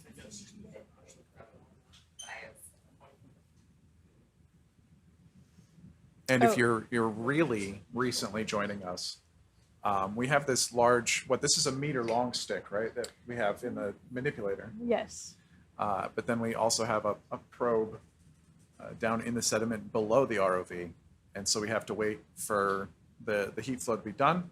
And then we're going to pull that probe up, pull the stick up, and then we can move.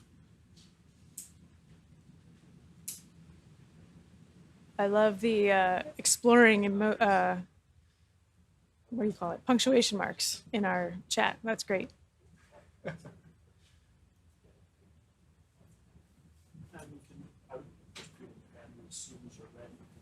Do you want to go to the science meeting?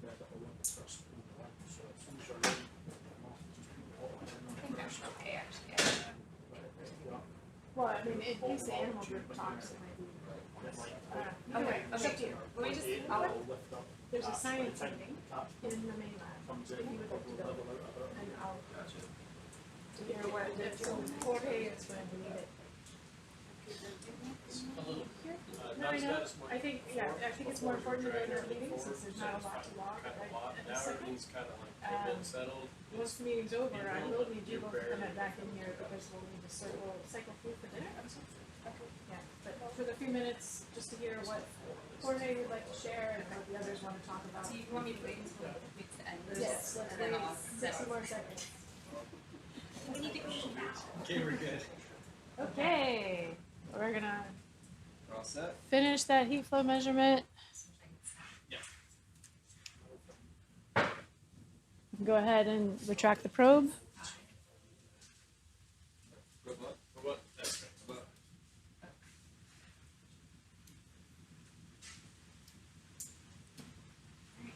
I'll be back.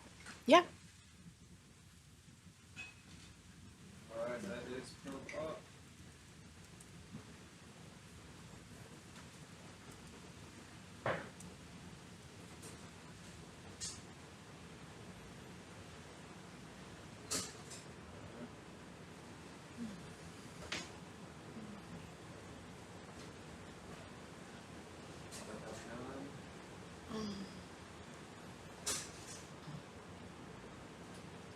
Just double check your camera, make sure it's in the right place. Zoom out. Square.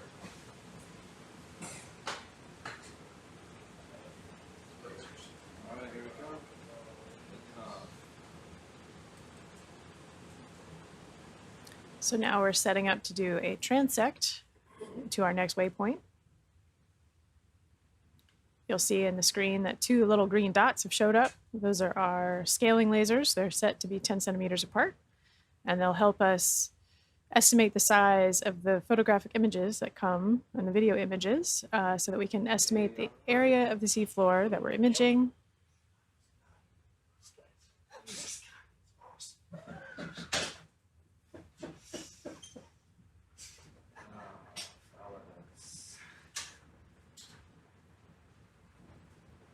So we have a question in the chat about the temperature measurements that we've been doing. So we stick these temperature sensors in. They actually record some frictional heat. So we see that dissipate. Then there's a heat pulse that's sent, and we see how that, I'm not sure when the heat pulse happens, but then we're looking at the temperatures that those sensors are measuring in the sediment. And we wait until those measurements stabilize for quite a period of time so that we can get an accurate measurement of what the thermal gradient is. So what does it usually take? 10, 15 minutes? So we insert the probe and watch it heat up. Yeah. Insertion, and then we wait 7 minutes, 7 minutes. and then we have a heat pulse. Okay. And we wait 7 more minutes. All right, so there we go. Frictional heat on the way in, let it measure for 7 minutes. Then there's the heat pulse, and then we watch that dissipate for 7 minutes. Can we come a little bit more off with the auto lock? Closer to 1?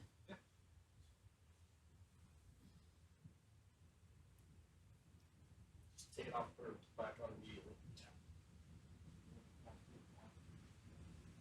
There you go. That looks good.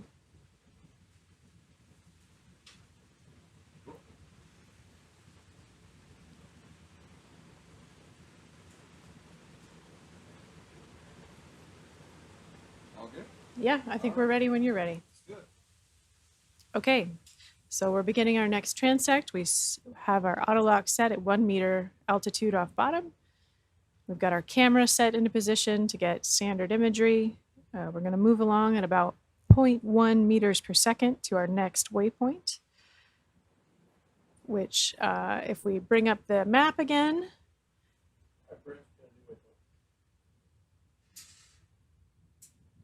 Great, copy the waypoint.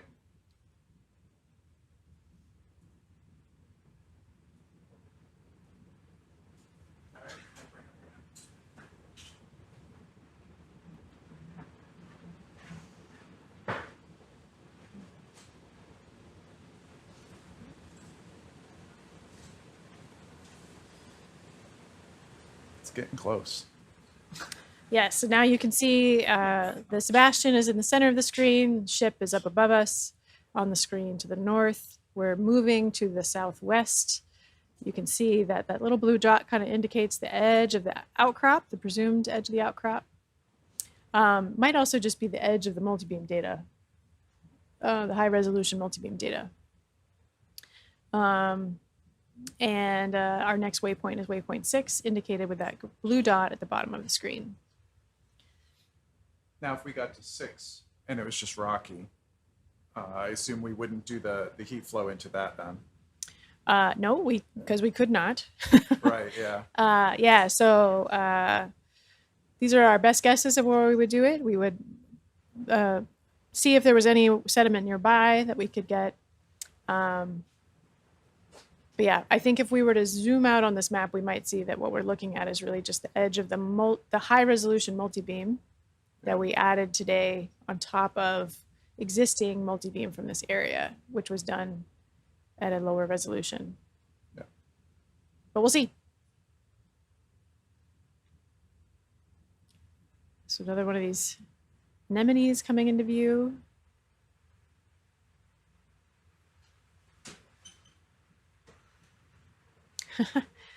It's wonderful to see chats come in from colleagues as well as folks who are regular audience members of the Schmidt live feed. Thanks for joining us.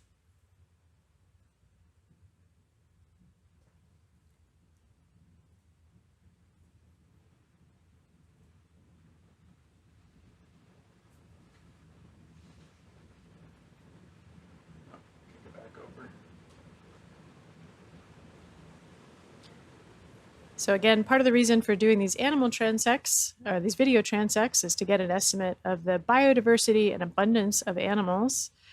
It's actually pretty cool to get to see that brittle star moving about. You don't actually see that much motion from them.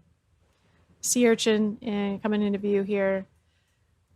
We're going to be using automated video annotation to help us with identifying the abundance and diversity of life, which we're really excited to try out for this expedition. We have a couple of our colleagues on shore who are helping trial that for us.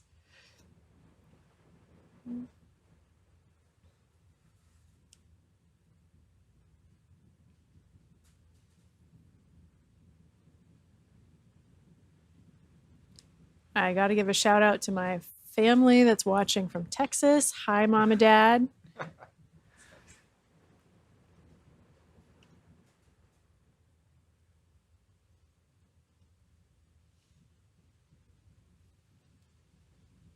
What else are we seeing here? Again, we're seeing some of these little spirally deposits left behind by sea cucumbers.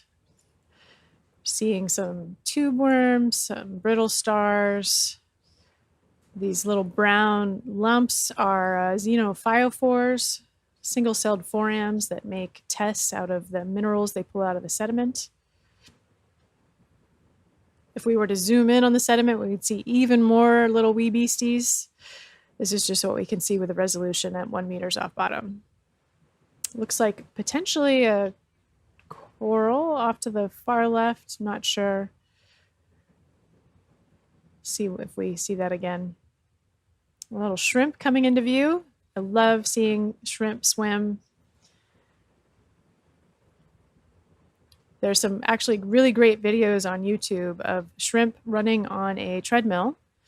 Some really great research done, funded by the National Science Foundation, to look at that locomotion, how do crustaceans move, and thinking about mimicking that kind of behavior for things like robotic movement and other kinds of things. But yeah, so if you ever look up shrimp treadmill, it's pretty amazing.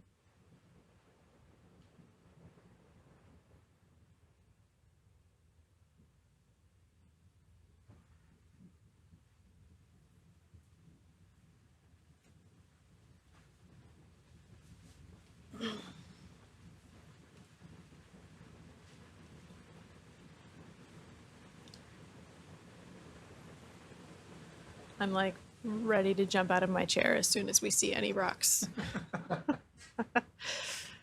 So anybody that's new to the dive today, wondering what we are doing, we are exploring an unnamed outcrop feature out here on the abyssal plains in the Pacific Ocean off Costa Rica.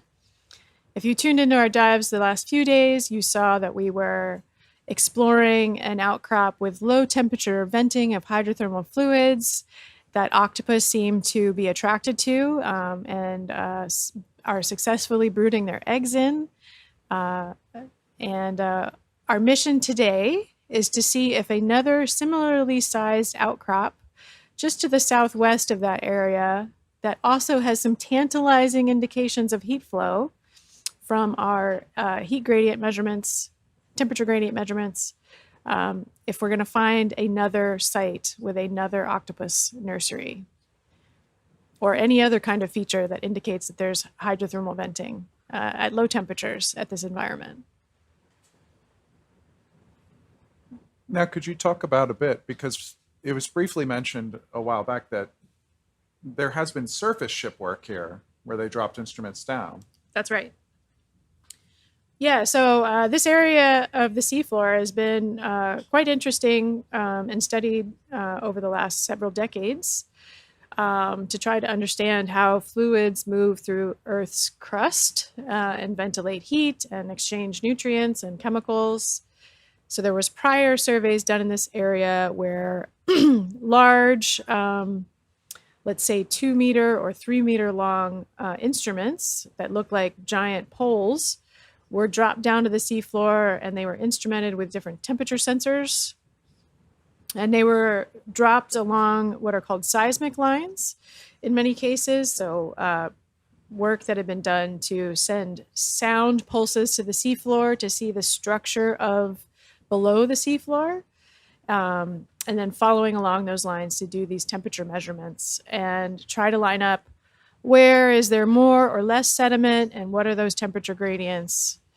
And realizing that this area was anomalously cool in some spots, which must mean that fluid is moving through the seafloor very quickly to mine heat that is coming from the interior of the Earth. And so lots of prior work done in this area, and it was only in 2013 and 2014 that evidence of that low temperature flow was actually confirmed during expeditions with the research vessel Atlantis, using both the human-occupied vehicle Alvin as well as the remotely operated vehicle Jason and the autonomous underwater vehicle Sentry to come explore this area and for the first time find those low temperature vents. And we were not expecting to find that octopus were related to venting. That was not a feature that had been known before. It was a very interesting observation, and it's part of the reason why we're back here now. And so now we're trying to understand if that venting is really unique to that one sea outcrop. We don't think it is. We think it's more widespread. That's why we're here. And now we're going to try to figure out if that animal behavior is also more widespread.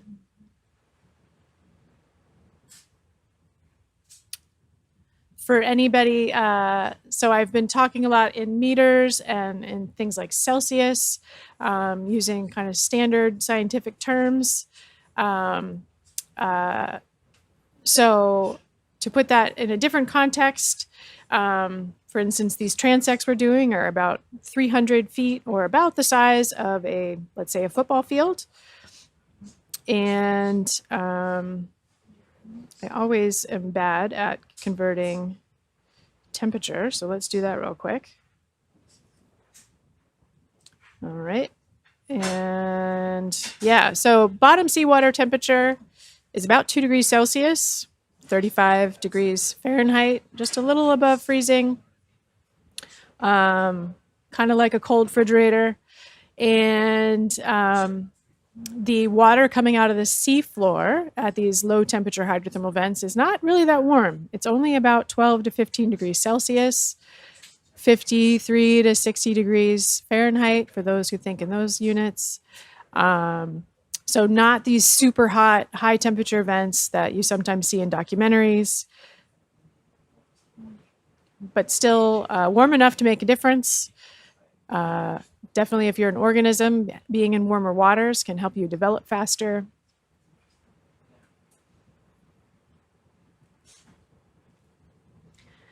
If you're wondering what these little curlicue features are, they are not an animal, but they are a sign that an animal was here. It's essentially the scat of a sea cucumber.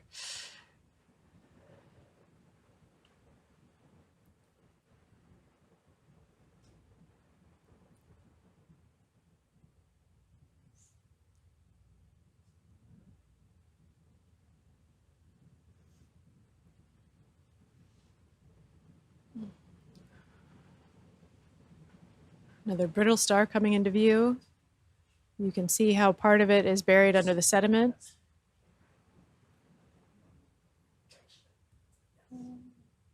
You also see lots of little holes in the sediment, indications of burrowing animals.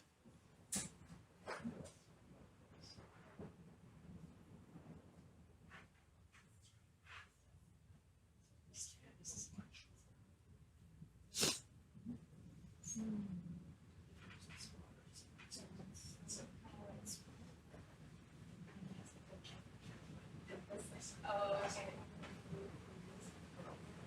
They said it's not a problem. If maybe decide, I can just,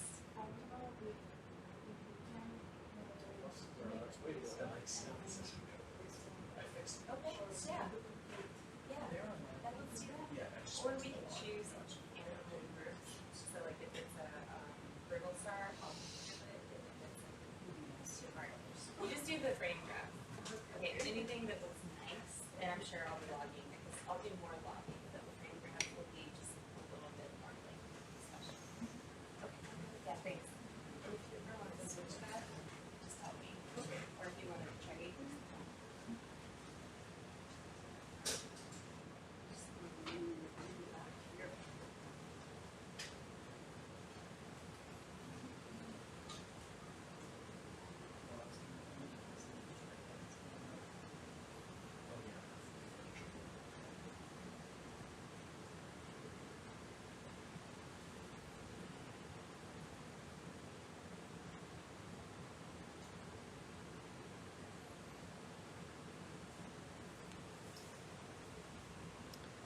So evidence of lots of sea cucumber activity in this area. Lots of these curly Q piles. This darker clump, those are what are called xenophyophores. Different type. Those are actually animals. They're not debris left behind.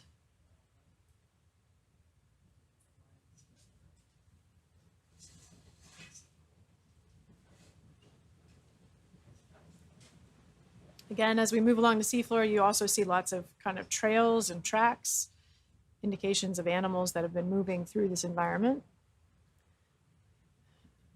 I have a, what looks like an anemone here in purple.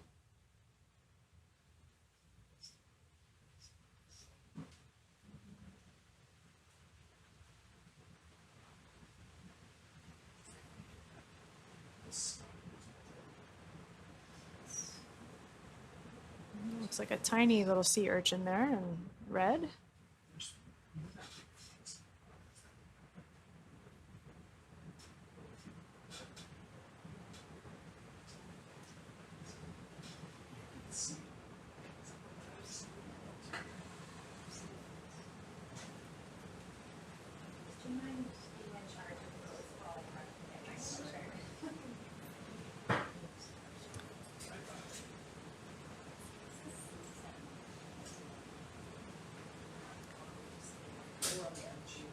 Doing a great job driving in a straight line, Tyler. I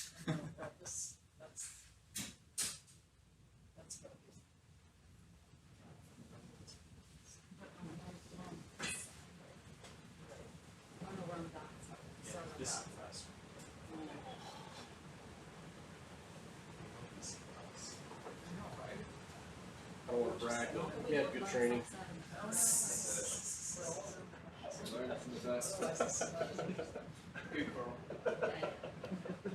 I still think there needs to be more talking.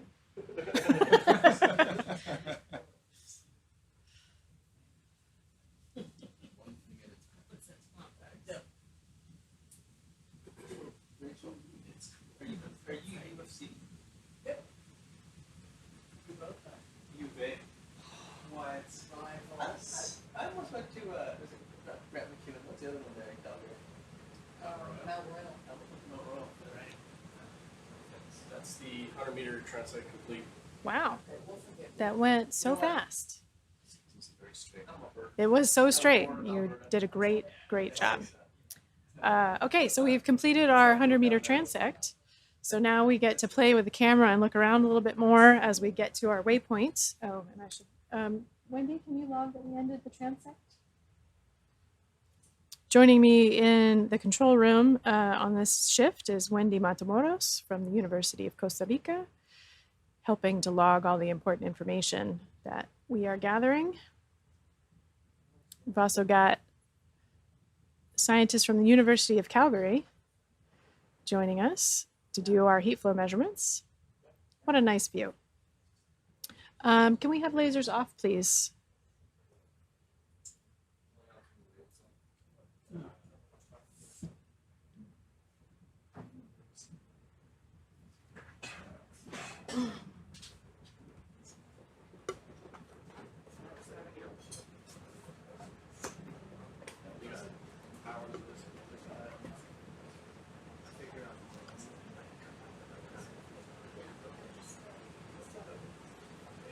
Beautiful sea urchin here.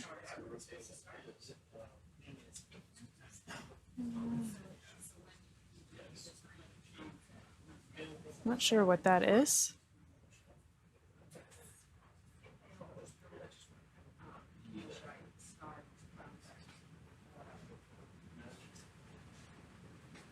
We got another sea cucumber off to the left.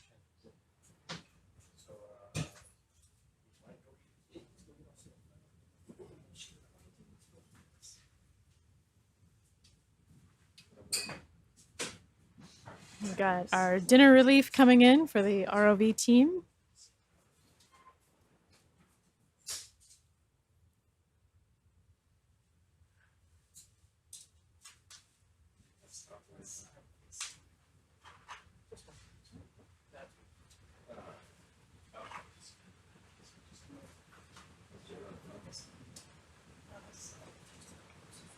Nope. What is that? I'm not going to get there fast enough. Nope. Sorry. Apologies for the bad camera work, folks.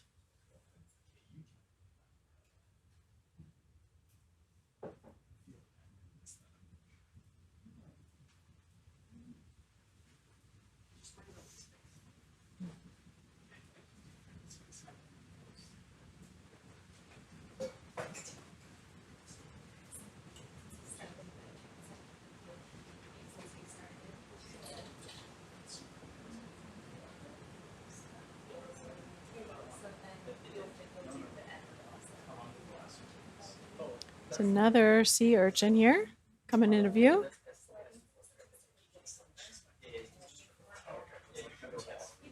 Yeah. We're not doing a transect now. We're done.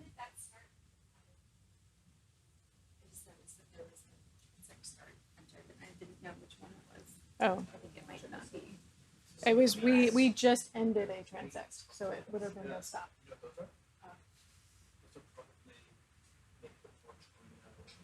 Oh my gosh, is that a tripod fish?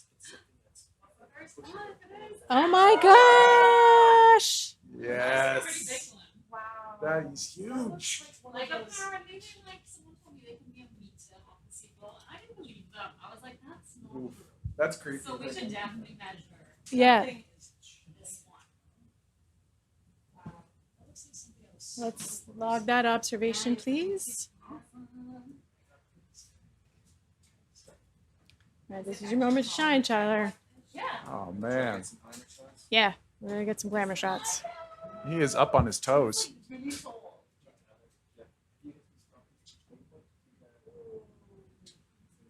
Yeah. We took the lasers on before we swims away. Yeah. My lasers are on. Look at this guy. He's like a foot off the seafloor. More. Yeah. He's. Whoa. Oh. We got a picture. We can take the lasers off, I've never please. seen them so There we go.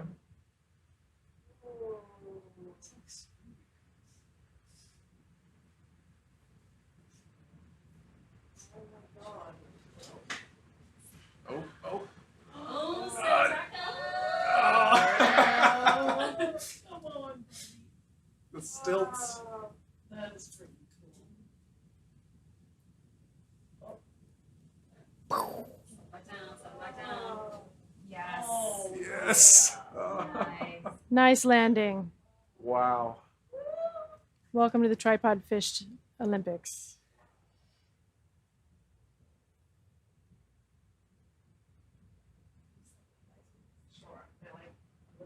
Very cool. Nicely done, Tyler. Good flying. I know. Sorry, it is. Yeah. We're not paying attention to you at all.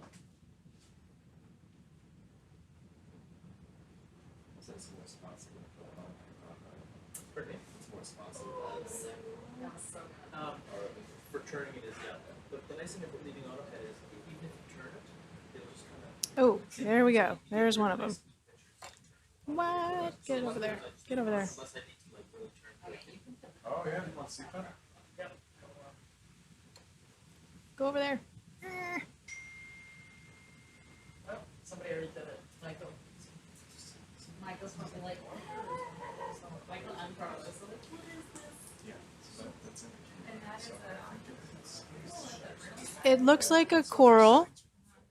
Could be an octocoral with a brittle star.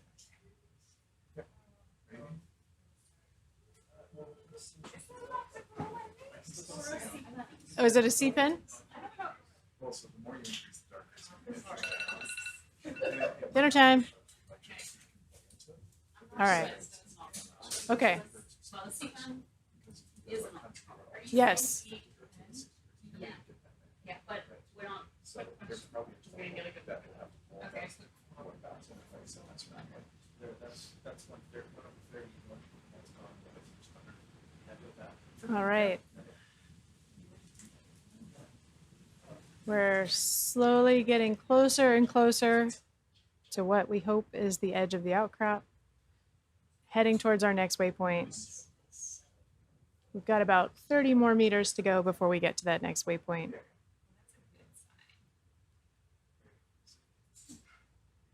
Starting to see that the slope of the seafloor is looking a little different. It's not as flat. Hi. That wasn't that a cool tripod fish? Wow. Yeah. I Ooh, like who the do we little. got here? Inspired by itself, Salvador Dali. Yeah. Here's another sea cucumber. Quite decorated. Really spiky.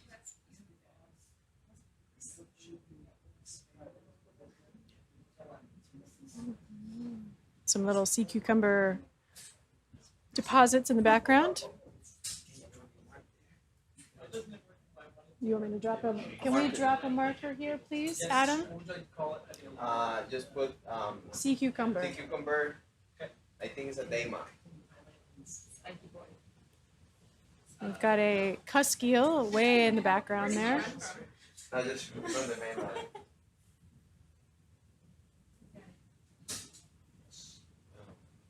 Did you annotate the tripod? Yeah. So cool. We've got a little cluster of sea urchins ahead of us. I wonder if that means there's something worth eating right there.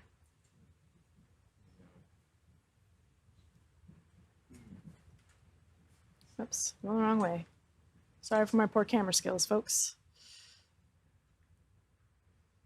So you're controlling the camera there? I am. Yeah, that's what this is. Yeah. Usually the pilots do it. Okay.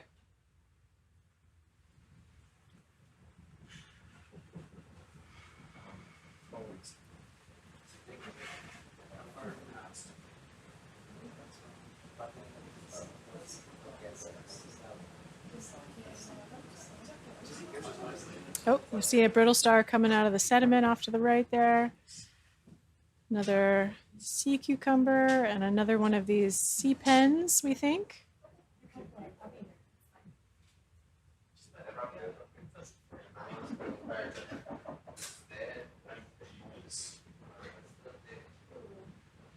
Looks like a little, yeah, all right. Getting some interesting things in the field of view here.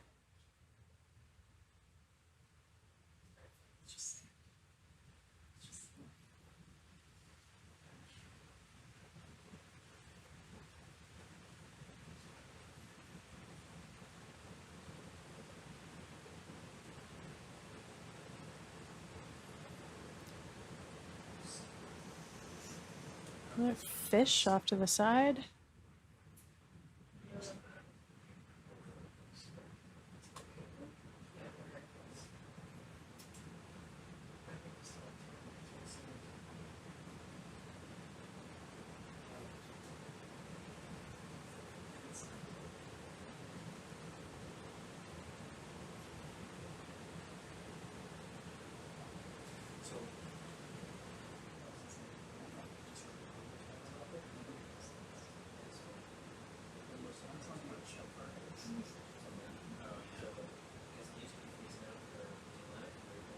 Another sea cucumber coming up in the frame with the sail at the back. It's probably not an official term.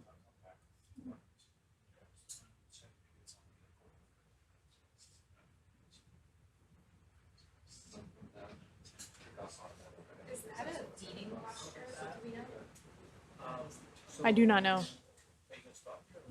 It's I think it's just a different type of sea cucumber. Oh, really? Then it just has that. Yeah.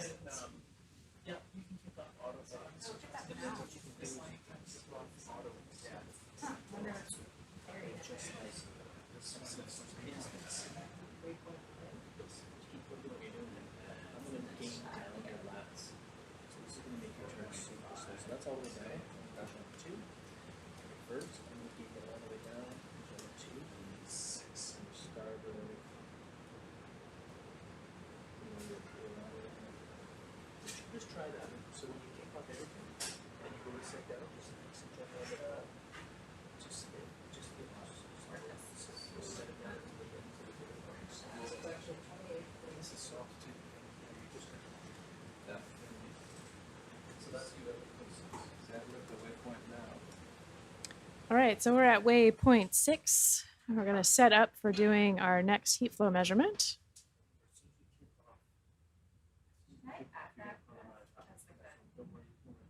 Say that again? Not really.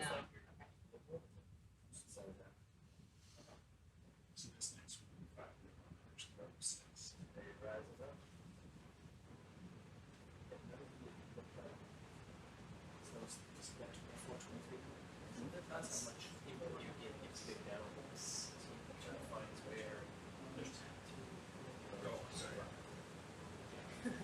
Roll time. Oh, I thought you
Before we get too settled, it looks like we're already in the sediment with the heat flow probe. Rachel? Yep. It looks like we're already a little bit in the way we sat down. Should we reposition? Wait, we still have another one to do? Or is it not and I'm just seeing shadows? We'll know once we turn on the instrument. Okay. Actually, so. Yeah, do you want to? I think it'll be okay. Yeah, we're frictionally heating it. I don't see. Okay. That's gonna be a much bigger signal, so. Okay. probably fine. So, Oh. Yeah. that's, wait till we still have one more. Yeah.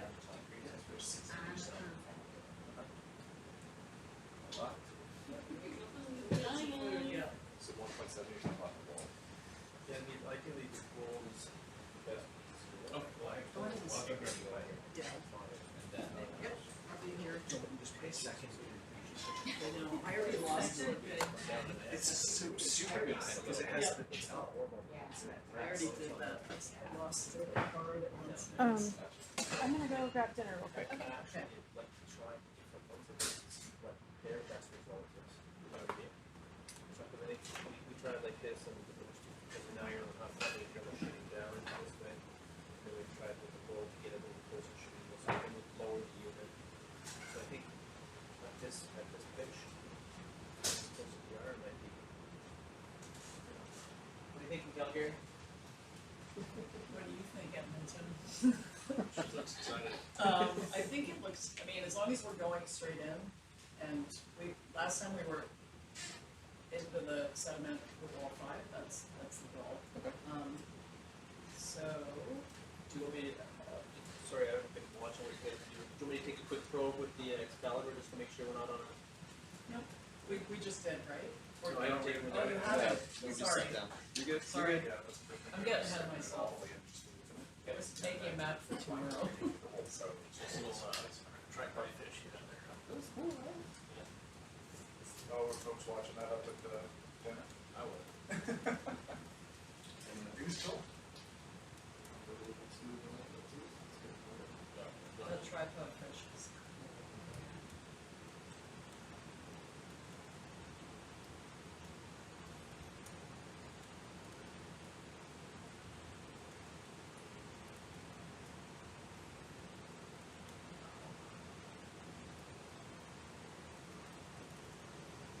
So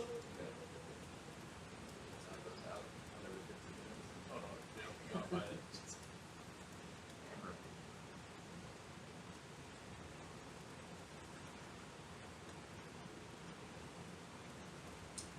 Alright, we can All drop right. the probe whenever you are ready. alright.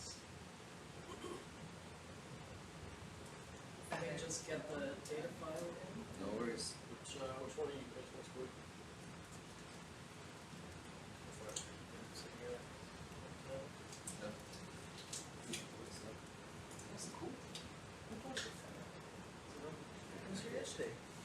You know what it is? It's overcast and squally out there. We're not getting the sun beating on the side because this is all right here. So that's heating up the room right here. Until they go fix that. Yeah, the fan. It was Hey, here we're all yesterday. ready. Alright, probe coming down. Yep. Okay. It's 531_6. That's right. Yep.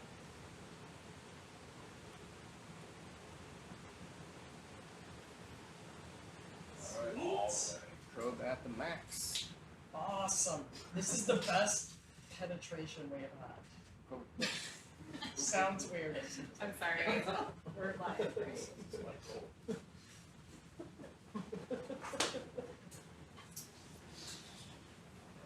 So, pitch, minus 7. It's a minus, that's, you're saying that's about I just, to be honest with you, I never look into which way minus pluses, but I think because if you were plus 7, if you were minus 7 and it was this way, you have like this thing would be sitting like this much over there. I think you're actually sitting like this, and so you've got the best. So it's cool we can know that minus 7 is kind of like maybe a sweet spot. Is there any way to, like, once you land, this is probably gonna be a good place, right? Or is it really, use the arm, you can maybe. Well, this stuff is so soft. Yeah. So you're just gonna It's your soft for but the I think duration. you're going It's not very nice. uphill, though, Yeah. Your soft See for this line here? blocking the duration. This yellow line. I don't know why I asked that. Yeah. It's not a good thing. Oh, If you see this yellow line, then go up. It really didn't? Points, but if you don't tell what you're doing, you definitely don't know. But yeah. You're going up. So I thought you sit were going there. to That makes sense. the media. But the thing is, even if you're going uphill, you're sitting down the slope. So different than this. But you're stuck in mud, it's even that closer. Oh, That, is, Fork and, Rondo, something, not particular, de animales, quienes, todos interesados. They were, No, not interested. they were open 500. she's like, Yeah. I just thought you might agree that I understand.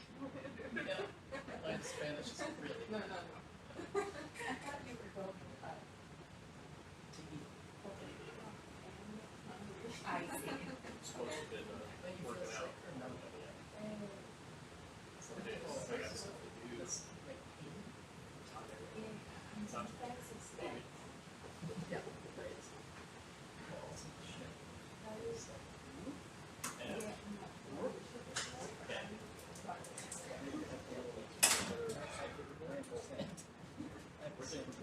So you want to put that which door this is?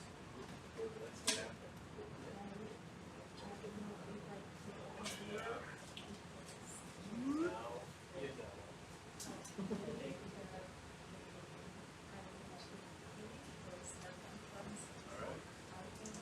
Because you get everything.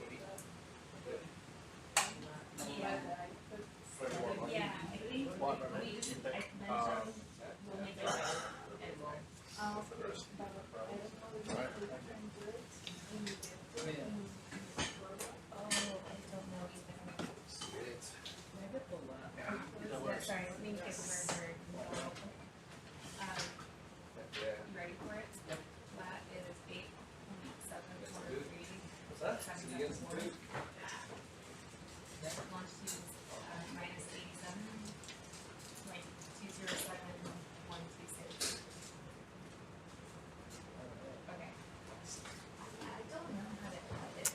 Got some folks coming in and out for dinner right now as we sit here waiting on our heat flow.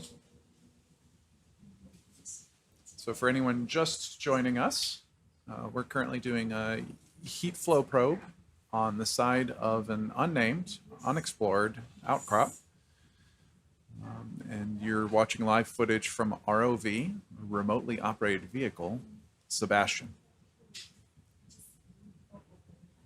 Currently about 3,000 meters below the surface of the ocean.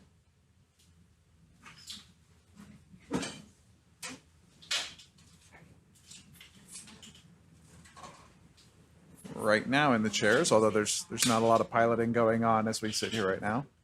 We've got Chill as pilot and Mike and co-pilot right now. And then I'm Alex, the multimedia technician.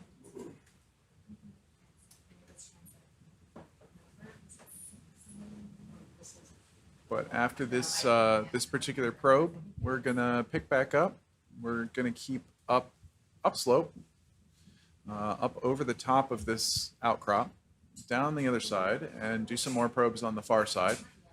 And then we've been dropping markers here and there as we go of things we might be interested in. So after we're done with all the heat flow probing, we might come back and check out some of those potential collection targets. Microplastics, yes. Sunny.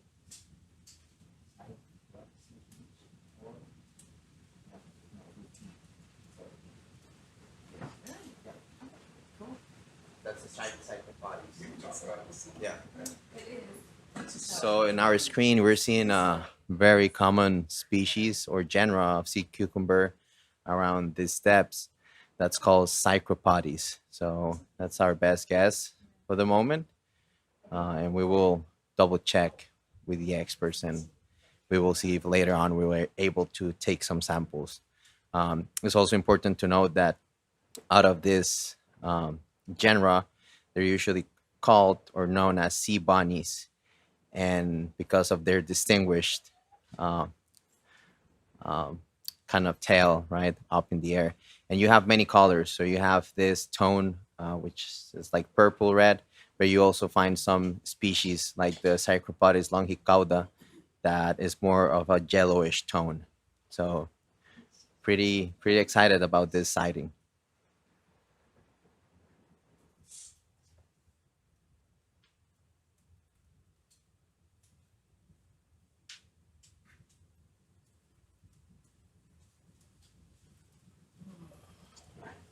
So cool. Did you drop the marker again? You drop the marker?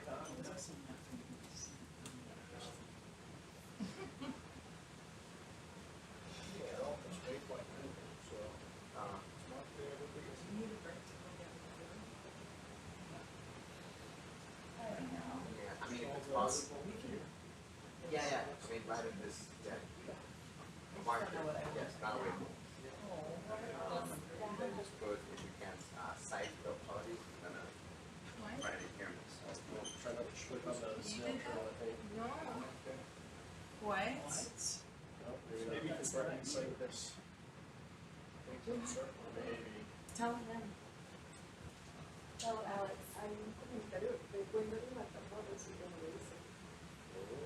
Oh, that's weird. The same thing happened to something like they came up with a new- Oh, inside that circle. I don't know.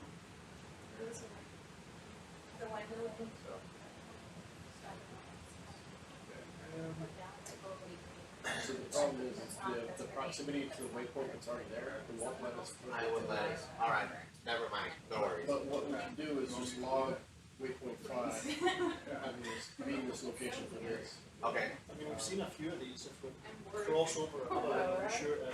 Oh, that would be great. We've seen a- Yes, we've seen a like, couple of the especially same. if we see, because as you see, these are common. Do you think it's like You have like family this member? species, On and also here, you did have you this want it? yellow one. So for example, if you find the yellow one, please,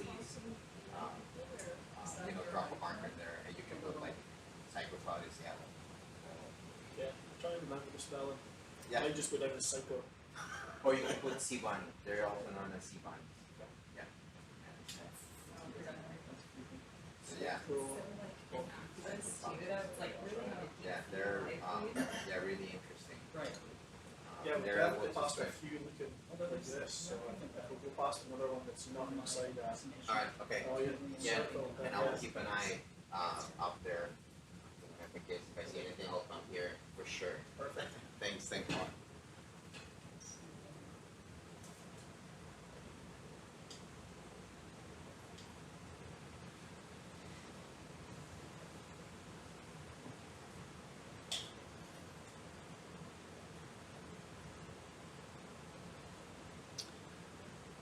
So we have a question in our Facebook chat. What is this animal? This is a sea cucumber, also known commonly as sea bunny. The most likely genera is Cycropodes, and they are common around these depths. So it's a pretty exciting sighting for us. All right. Do you want to talk about what, or maybe not? I was going to say the What the interest in god the and gut, what- but we don't know enough. Yeah, exactly. Yeah, we don't know enough, but I mean, for sure, this applies to them. And I love that we will have this many different species. Yeah. Yeah. So happy. It's great. Well, we gotta collect them. Yeah, that's it. I already told them to drop a marker, and if I see one, What was that other one? that was Benthitis. Eventitis? Benthitis. Benthitis. Yes. And both of them have this ability to swim up of water color. Oh, cool. So they're gonna have an interesting.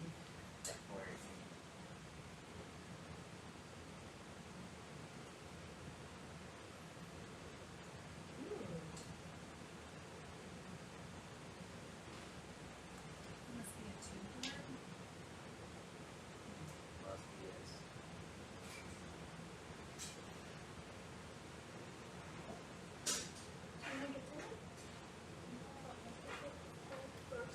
Okay. Okay. Holly, do you want to go grab dinner? Yeah, I'll go, after this, heat flow measurement, are we gonna do another transect or ascend up? Or We will transit to the next heat flow site. okay, we're not getting up to the, I don't know. Well, we will at some point. oh. But so- we both need to get dinner in the next 40 minutes. Okay, okay, I'm going.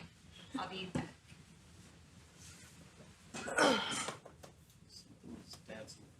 I'm gonna go get dinner. Yeah, look at that.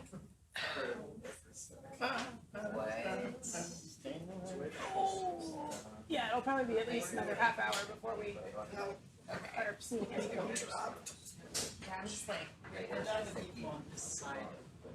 okay. Oh, you're back. Yeah. You just said you No, that was like half an hour. Food is in St. Nicholas.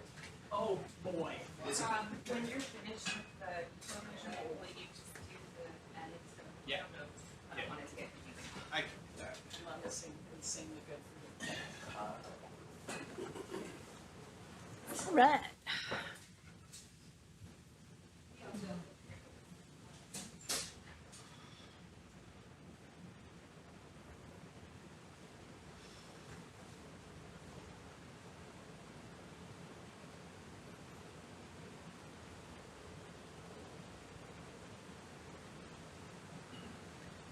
How's the heat flow looking here?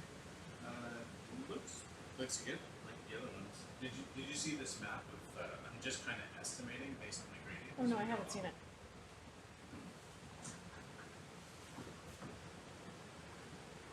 While I'm also making track lines for. Oh, thank you. So this is me just estimating the constant opportunity. Sure. But we see it rising Yeah. towards the hill. So I love it. yeah, it does go higher than these, but I'm just guessing. Yeah. What I'm doing Conservative. right now. But at least It's right doing now what it's we going up. expect. Yeah. Is it? Well, I won't ask you to answer that since you haven't actually done the calculation. Like, is it above the sphere? No, like, how does it compare to Dorado? It's less than the Toronto. Okay. Toronto was going up to like 220, like 230, 300 even. Here we're like 160. Okay. So, but again, that's just a ballpark guess right now. Yeah.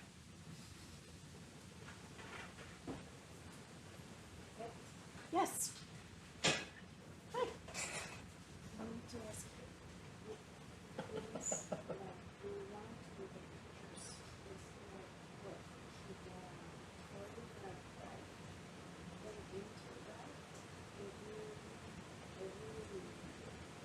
Example? Oh, we got another one of those things that we saw. Here's dome. We saw some of those earlier. So That's wonderful.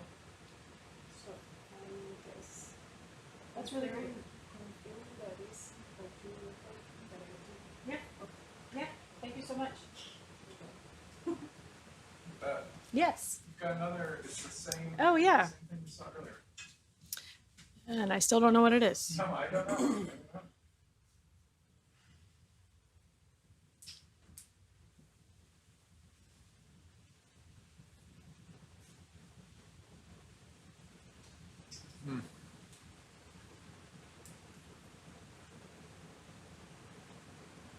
And there's also like, looks like little tiny pellets all around it.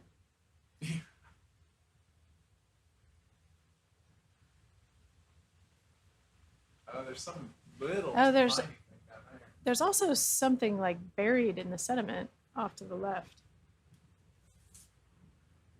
Oh, over there. So I wonder if it's somehow related. I don't know. Huh. Pteropod shell. I don't know about.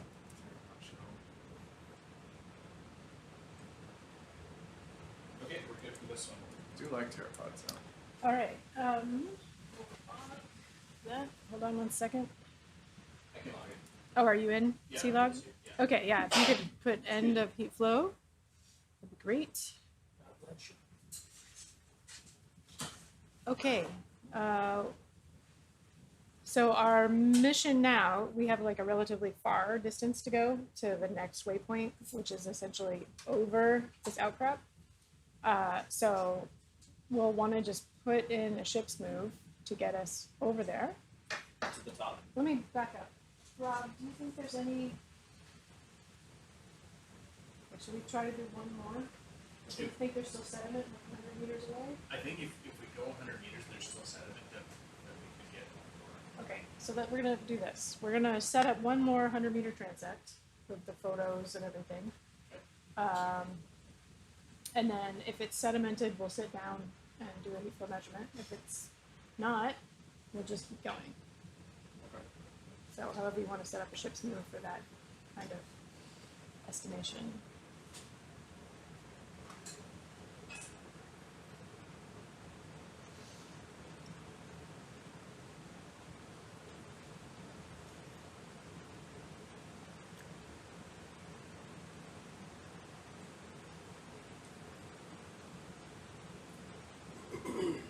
All right, clear to bring the probe up? Yep. Yes.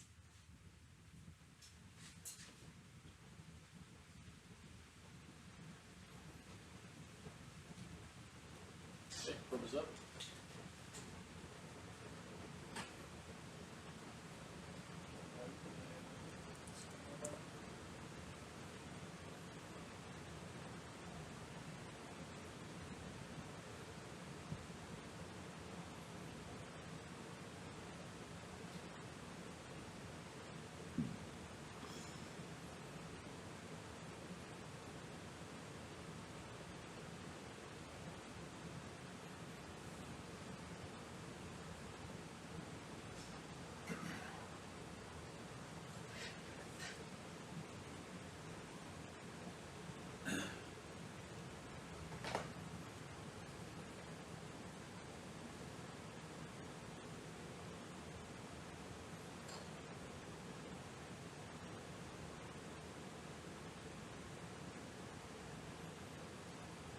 set.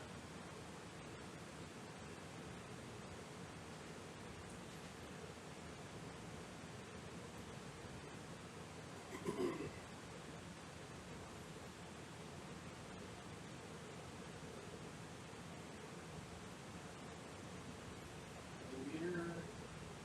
All right, ready to go. All lasers on flight. Lasers on. Yes, lasers on, and we've got the camera set up. Yeah, camera set up. Okay.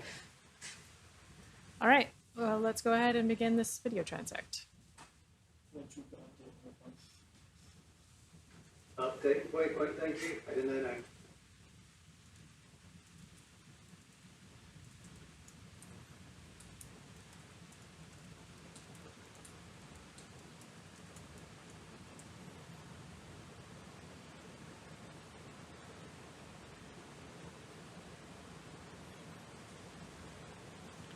So for anybody that is new to the dive stream, we are exploring, we're approaching, oh, there's a fish up at the top.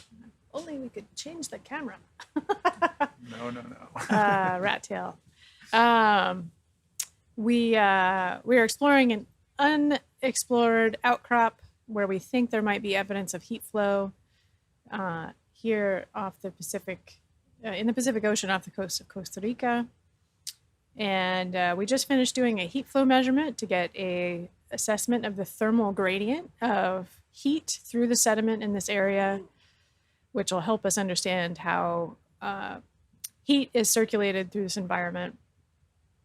As we've been moving from waypoint to waypoint for those measurements, we are conducting standard transects to get video and photographic imagery for estimating the biodiversity and the abundance of life on the seafloor in this area. And so we set up with standard conditions, roughly 1 meter altitude off bottom, camera set in a particular way, with the lasers on, moving at a certain speed, so that we cover a similar distance for every transect and can then compare the different spots to each other. So we've just started a transect. We're moving to the southwest.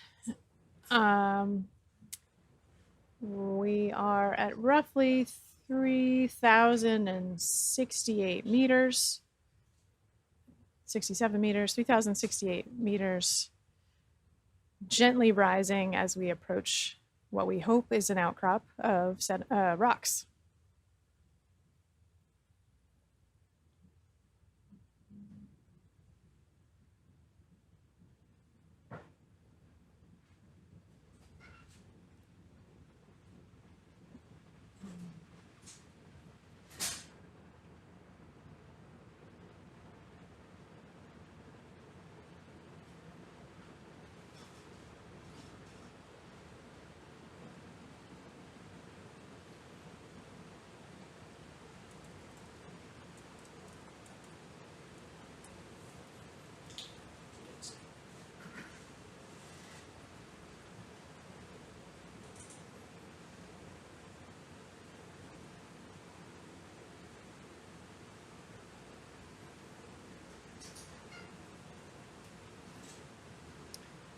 Got a crinoid and a anemone coming into view.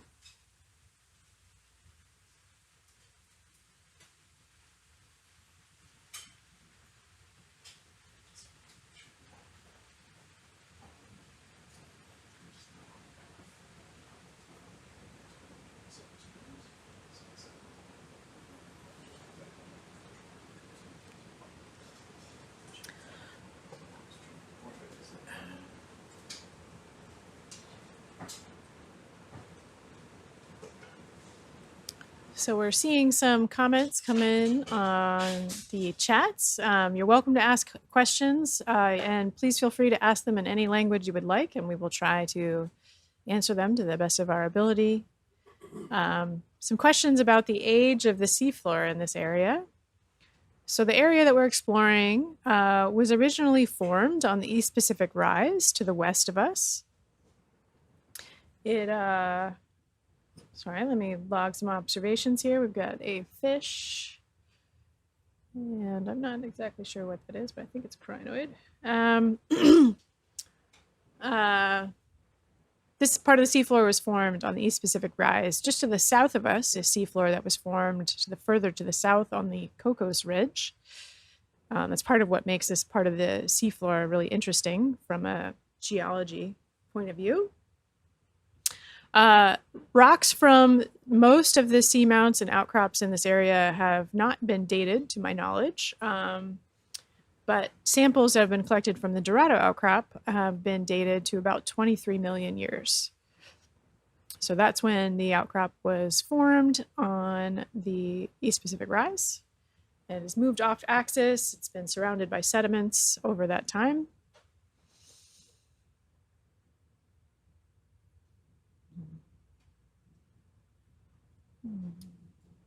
Several xenophyophores in this area here. These little darkish brown structures. Some brittle stars and an urchin.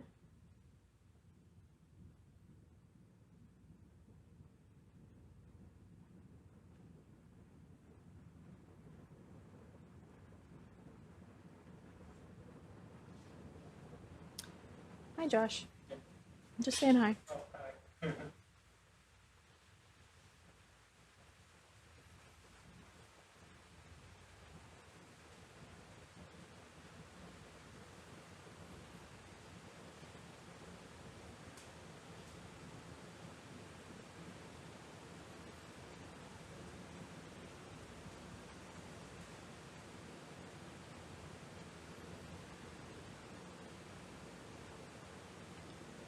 So as we're on this transect, we are slowly getting shallower, coming up in water depth.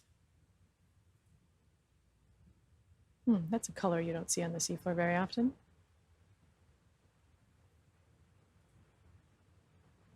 And that is a rock. That is a lobite lava that brittle star is attached to. Sign of what's up ahead, huh? That is a sign.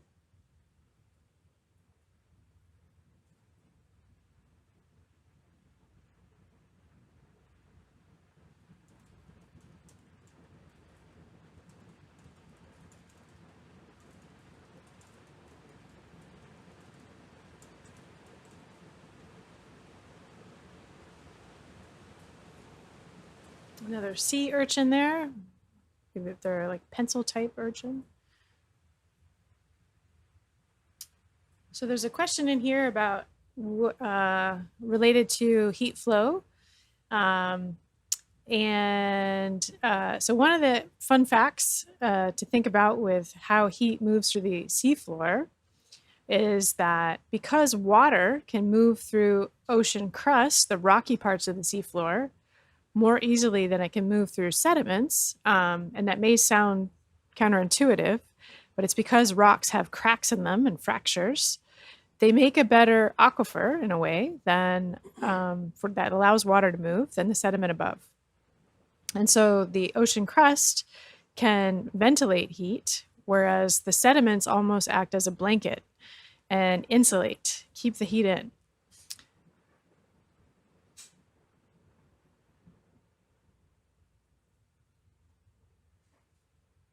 Thanks for the questions.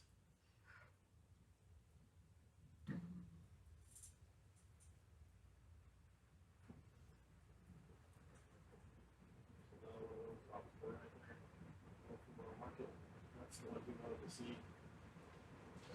It's just forward and right of your. I did mark the last one. Oh, did you? Oh, okay. Yeah, because when we were passing over it, it was like the right as we were on the edge of that zone, so.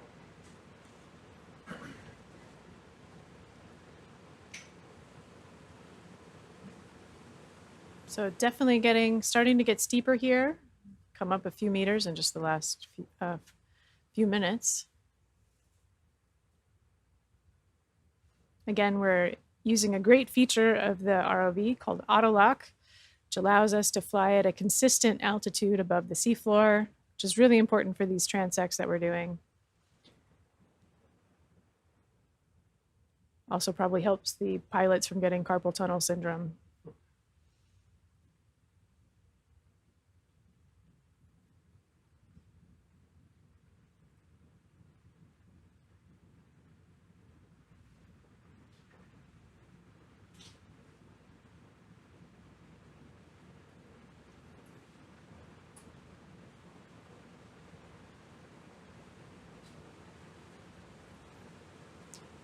So if you've been watching with us for a while, you might have noticed that the seafloor looks a little different. We're starting to see more white, light colors in the sediment. Not exactly sure what that is yet. Once we have a chance to stop the transect and do some zooming in, we'll be able to interrogate that a little bit more. Also starting to see a couple little tantalizing teasers of changes in biology. So just saw a tiny little branched structure in the sea floor that I hadn't yet seen before on this dive, potentially a coral.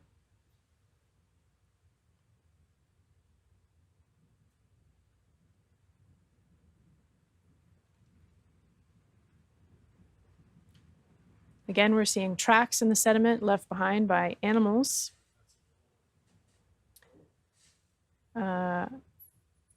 So even though we can't see the animals, we can see that there are healthy ecosystems down here where animals move through. We also see signs of animals having eaten a healthy meal here and left behind some of their deposits, those curlicues.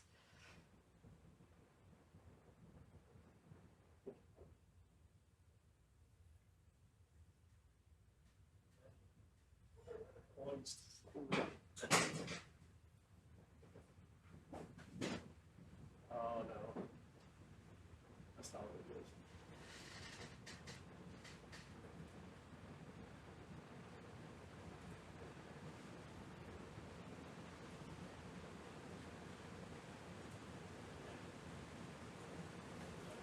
What looks to be a tiny little shrimp.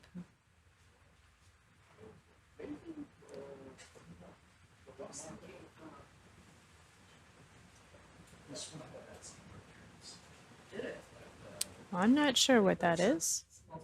If it's a sea cucumber.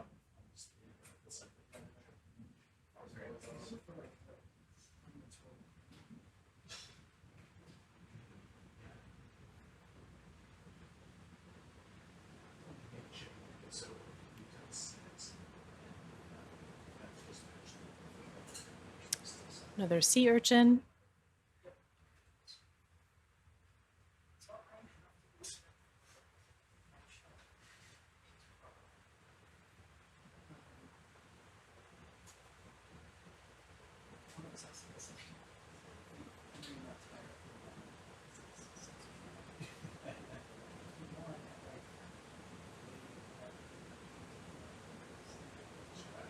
There's another sea star. Its arms are probably mostly buried in the sediment. You're just seeing the disc in the center.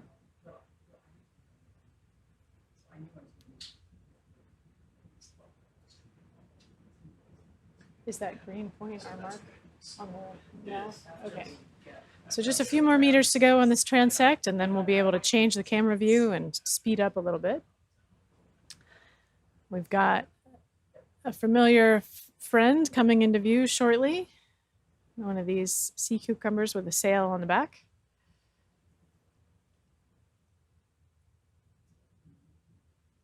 So these are the animals that leave behind those curlicues after they've digested. It's often a release of ballast as they get up into the water column.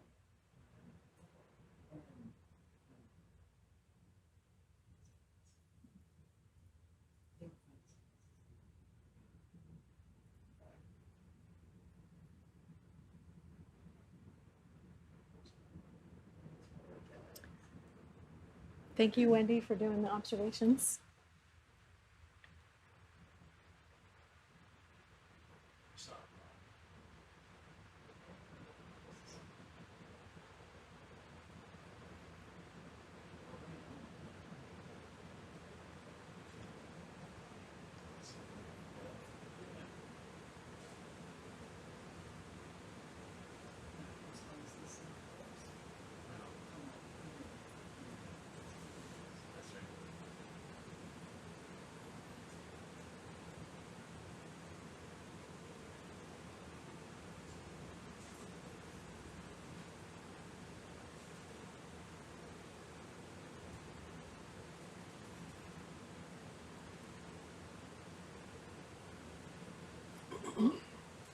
Little worm.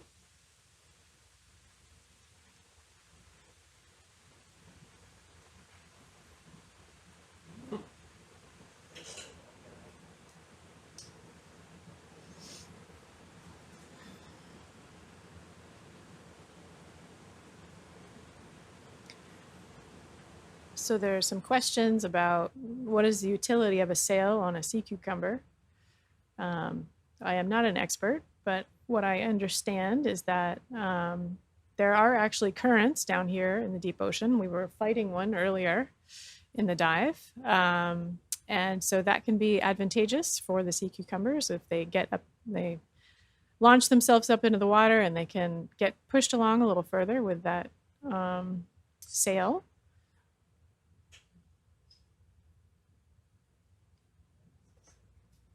We got a rain up ahead, so Okay, right around our marker. we'll see what we find. Maybe it's tricky. Yeah, might just be an optical illusion. Here's another indication of animals in this environment. You see those two holes with the white colored sediment, indicating that there's something living below and excavating that lighter colored sediment to the surface.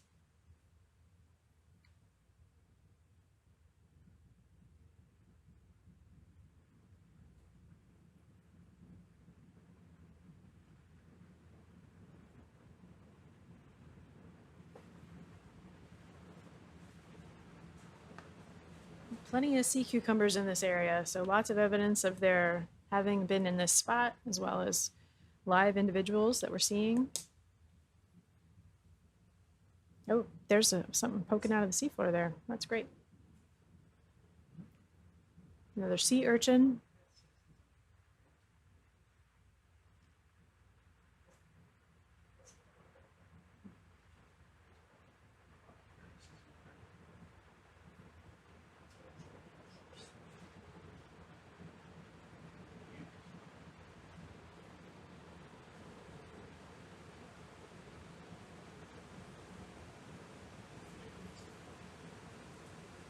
Here you see some more, another sea urchin coming into view.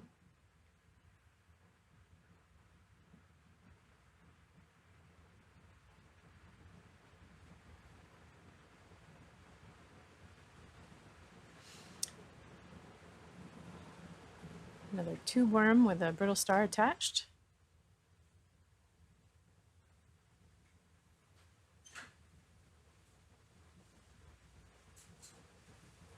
So you kind of see different modes of ways of living down here. Some of the animals chew up the sediment and get nutrition out of the sediment itself. Some burrow into the seafloor, maybe try to capture things. Are we at our waypoint? Okay, so we have reached the end of our transect. You can stop the transect. And this looks like it might be another spot we could do a heat flow, even though it's not on the plan. We'll go ahead and get set up for that. Can we turn the lasers off when you have a moment?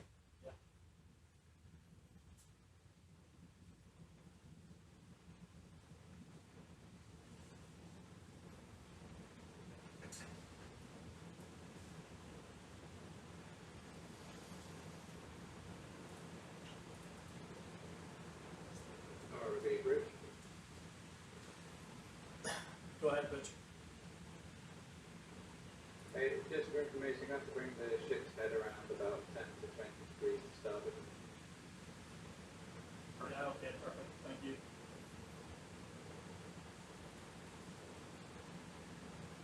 So in the camera, what you are seeing is another lobate lava piece with some demo sponges attached, as well as a brittle star and maybe some other species.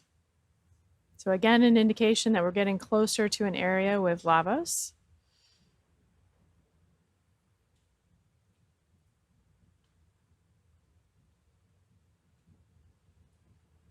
I believe that's what that is.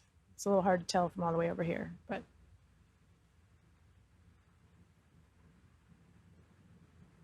also is a great indication of how important solid surfaces are on the seafloor. you can see that really an abundance of life just because of that one little rock, really indicating how important rocks are in these environments for supporting biodiversity. So again, for anybody that's new, what we're setting up to do right now, this is a test probe. It's about 1 meter long.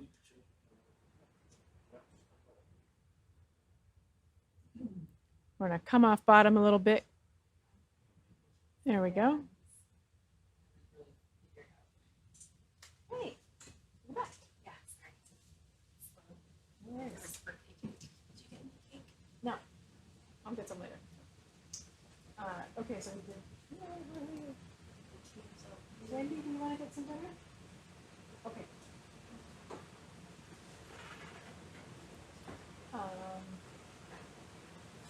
Yeah.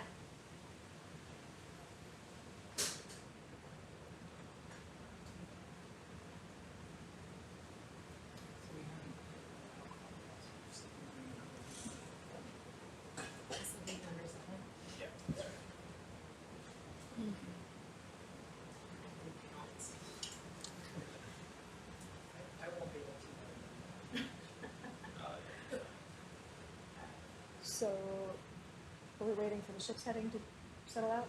No, I changed the RV heading because I wasn't able to get that starboard side of the Okay. RV down like I wanted it to, so I'm just trying to find the sweet spot here. Okay. Yeah. I just want to make sure we're getting as little disturbance on the heat flow side as possible.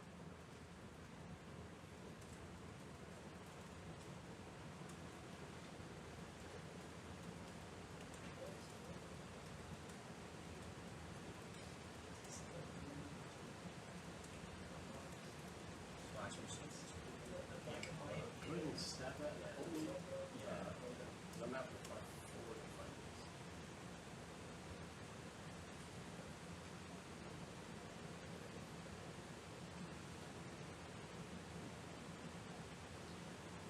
this. So we're inserting a test probe just to make sure that the sediments are soft enough that we can get the real heat flow probe in, as we don't want to damage it and bend it. So this is a good sign that the sediment is soft enough here. And the added benefit of this is that it acts as an anchor so that we can hold steady while we're doing that heat flow measurement.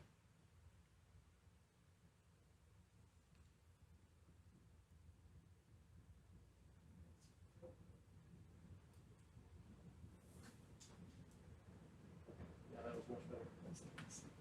Feel good about that? I do. All right, we're ready for that. Next, are you ready in the back? Stand up. Okay, I'm going to start.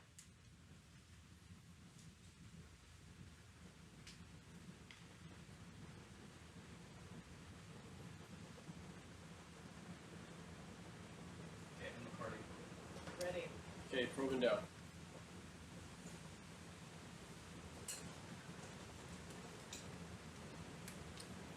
So what you cannot see in the science cam is that on the starboard side, we have an instrument that's lowering the heat flow probe into the seafloor about 1 meter with several different temperature sensors on it.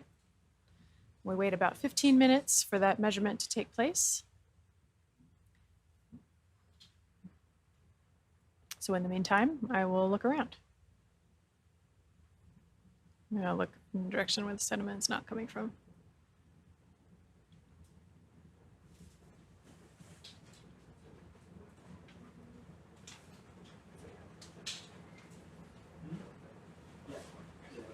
Yeah, probably gonna be difficult to image anything while the sediment's in the water, so we'll have to wait.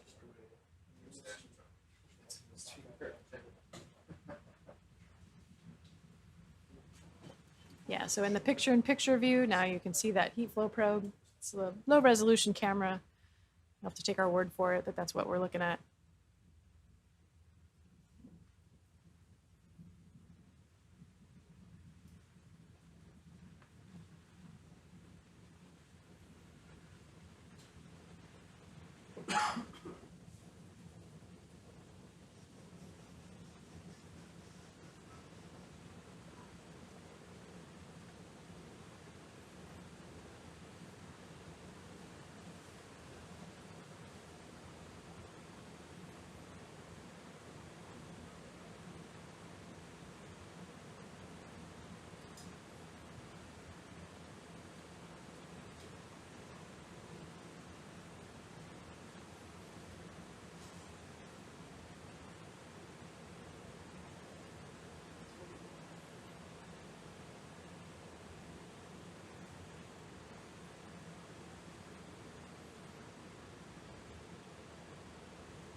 So this is a type of coral, probably a sea pen.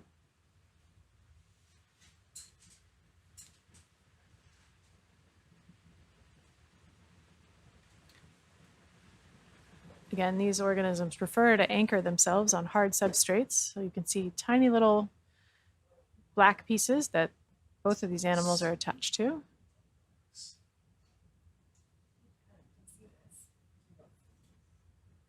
There's also something moving. I don't know what that is.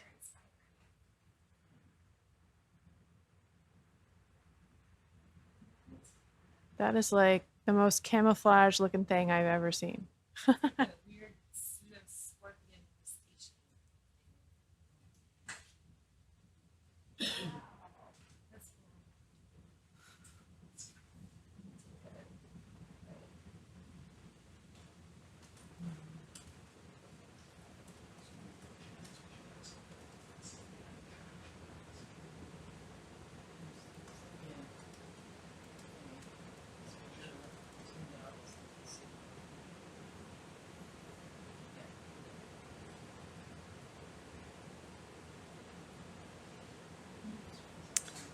The organisms like the one in the center of the screen are filter feeders. They pull particulate matter out of the water.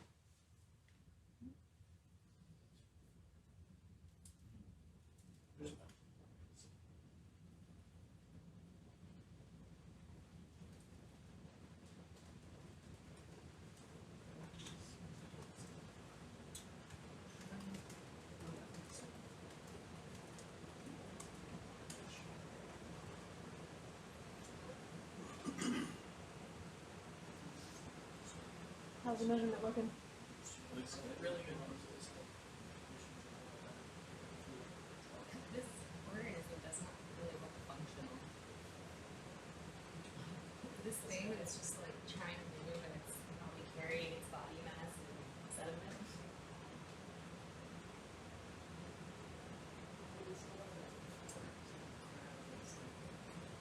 This is like a different thing.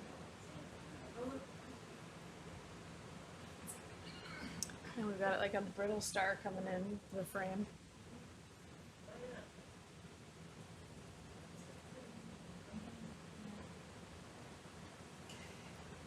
It's like the first wave I've felt on this boat. Yeah, it's stormy out there. Yeah, it's picking up.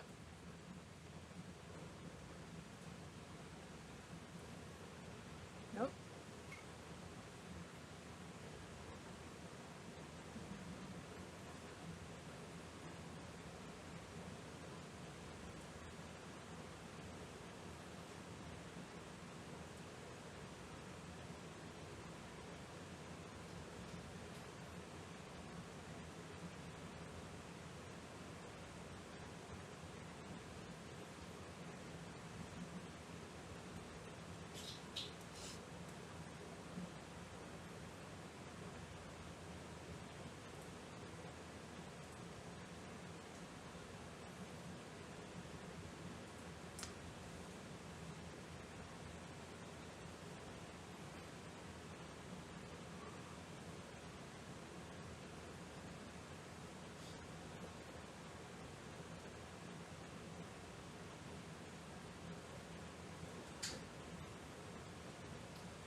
We're carrying a lot of sediment from sitting all these times. Okay. If we're gonna be doing a lot of exploring on the top, we're gonna find a good time to shake off. That way we don't have that. We could do that after this, I think, like once we come off the seafloor, yeah, do a little Shake. dog shake, yeah.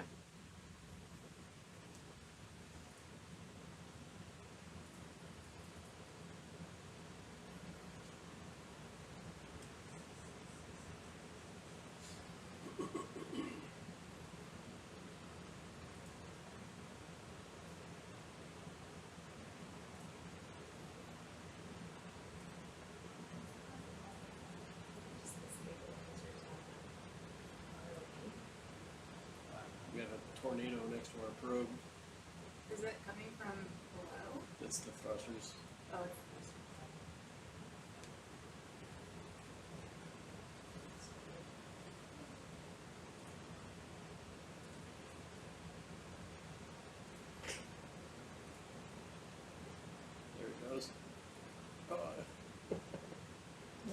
vortex.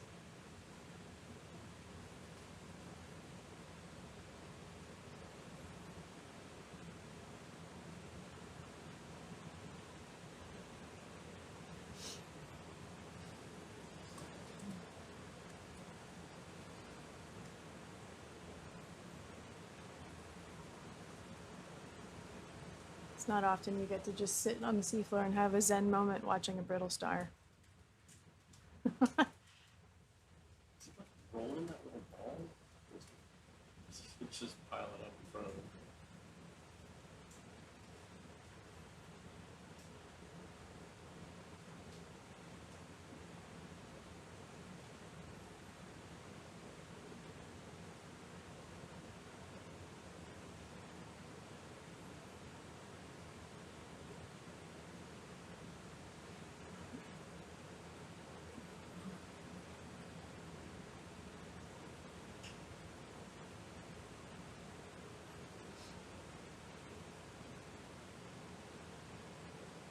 Has the heat pulse happened yet? It just did. Yay! We're halfway there.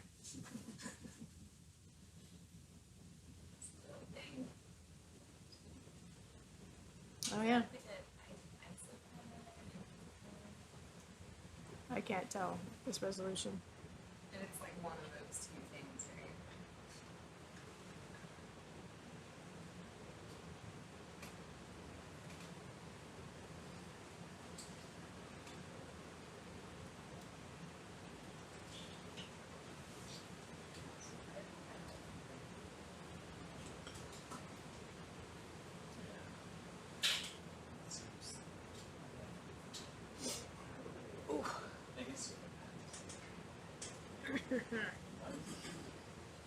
Oops, sorry, am I moving back to first?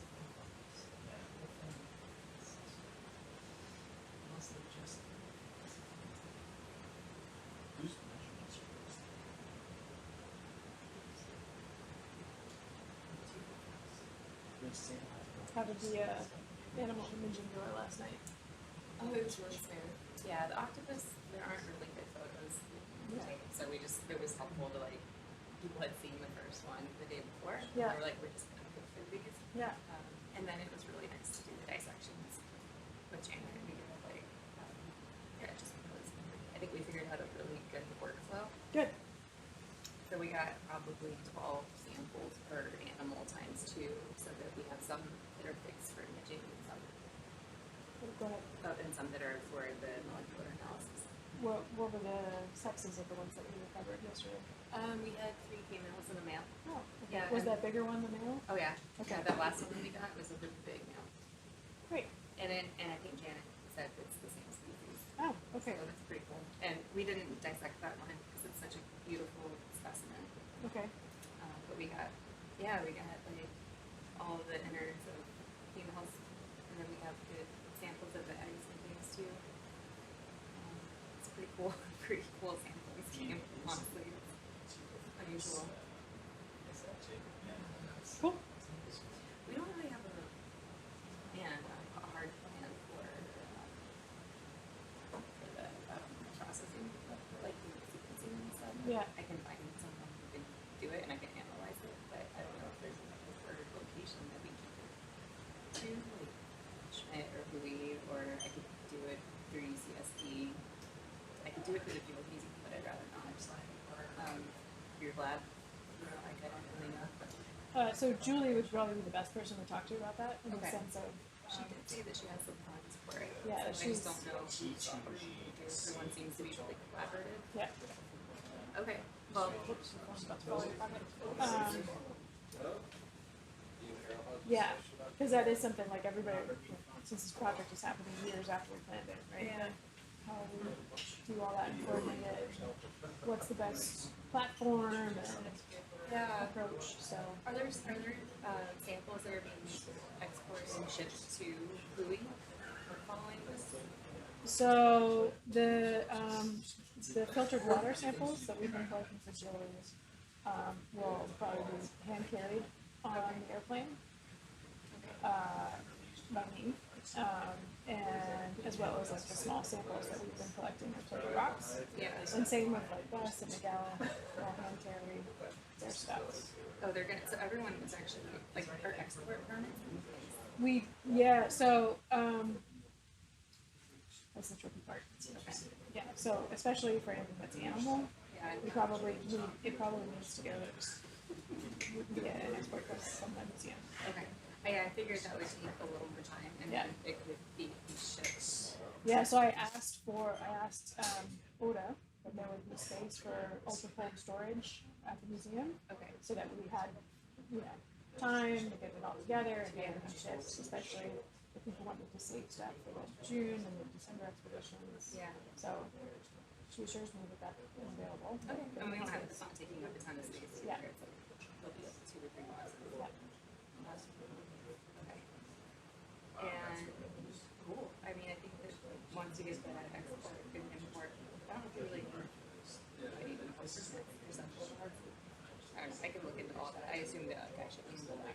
Yeah. Janet and I can handle that. I think what we'll probably do then is deal with it through the field museum, Yep.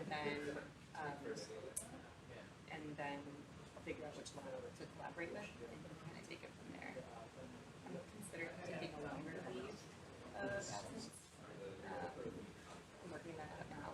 Maybe I could actually like go out to movie or wherever and do the work. Yeah. They would have me. Okay. Or I could do it. I mean, I should just do it in San Diego because I'm there. I'll cross that bridge when I get there. Yeah. But I would love to get this done quicker rather than because it'd be nice to know what the story is. Agreed.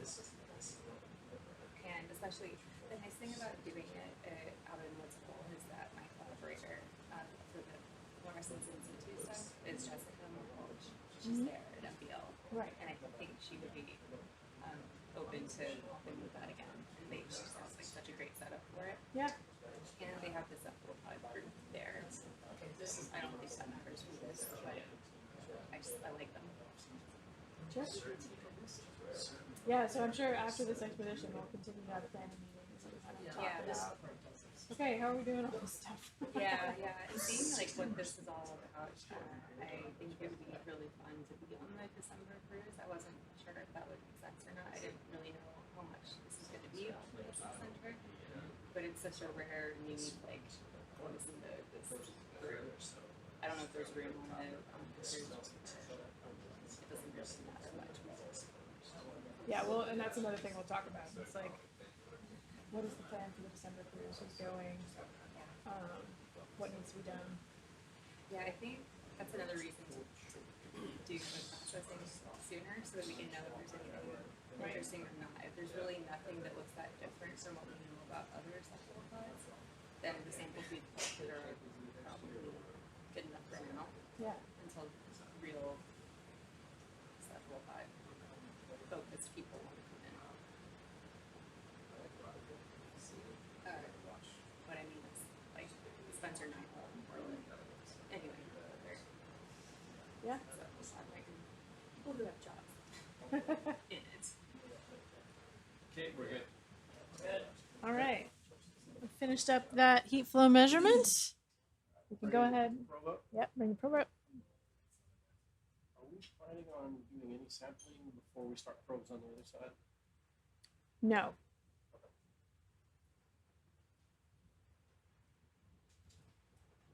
So we'll just keep a hold of caliber without the sample. That's what Yeah, we can do that. And it's easy to put away if we do need to sample. But all right. So let's just go. We're not gonna do another video transect.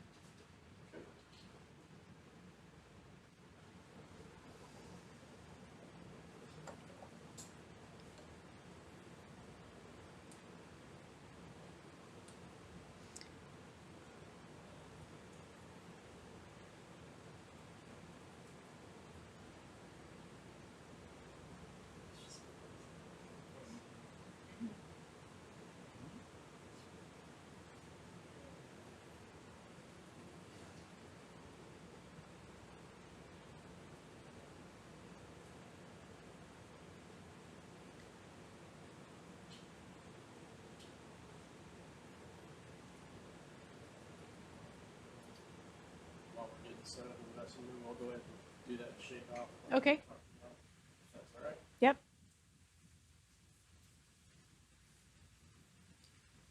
We'll zoom out and take a look at what we want to do with the vessel. Yeah.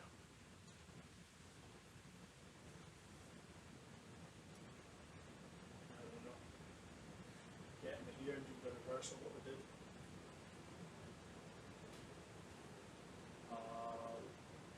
Guess we're just going straight over the top, right? Just go straight over the top.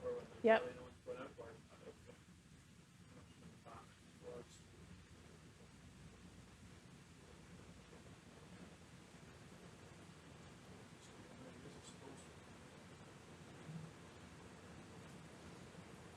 So if it looks a little wild and crazy in the camera, it's because we're doing some maneuvers to get a bunch of the sediment off the bottom of the ROV.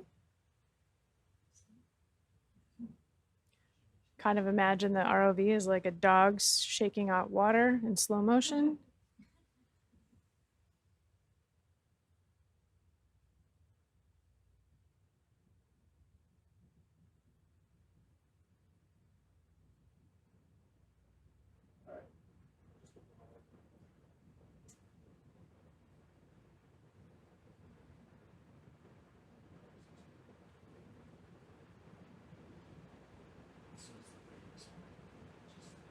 Okay, but we've got an updated waypoint, but we'll keep it dynamic as well. Okay, understood. Getting underway.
Not sure if I have the camera centered. Let me just look down real quick.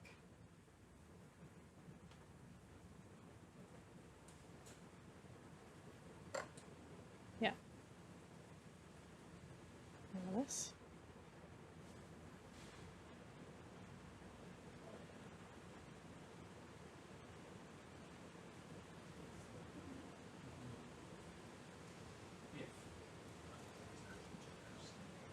All right, so we're beginning another ship's move to continue to the southwest. We continue to climb in elevation as we move along. And our intention here is to kind of hop up over what we think is the top of this outcrop, but we'll see what we see on the way.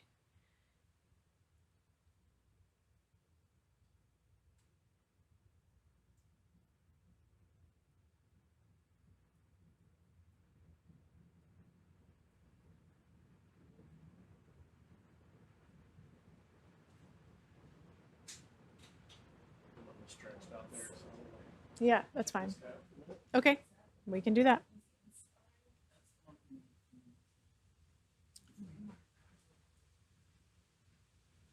So here's another sea cucumber.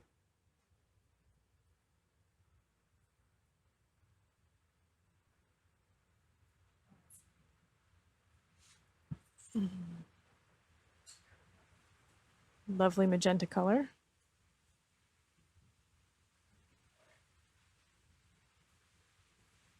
And there's more of those weird little things. What are they? What are those things? Yeah, the little white things. I just don't know what they are. Oh, it's on the tip of my tongue. Almost look like horseshoe crabs. There we go.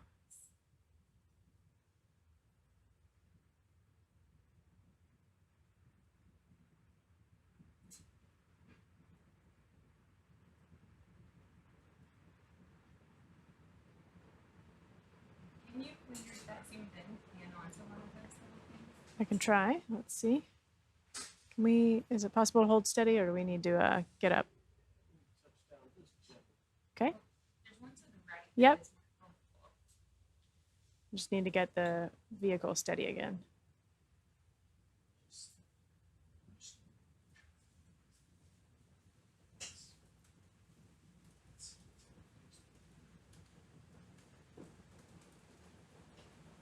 Fairly steady there.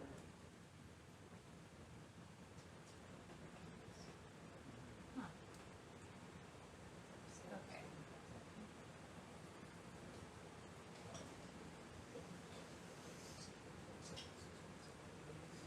Just don't know what that is. Yeah, do we have any And it, on that side?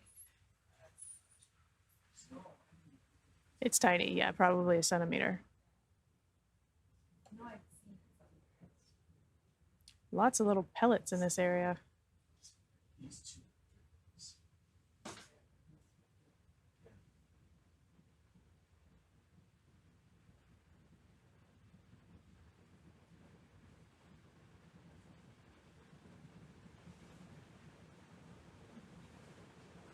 Whoa, it's like a very square.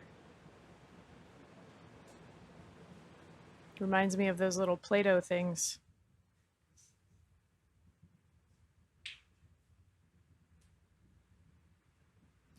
Okay.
That looks like an actual cucumber. Yeah.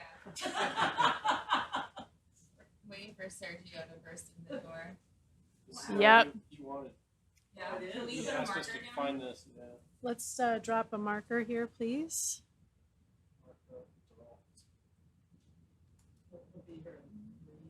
Yeah.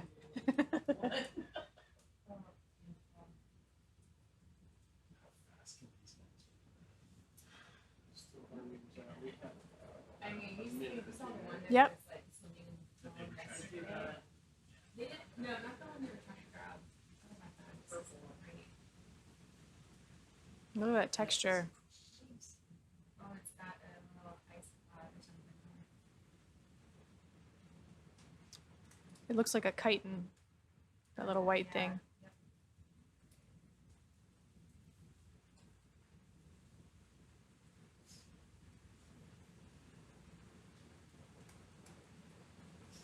Waiting for him for real.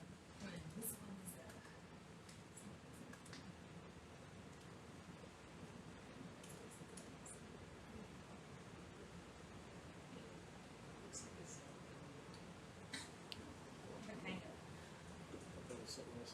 Yeah, not sure what that is.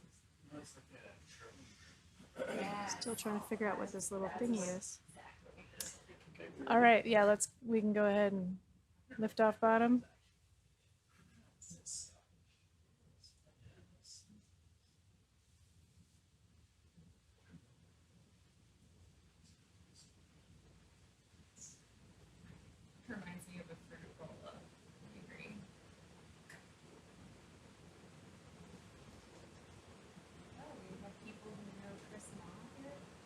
Oh, he's a well-known celebrity on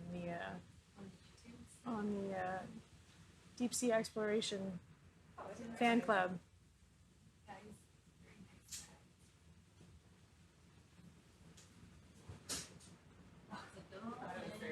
We thought you were searching out because it's a singular amount.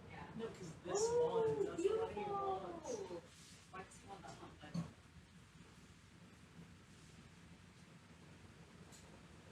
Can you pull up one of those weird things you were zooming in on? Oh yeah, how do you knows what it is? how do you do that?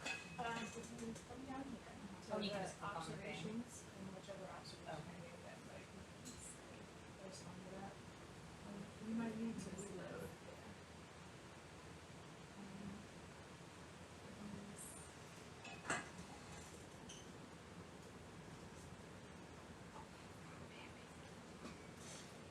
All right. There's another sea cucumber coming into view. Brittle star, sea urchin.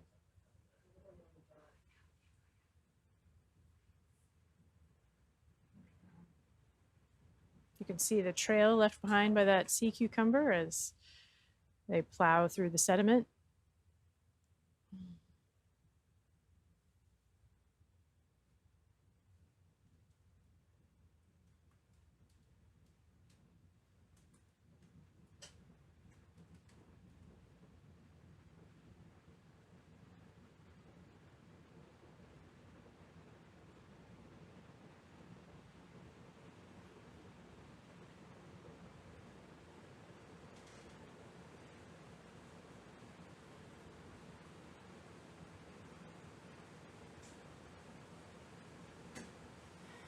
Hmm.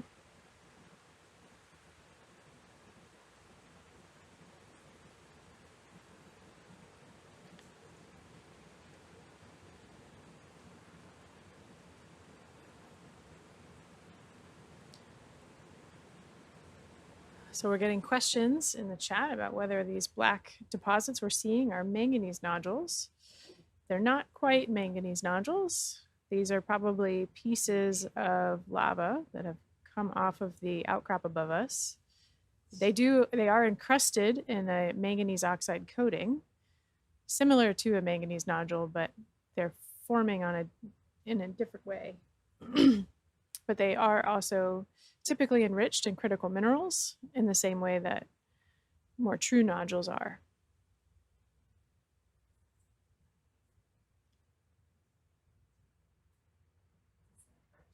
Eva, do you know what this is? This is a soft urchin. Yeah. Yeah, a little brittle star at the bottom. Is there a what?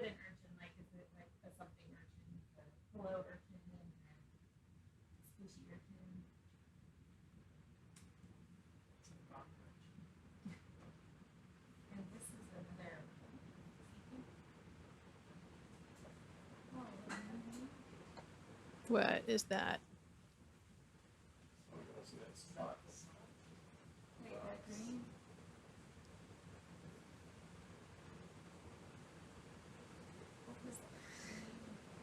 I'm moving up to it.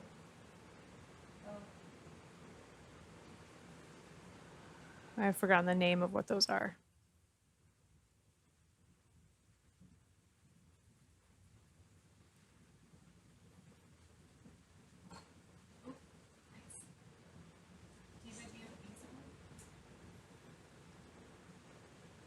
This is a sea star. This is the pink, the pink block thing with lots of arms. It's a sea star. And the other one is a sponge. Oh, it's a sponge. Yeah, okay. Now see what that was. It's nice. And more rocky. Yeah, and more sponges. I believe these are demo sponges. Would you agree, Diva? Okay. Got it. They're all amorphous white blobs.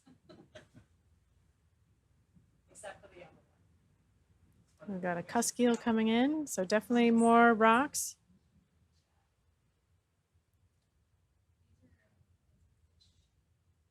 So record some geology observations here, if you don't mind. Lobate lavas. So it's, I think it's the first one.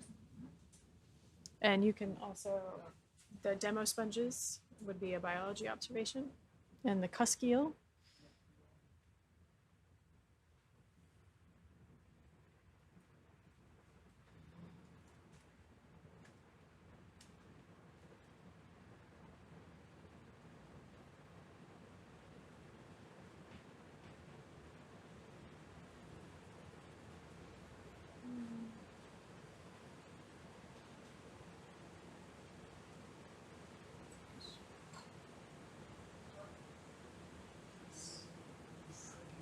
More Morocs.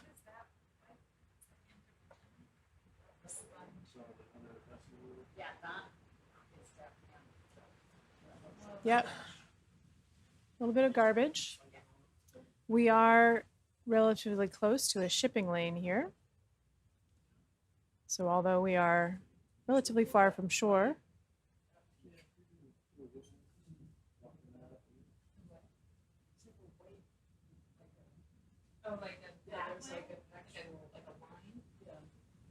and we have arrived. Look at that. All right, we have another soft urchin off to the side.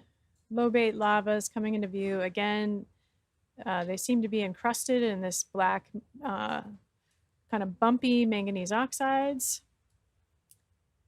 And starting to see some larger organisms attached.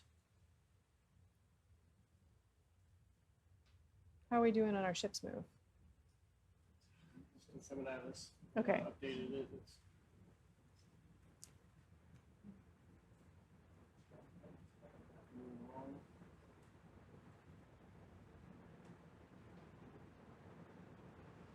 So our intention here, now that we've reached this outcrop, is we're just going to continue to transit and see what we see as we move along.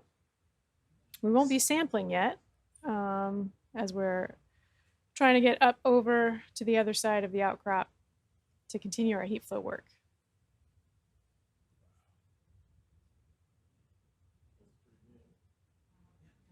Can we get lasers on just briefly? So it's about 10 centimeters, 15 centimeters. It's always deceiving. Oh, yeah, that's not bad. We would not be able to get it with a slurp sampler.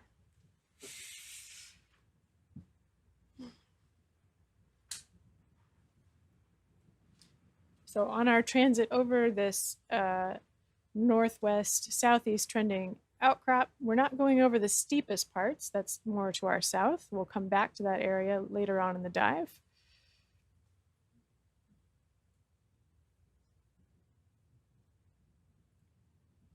We bring the lights up just a little bit, or the gain. Thank you. I've got different types of coral. No, we're not on an official transect. Is that a tunicate? Another coral, a shrimp. A lot of homes for brittle stars here. You can see that they've been predating that coral. There's no polyps on it. One of the scientists that hopes to join us in December on our return expedition has been leading studies on coral predation. You can just see them nomming away there. There's a couple of polyps still left they're trying to get at.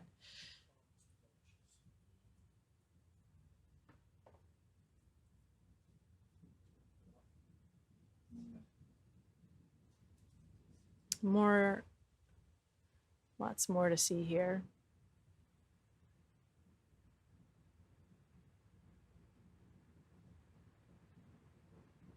I definitely want to get this little translucent guy off to the right. Looks like a sponge there. Yeah, that guy right there.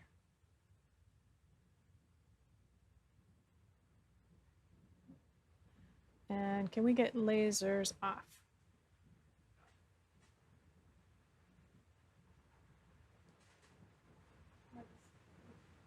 This is a predatory too.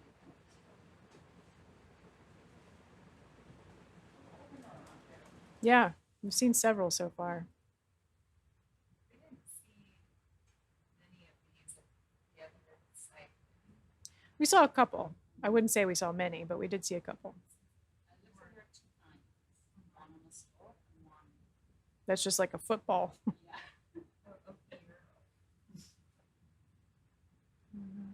Really amazing textures on there.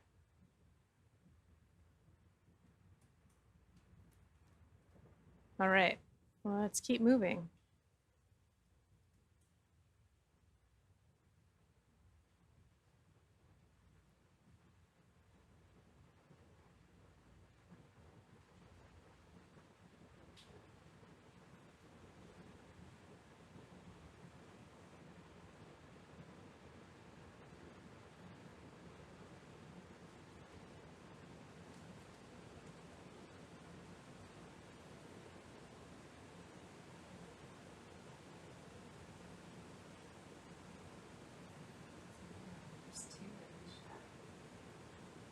So some more of these tunicates, some more corals, different sponges, brittle stars.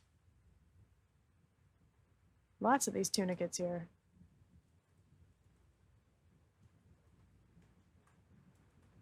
Several different types of sponges. A stalked crinoid.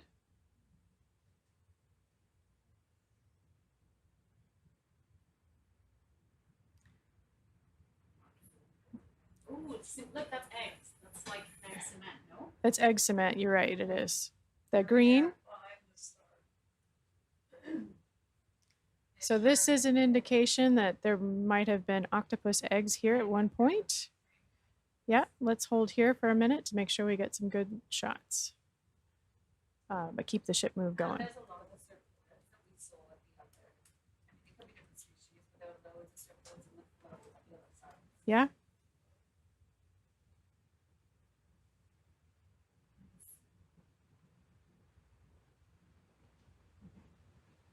It's a good indication.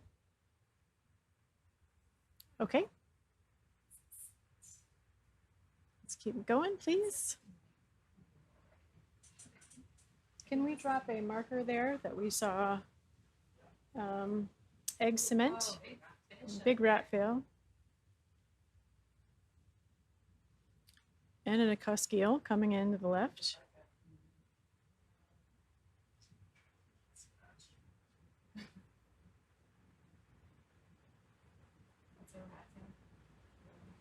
The one at the top is a rat tail, yeah.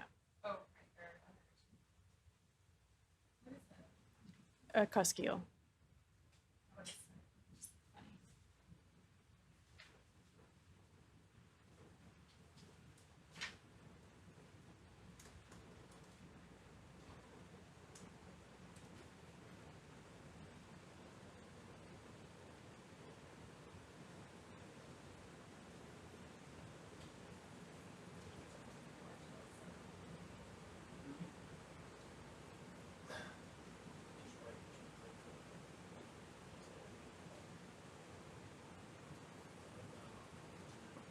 Looks like Woo. egg cement on that lower rock there. Yeah, in a very bare plot.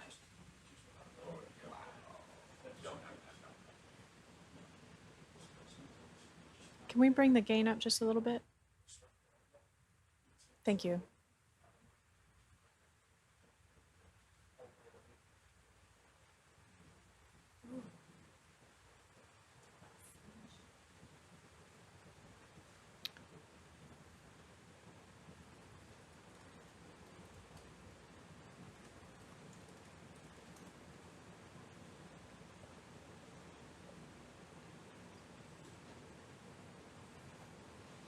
So lots of manganese oxide coating on these materials.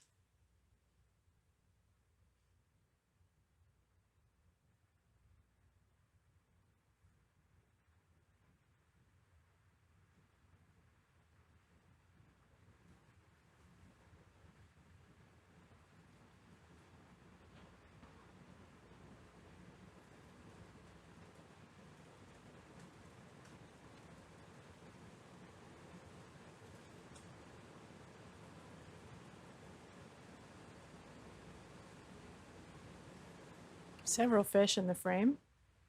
At least 3, 4, 5. That's a coral.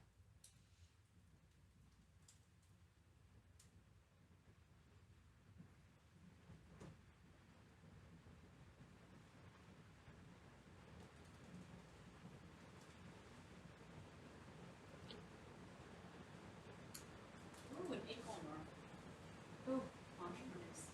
And there's some seafood too. First one we see. That's the long purple one. Oh, like, oh, right there.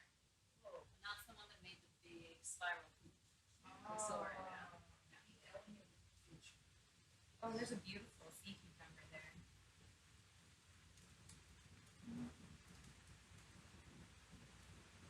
This is so fun. So this is a part of the seafloor that has never been explored before. If you're enjoying exploring it with us.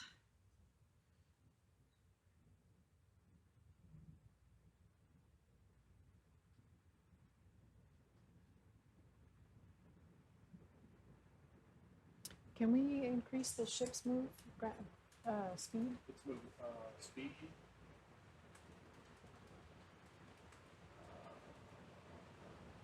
Yeah, over the.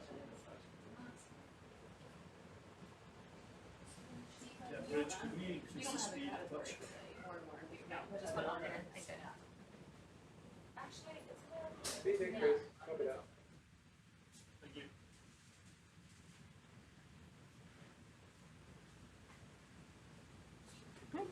Yeah. Some creatures we haven't seen before. Mm-hmm.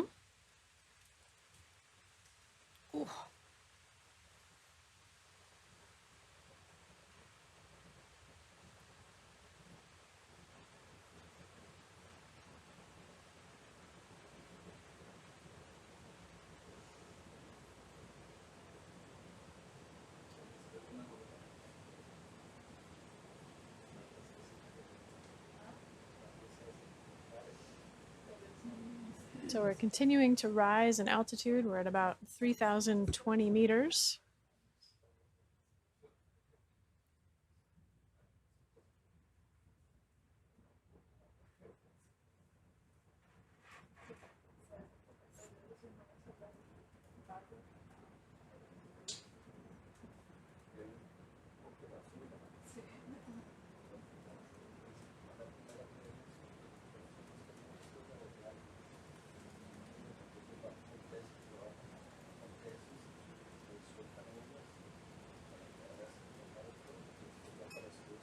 Another fish.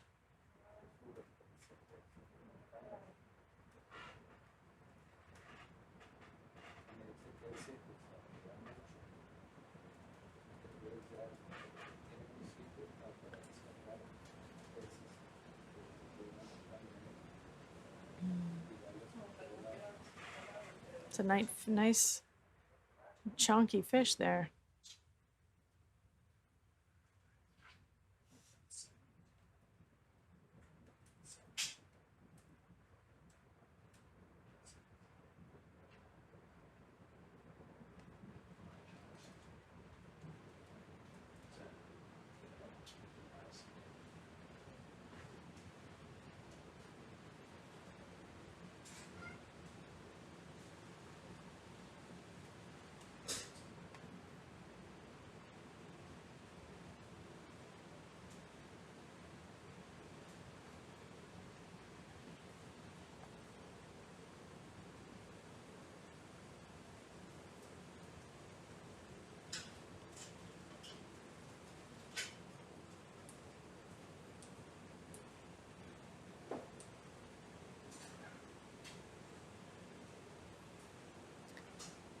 Another sea urchin and a sea cucumber coming into view.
two more of these sea urchins with sails coming into view.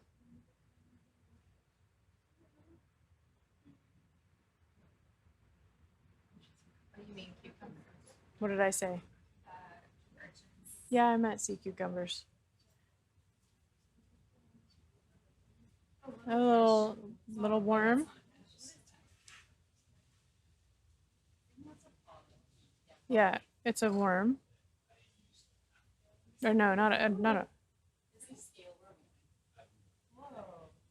Yeah.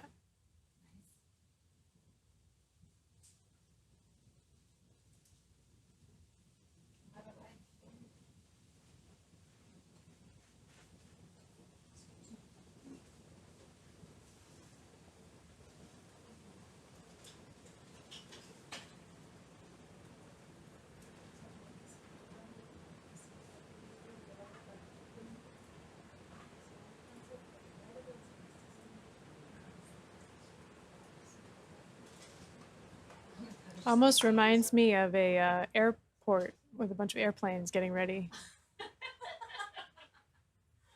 It's interesting that they all face the same direction. I don't know. It's probably because of current. All right, look at some broken sheet flow here.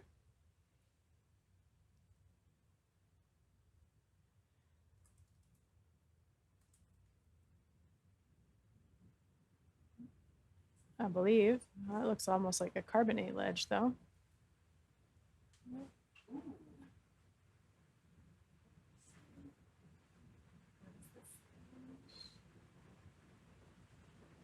Yeah, so this might actually be carbonates with a manganese oxide crust on the top of it. Yeah, we should, Maria Sandoval, if you're around, it'd be good to get your input.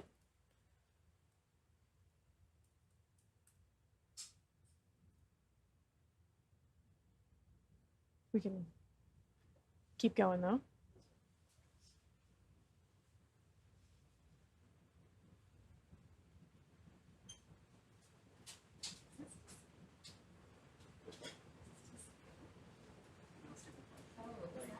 The ROV itself.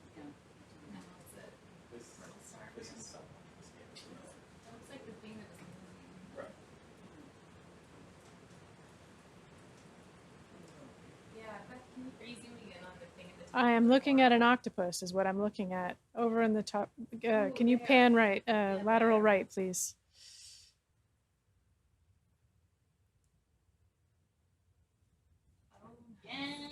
First octopus of this outcrop. Again, they preferentially come into these areas with less sediment, a little overhang.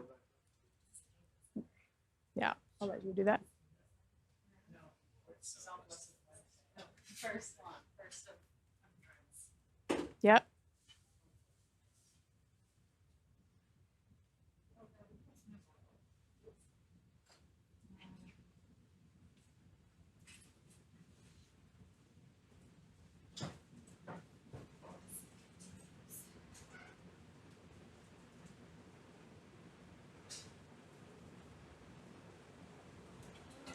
You mind if I zoom in?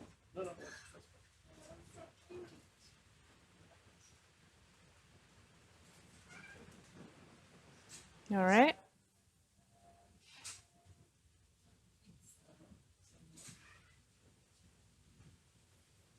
Yeah, the big male we got had a kind of similar texture to skin. It has this double curves or something. There's a little bit of green cement just poking out at the top.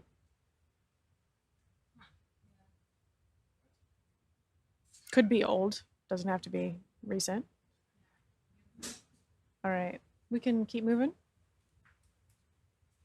This isn't the same genus. Okay. No, this is granulum. It looks like an elephant, yeah.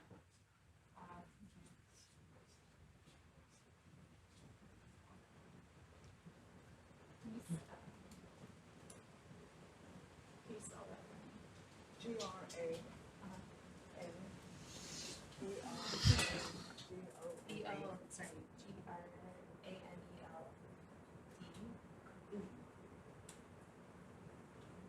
Another one of those predatory tunicates off to the right. A coral being predated on by a brittle star. Looks like some glass sponges coming up ahead.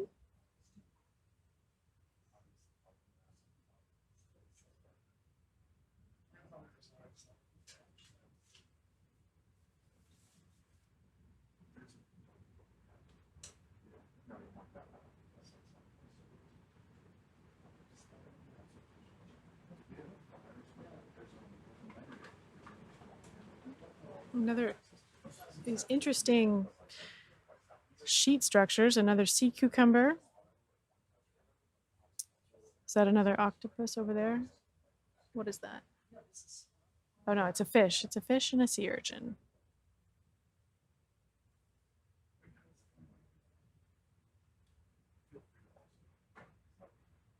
Just gonna figure out where I'm pointing the camera here.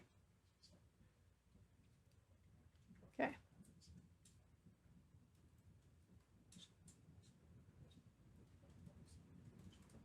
Several more sea cucumbers.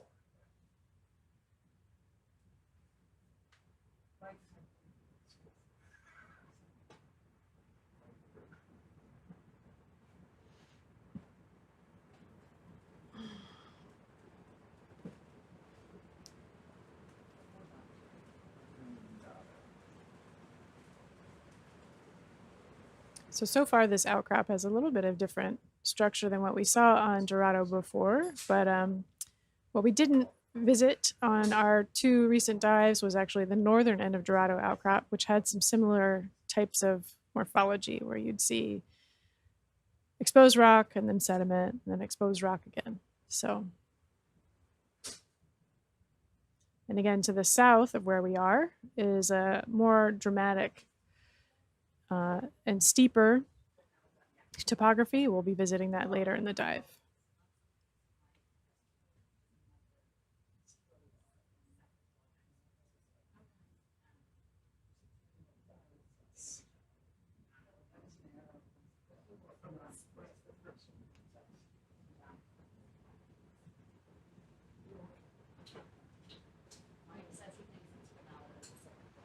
Yeah, that's what Janet said.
Little planes now. Yep.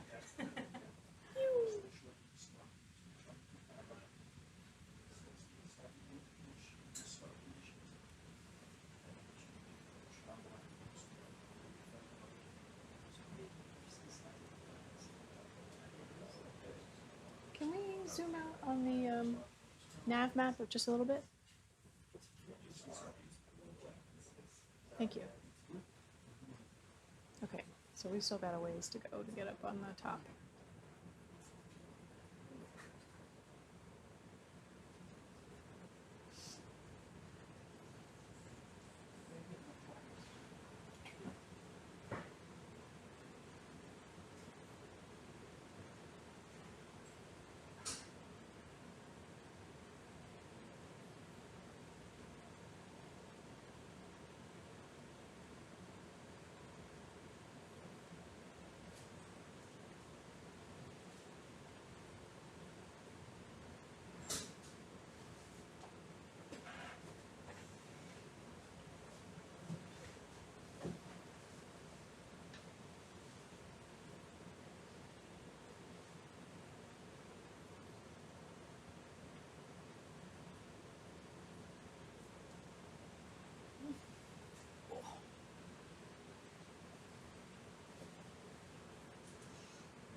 Can you bring the gain up just a little bit?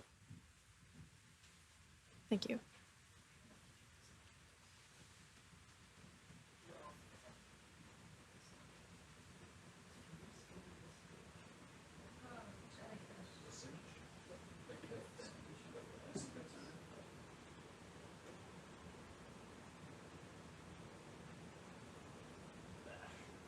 Bonk. He's still there.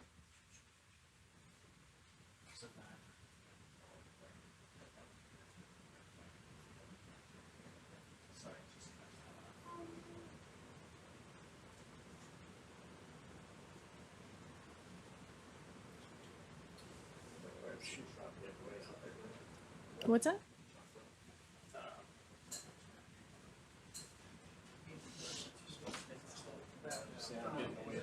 Yeah, okay. Well, we can poke around a little bit while we're waiting for the ship to catch up.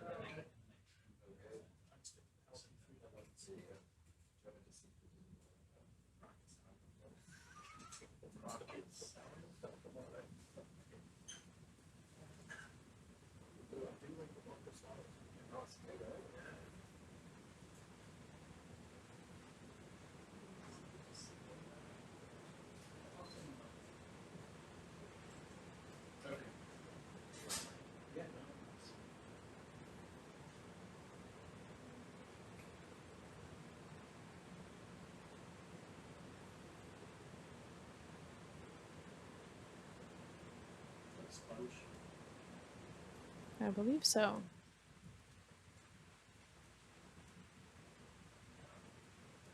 A very tiny one.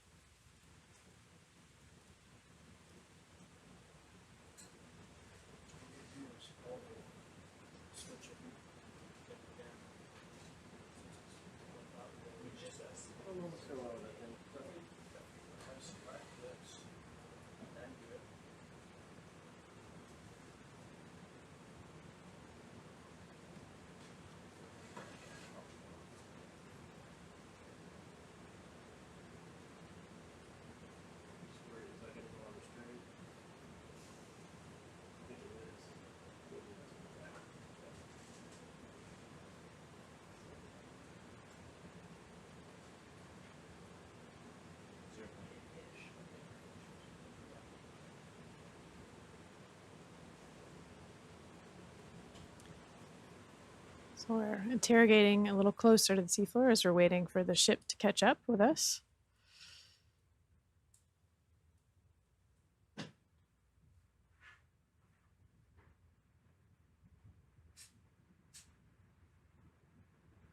think this one didn't get the memo about the current change. Yeah.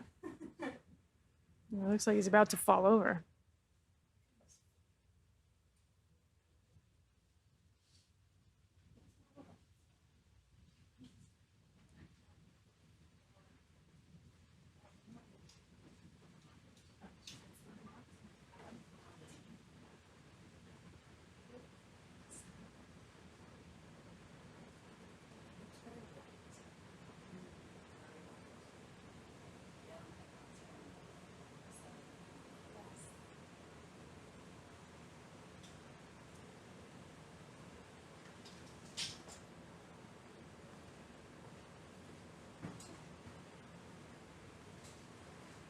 Sediment definitely looks a little different here.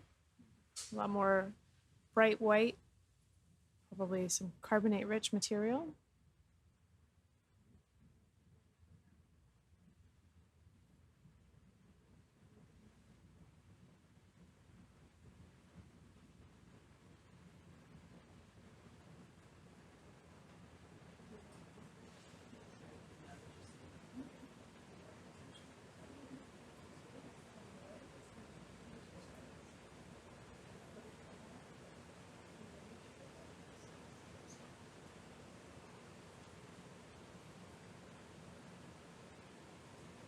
Do you know how much elevation gain we're expecting to the peak? Not really, just like a couple tens of more meters. Oh.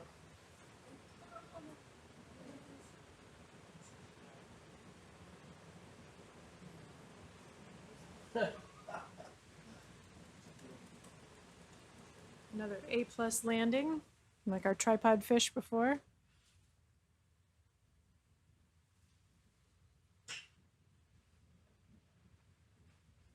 Oh, that was.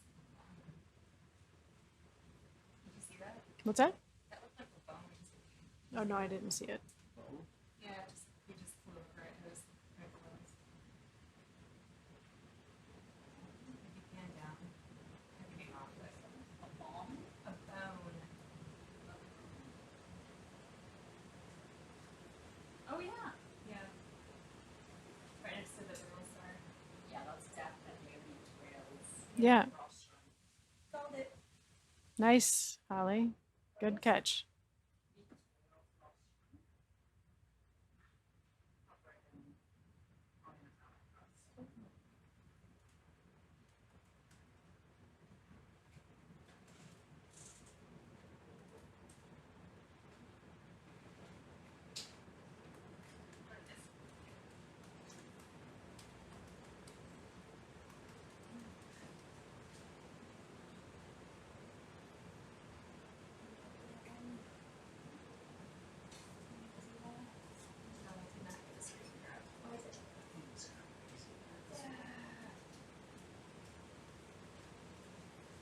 Diva, Yeah. would you mind taking the hot seat for a few minutes? What's the plan? We're just continuing, right? We're just, following that line. And we're trying to wait. Yeah, the ship's moving, so we're just trying to, right now the ship's catching up with us, so we have time to look around, but we're just trying to get to the next place. So this is a monopsid isopod. I'm just taking over for Beth for a few minutes. I'm Dr. Diva Raymond. And so yeah, this is a monopsid isopod. They have this very beautiful and rhythmic way of swimming.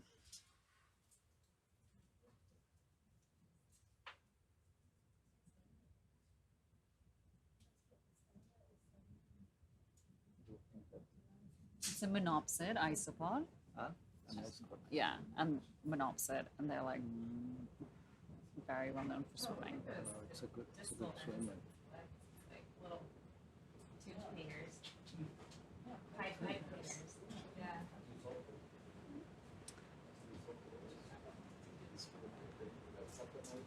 It's amazing that they like fan out and then close back up, fan out and then close back up. At least it looks that way. Are they just for swimming, or do they brush them through their like mouths to feed off of?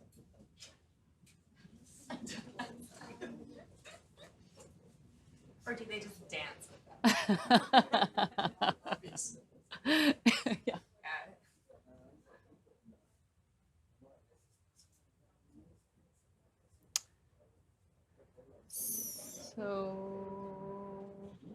So we're at a depth about 3 kilometers. We spend most of the day doing some heat flow measurements, and in between those, some transects for megafauna on the abyssal plains at the base of this outcrop. And now we are climbing the outcrop, which is southwest of the Fuente Seamount. And this outcrop has never been visited before. So no human has ever seen what we are seeing right now, which is one of the remarkable things about working in the deep sea and something that we're going to experience time and time again here in Costa Rica. And earlier, the heat flow experiments indicated that there is some heat flow going on. It is very warm, very similar to Dorado outcrop where we were diving a few days before, yesterday and the day before. And that is, of course, where we found our where we visited the amazing, we didn't find it, we visited the amazing octopus nursery. So this is a sea cucumber. It's from the family Diamatidae. And it's perhaps Onerophanta, I'm going to say genus-wise. But yeah, we get spiky boys down here. Oh, and underneath, it's got a little polychaete crawling below it. And so there's often that commensal relationship where the polychaete might actually like hitch a ride on the sea cucumber to go a little bit further.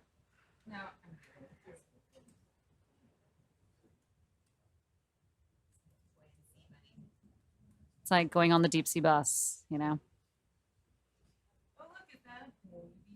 No, it's a and it actually has a brittle star also attached to it. So this has friends, very close friends, exactly. So we're going to be exploring this outcrop in its entirety later on, basically combing it to see whether there is any fluid venting like we saw at Dorado outcrop, to see whether there are any brooding octopus or octopus at all from the genus Moose octopus. We just saw another octopus, which was not that genus, but we did see some egg cement that indicates that there were some eggs there once upon a time, octopus eggs there once upon a time. But right now, we're just trying to get over this outcrop while taking a quick peek at what's here, so that we can do heat flow experiments and transects on the other side of the abyssal plain. Again, to try to help us to understand what exactly is happening below the subsurface here, because that has so much of an influence on the, we're finding on potentially on the octopus, or at least it appears that way.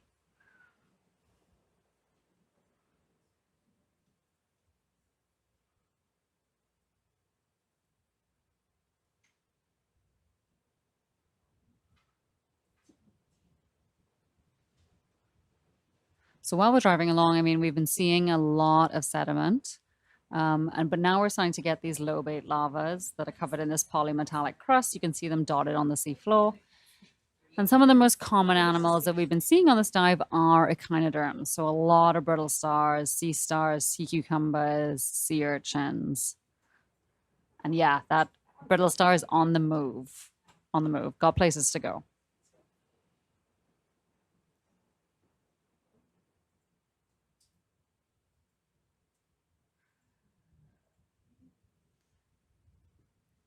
Brittle star diversity in the Eastern Tropical Pacific is meant to be, deep sea brittle star diversity is meant to be like remarkable on the Eastern Tropical Pacific abyssal plains. So we've been seeing a lot of them. We're not able to tell a lot about the species because they're often covered up, or we don't get a good enough look. But yes, we have seen a lot of brittle stars today. Also, a lot of these guys, which are either Psychropodes semperiana or Psychropodes longicorda, probably. And they're these very large sea cucumbers with this big sail that helps them to get up into the water column and literally sail along in the current to get places quicker. And now we're getting back into a more rocky area. And we're seeing the fauna changing, right? So now we're getting animals that rely on hard substrates, things like sponges and corals.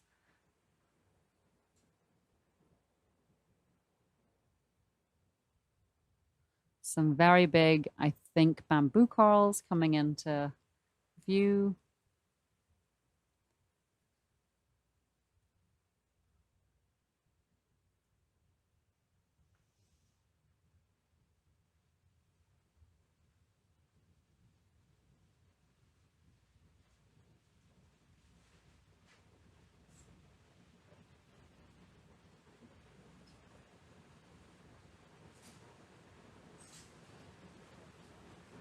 Some Brazingid sea stars, some more ophiuroids, Immunodopsis squat lobster, another spiky sea cucumber, but this time a purple one. I'm handing back over to Beth.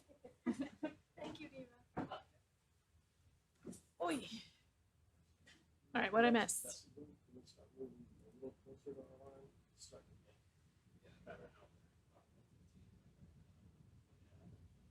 Not really that far ahead, it's just because he's so far.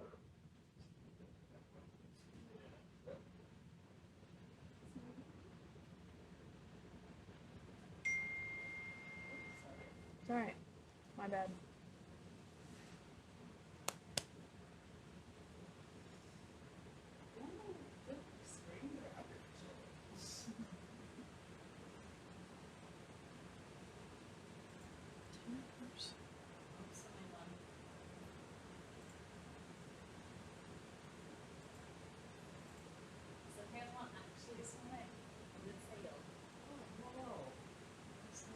Oh, that's wonderful.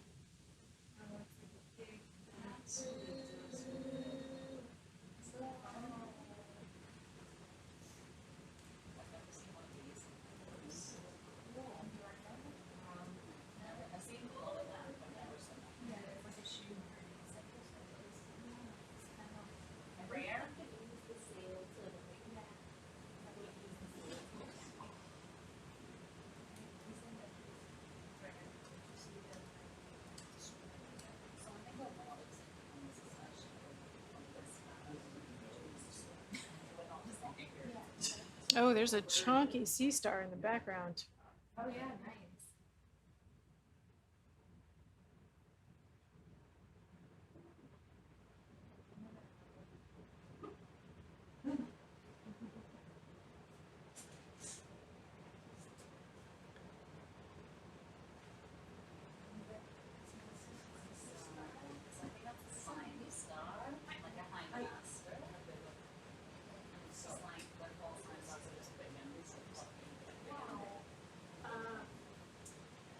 Wondering about how much the next transect will run so that is going a little longer than my last time.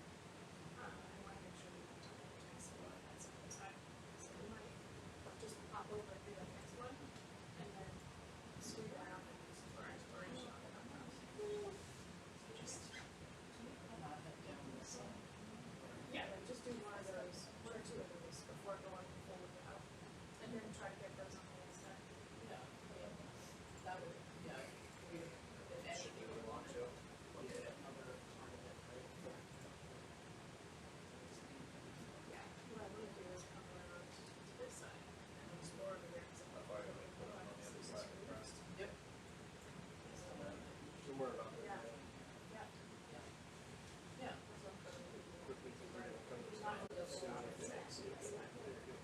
long as we get.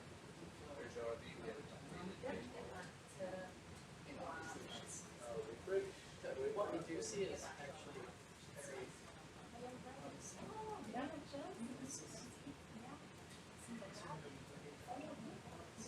Right, and now we know that there's actually more sediment in the water. Take that last one.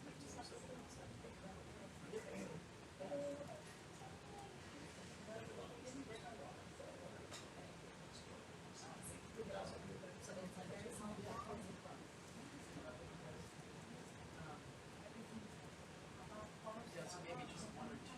Yeah, exactly. Yeah. And then we'll swing around and we'll explore something. Well, and they'll let you sleep. We can clear one.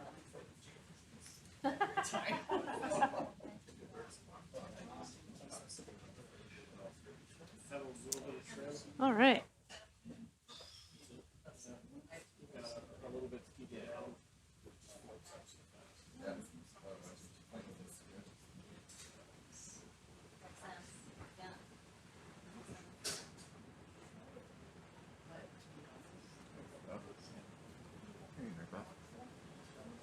There aren't there no shells. Yeah, I was looking online and I was Yeah, like, I'm maybe used that to is. these. Yeah, exactly. Gallimacenas.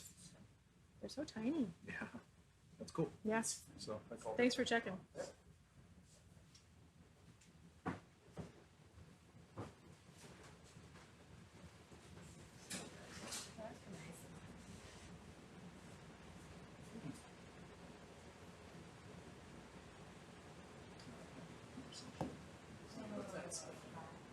Oh, wow, that's great. You can see the tube feet of the sea star.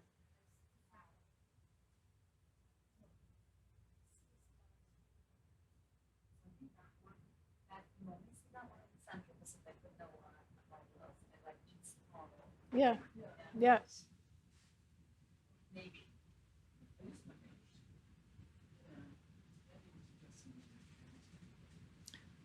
Yeah, so sea stars are known to predate coral. I'll correct myself from earlier when we were talking about brittle stars on corals. Brittle stars actually don't predate the corals, the polyps. They just like getting up on that structure. Just so happened that there were a lot of them on corals that didn't have active polyps.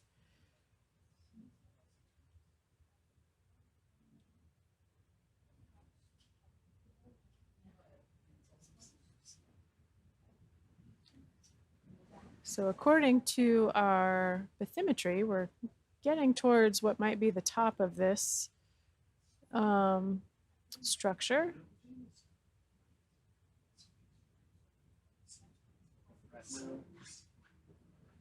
Oh, there's a nice little brittle star having a walkabout.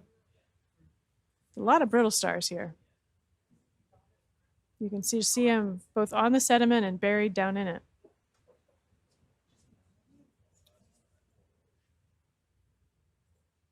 Another fish here with what looks like maybe some parasites on it.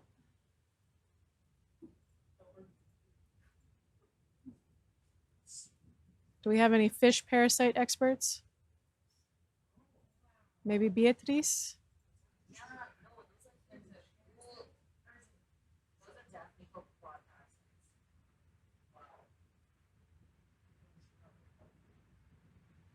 Stephen, what did you say this was? They're copepods? Okay. They're copepods, yeah.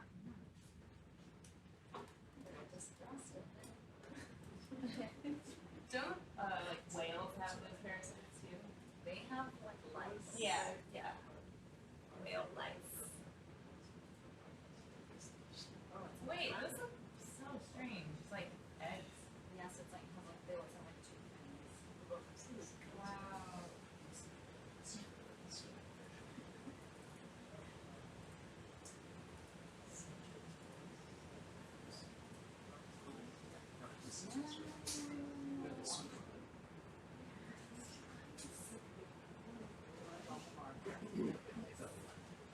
Yeah?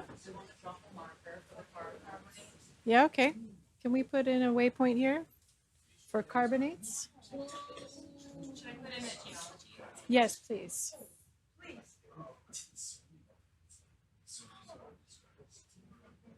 Could we pause for just a moment so that we can interrogate this structure a little bit more?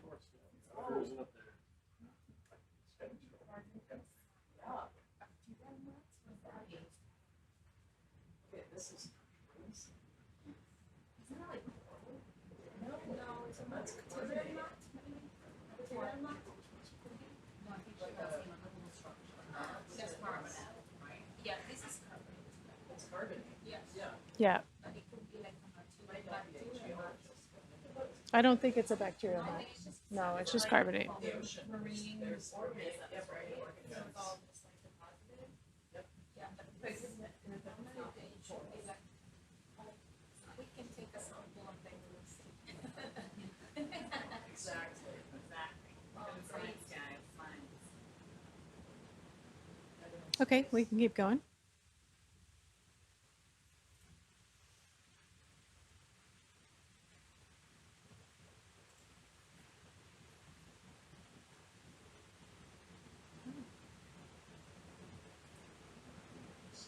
This would explain the some of the multi-beam imagery, just this flat.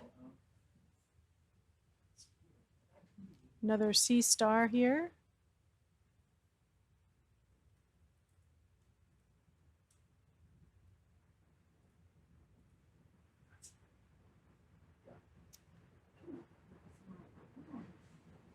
Several different fish, sea cucumbers. It's a rather large fish.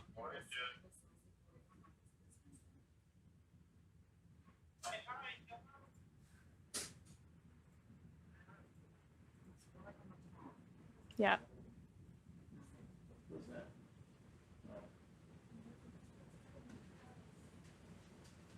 I think it's just a rock. Brittle star.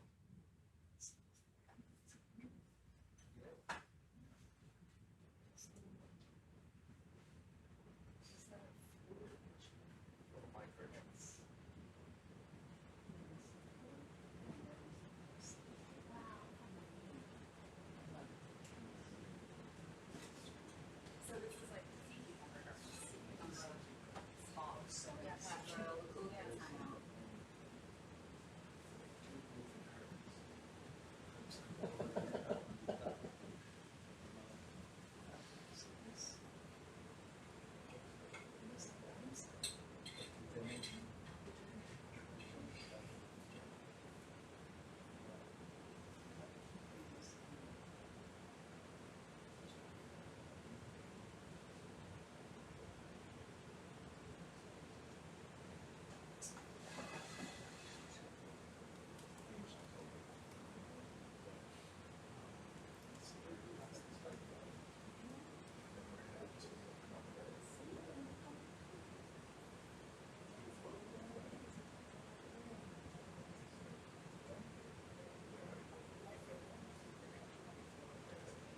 Yeah, what do you call a gathering of sea cucumbers?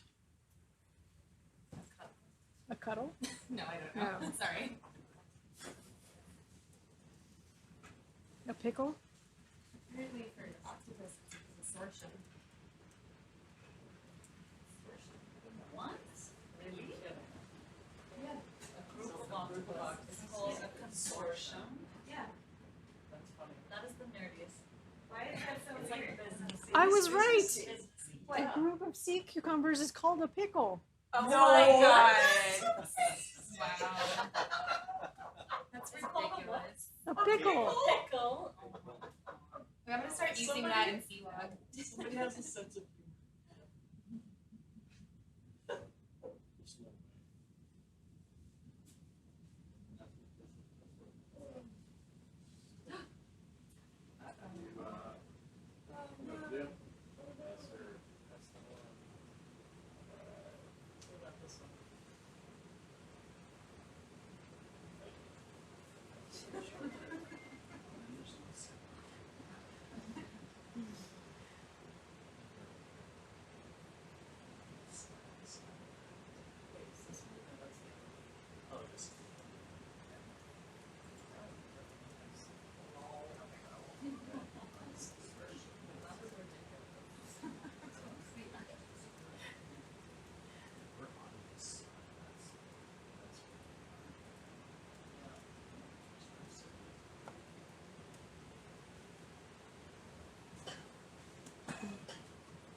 Another large sea star.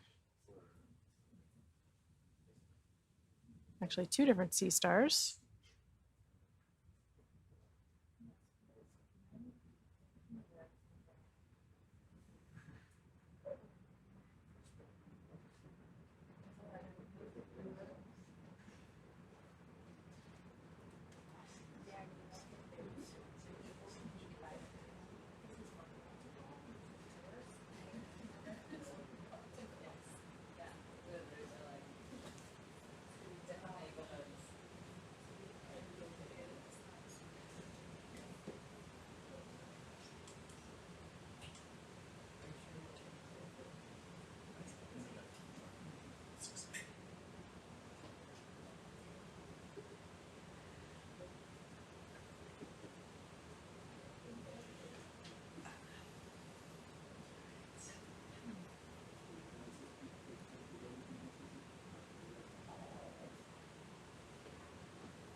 Looks like a sea star in the sediment.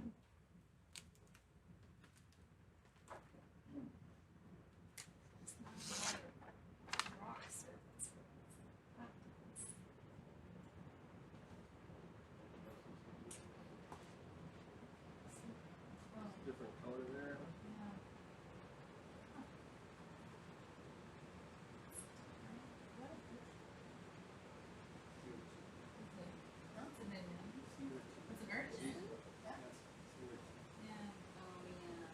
No, we can see its guts. What? What is this? I think it's a sea cucumber. Wow, it's like so hairy. Huh. Weird. That's the conclusion. Weird. Maybe it's an anemone.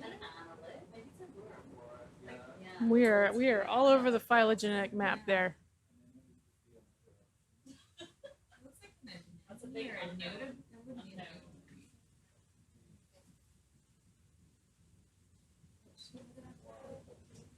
Someone just said Just- spaghetti one.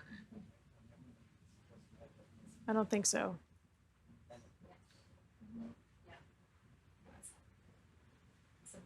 We can just put in unknown.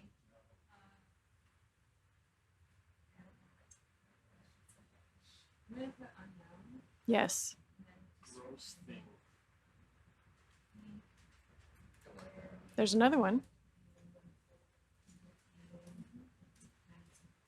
Maybe this will tell us. There's another one.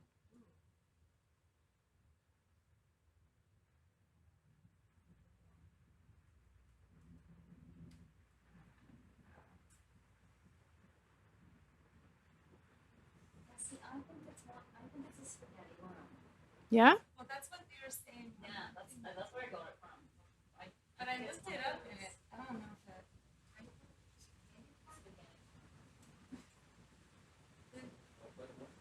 Spaghetti worm, because it looks like I don't think so.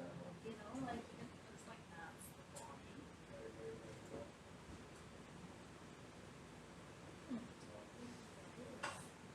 Oh, yeah. Is it just a different kind of ink or is it just weird and deep sea?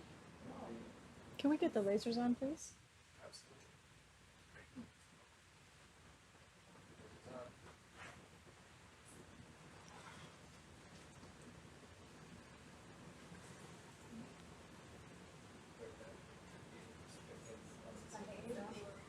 And can we drop a marker in the nav for spaghetti worm question mark?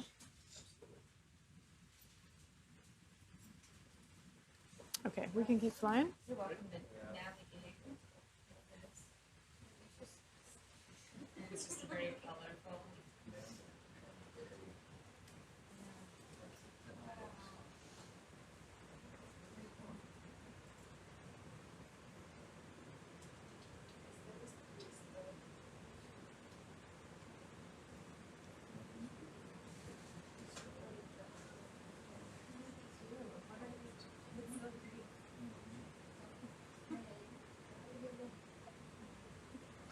And they have so much fun.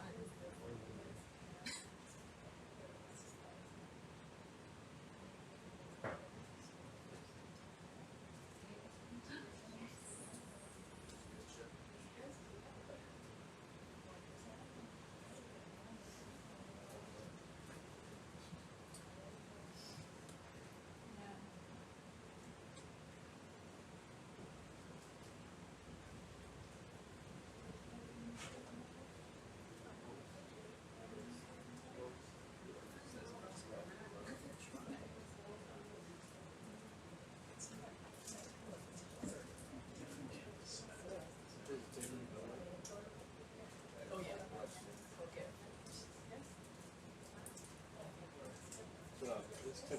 It'll last. Let's try to remember.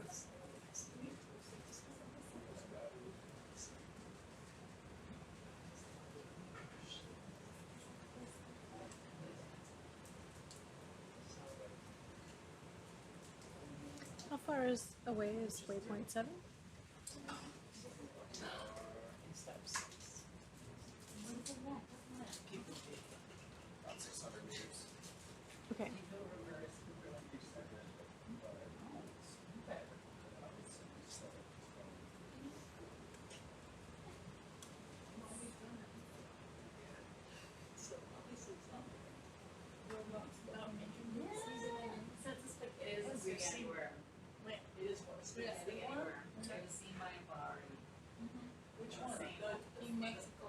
one with the, that I took a picture of, one with the styrofoam. Oh. It's like a shih tzu dog. And then a low. And like a complex.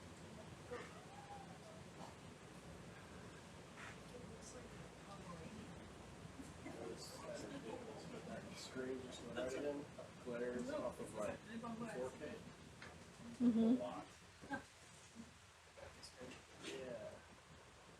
So people were suggesting those small things we saw earlier this week. The pteropods. The pteropod shells. The little. Pteropod? Mm-hmm. Oh yeah, the little spiky things. That was like a bead with little spikes. Yeah. Yeah. Someone was suggesting they might be scales from something that had been like attacked. It was they're little pteropods. They don't make the little spiral shell. Okay. Different type. I was just talking to Alex about it. Maybe we can swap it for a different display or something. That thing knocks out half of that. Oh yeah, that's. Just the white. Oh, so it's It's just so bright. cool. Yeah. That's a lot better actually. There. Yeah, I was like, where have I seen this? I'm thinking of my own Ernst Haeckel like illustrations. I still see it, but it's better. Who's taking over on this? I am. Are you serious? Yeah. Are you okay? Can function? Oh, yeah. Really? Have you time to go take a break for a bit? Anywhere? I had dinner. It's gonna make it more. No, it's good. They will. Okay, well we might have to like mute them. This is all I'm saying. So Maria is also here. Oh, yeah. Oh, Maria is here. Okay. I I got can a also tea. tag team with you for the next few hours. Like I've really. We're good. Maria is doing the bio observations. I'm doing biology and geology observations. Okay. Oh, so well then I'm gonna. And then I'm just documenting on this sample, right? Yeah. Okay. So I guess. I'll just look at the link.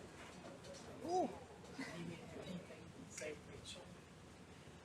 That looked like a two. There's so many. Yeah. That's like Yeah. the August like really. Okay. Isn't it kind of easy? It was not a morning.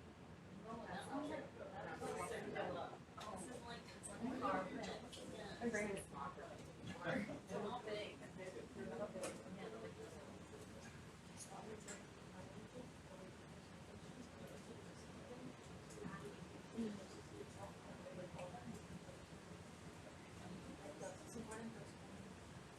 When do you think you guys will be at your, like, doing your next people? As soon as we get settled, it's gonna be done.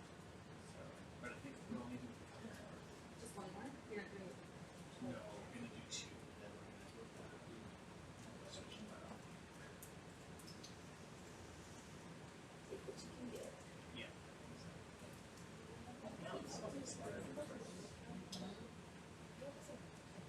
There'll be more chances. I just want to point out that this. Yeah. That's nice. Oh, no.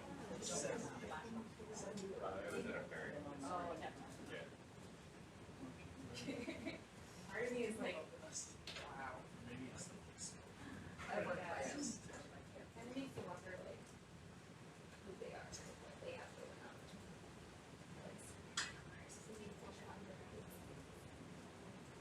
Oh yeah. Can we get the lasers off? No, yes. Lasers off. Thank you. It's not for me. It's like I wasn't worried against the water, but I'm worried now. Alright, I'll be, get this around.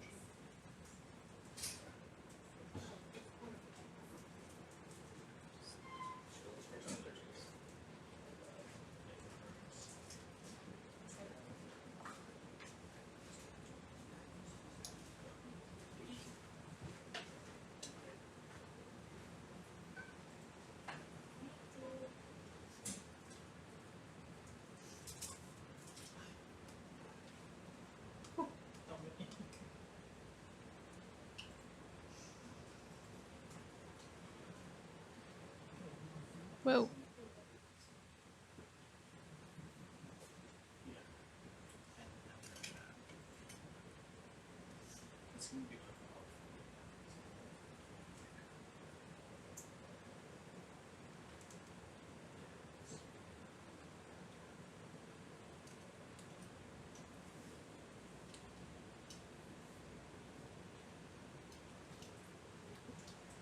This was over a seismic line, right? Or somewhere near it? Just seismic lines in the Just to the north, Okay. went over Fuente, Yeah. and then kind of got a glancing below of the northwest part of this. Okay. Yeah. And There's- how? There's another one Whoa. southwest of here. that Actually looks getting like it's waves. steeper. Another one south of here. Another, on the same seismic line. Do you want to show that one? If you just keep going from Fuente to this one, keep going in the same direction. Yeah. It's the same distance from this outcrop as this is from Fuente. It's like Oh, 20 okay. kilometers. Oh. And it's definitely steeper. But it's another unnamed, unexplored fact. Okay. What were you gonna ask? Sorry. Oh, just like what the structure of the seafloor looked like under the. It, actually, you know what? The second. That's always out there.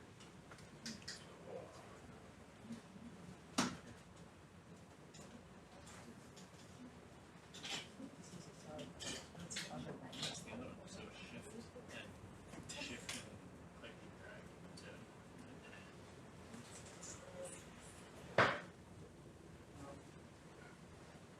You can't use your computer around this. Oh wait, You gotta think. no. Everybody's mouse is different. This mouse. Yep. This one is completely different. Oh wow. Okay, so that's Fuente there. Yeah. This is the outcrop we're currently on. It just kind of skips on the side, that's why I just said. Oh yeah. It does. It does look like it's probably mostly sediment.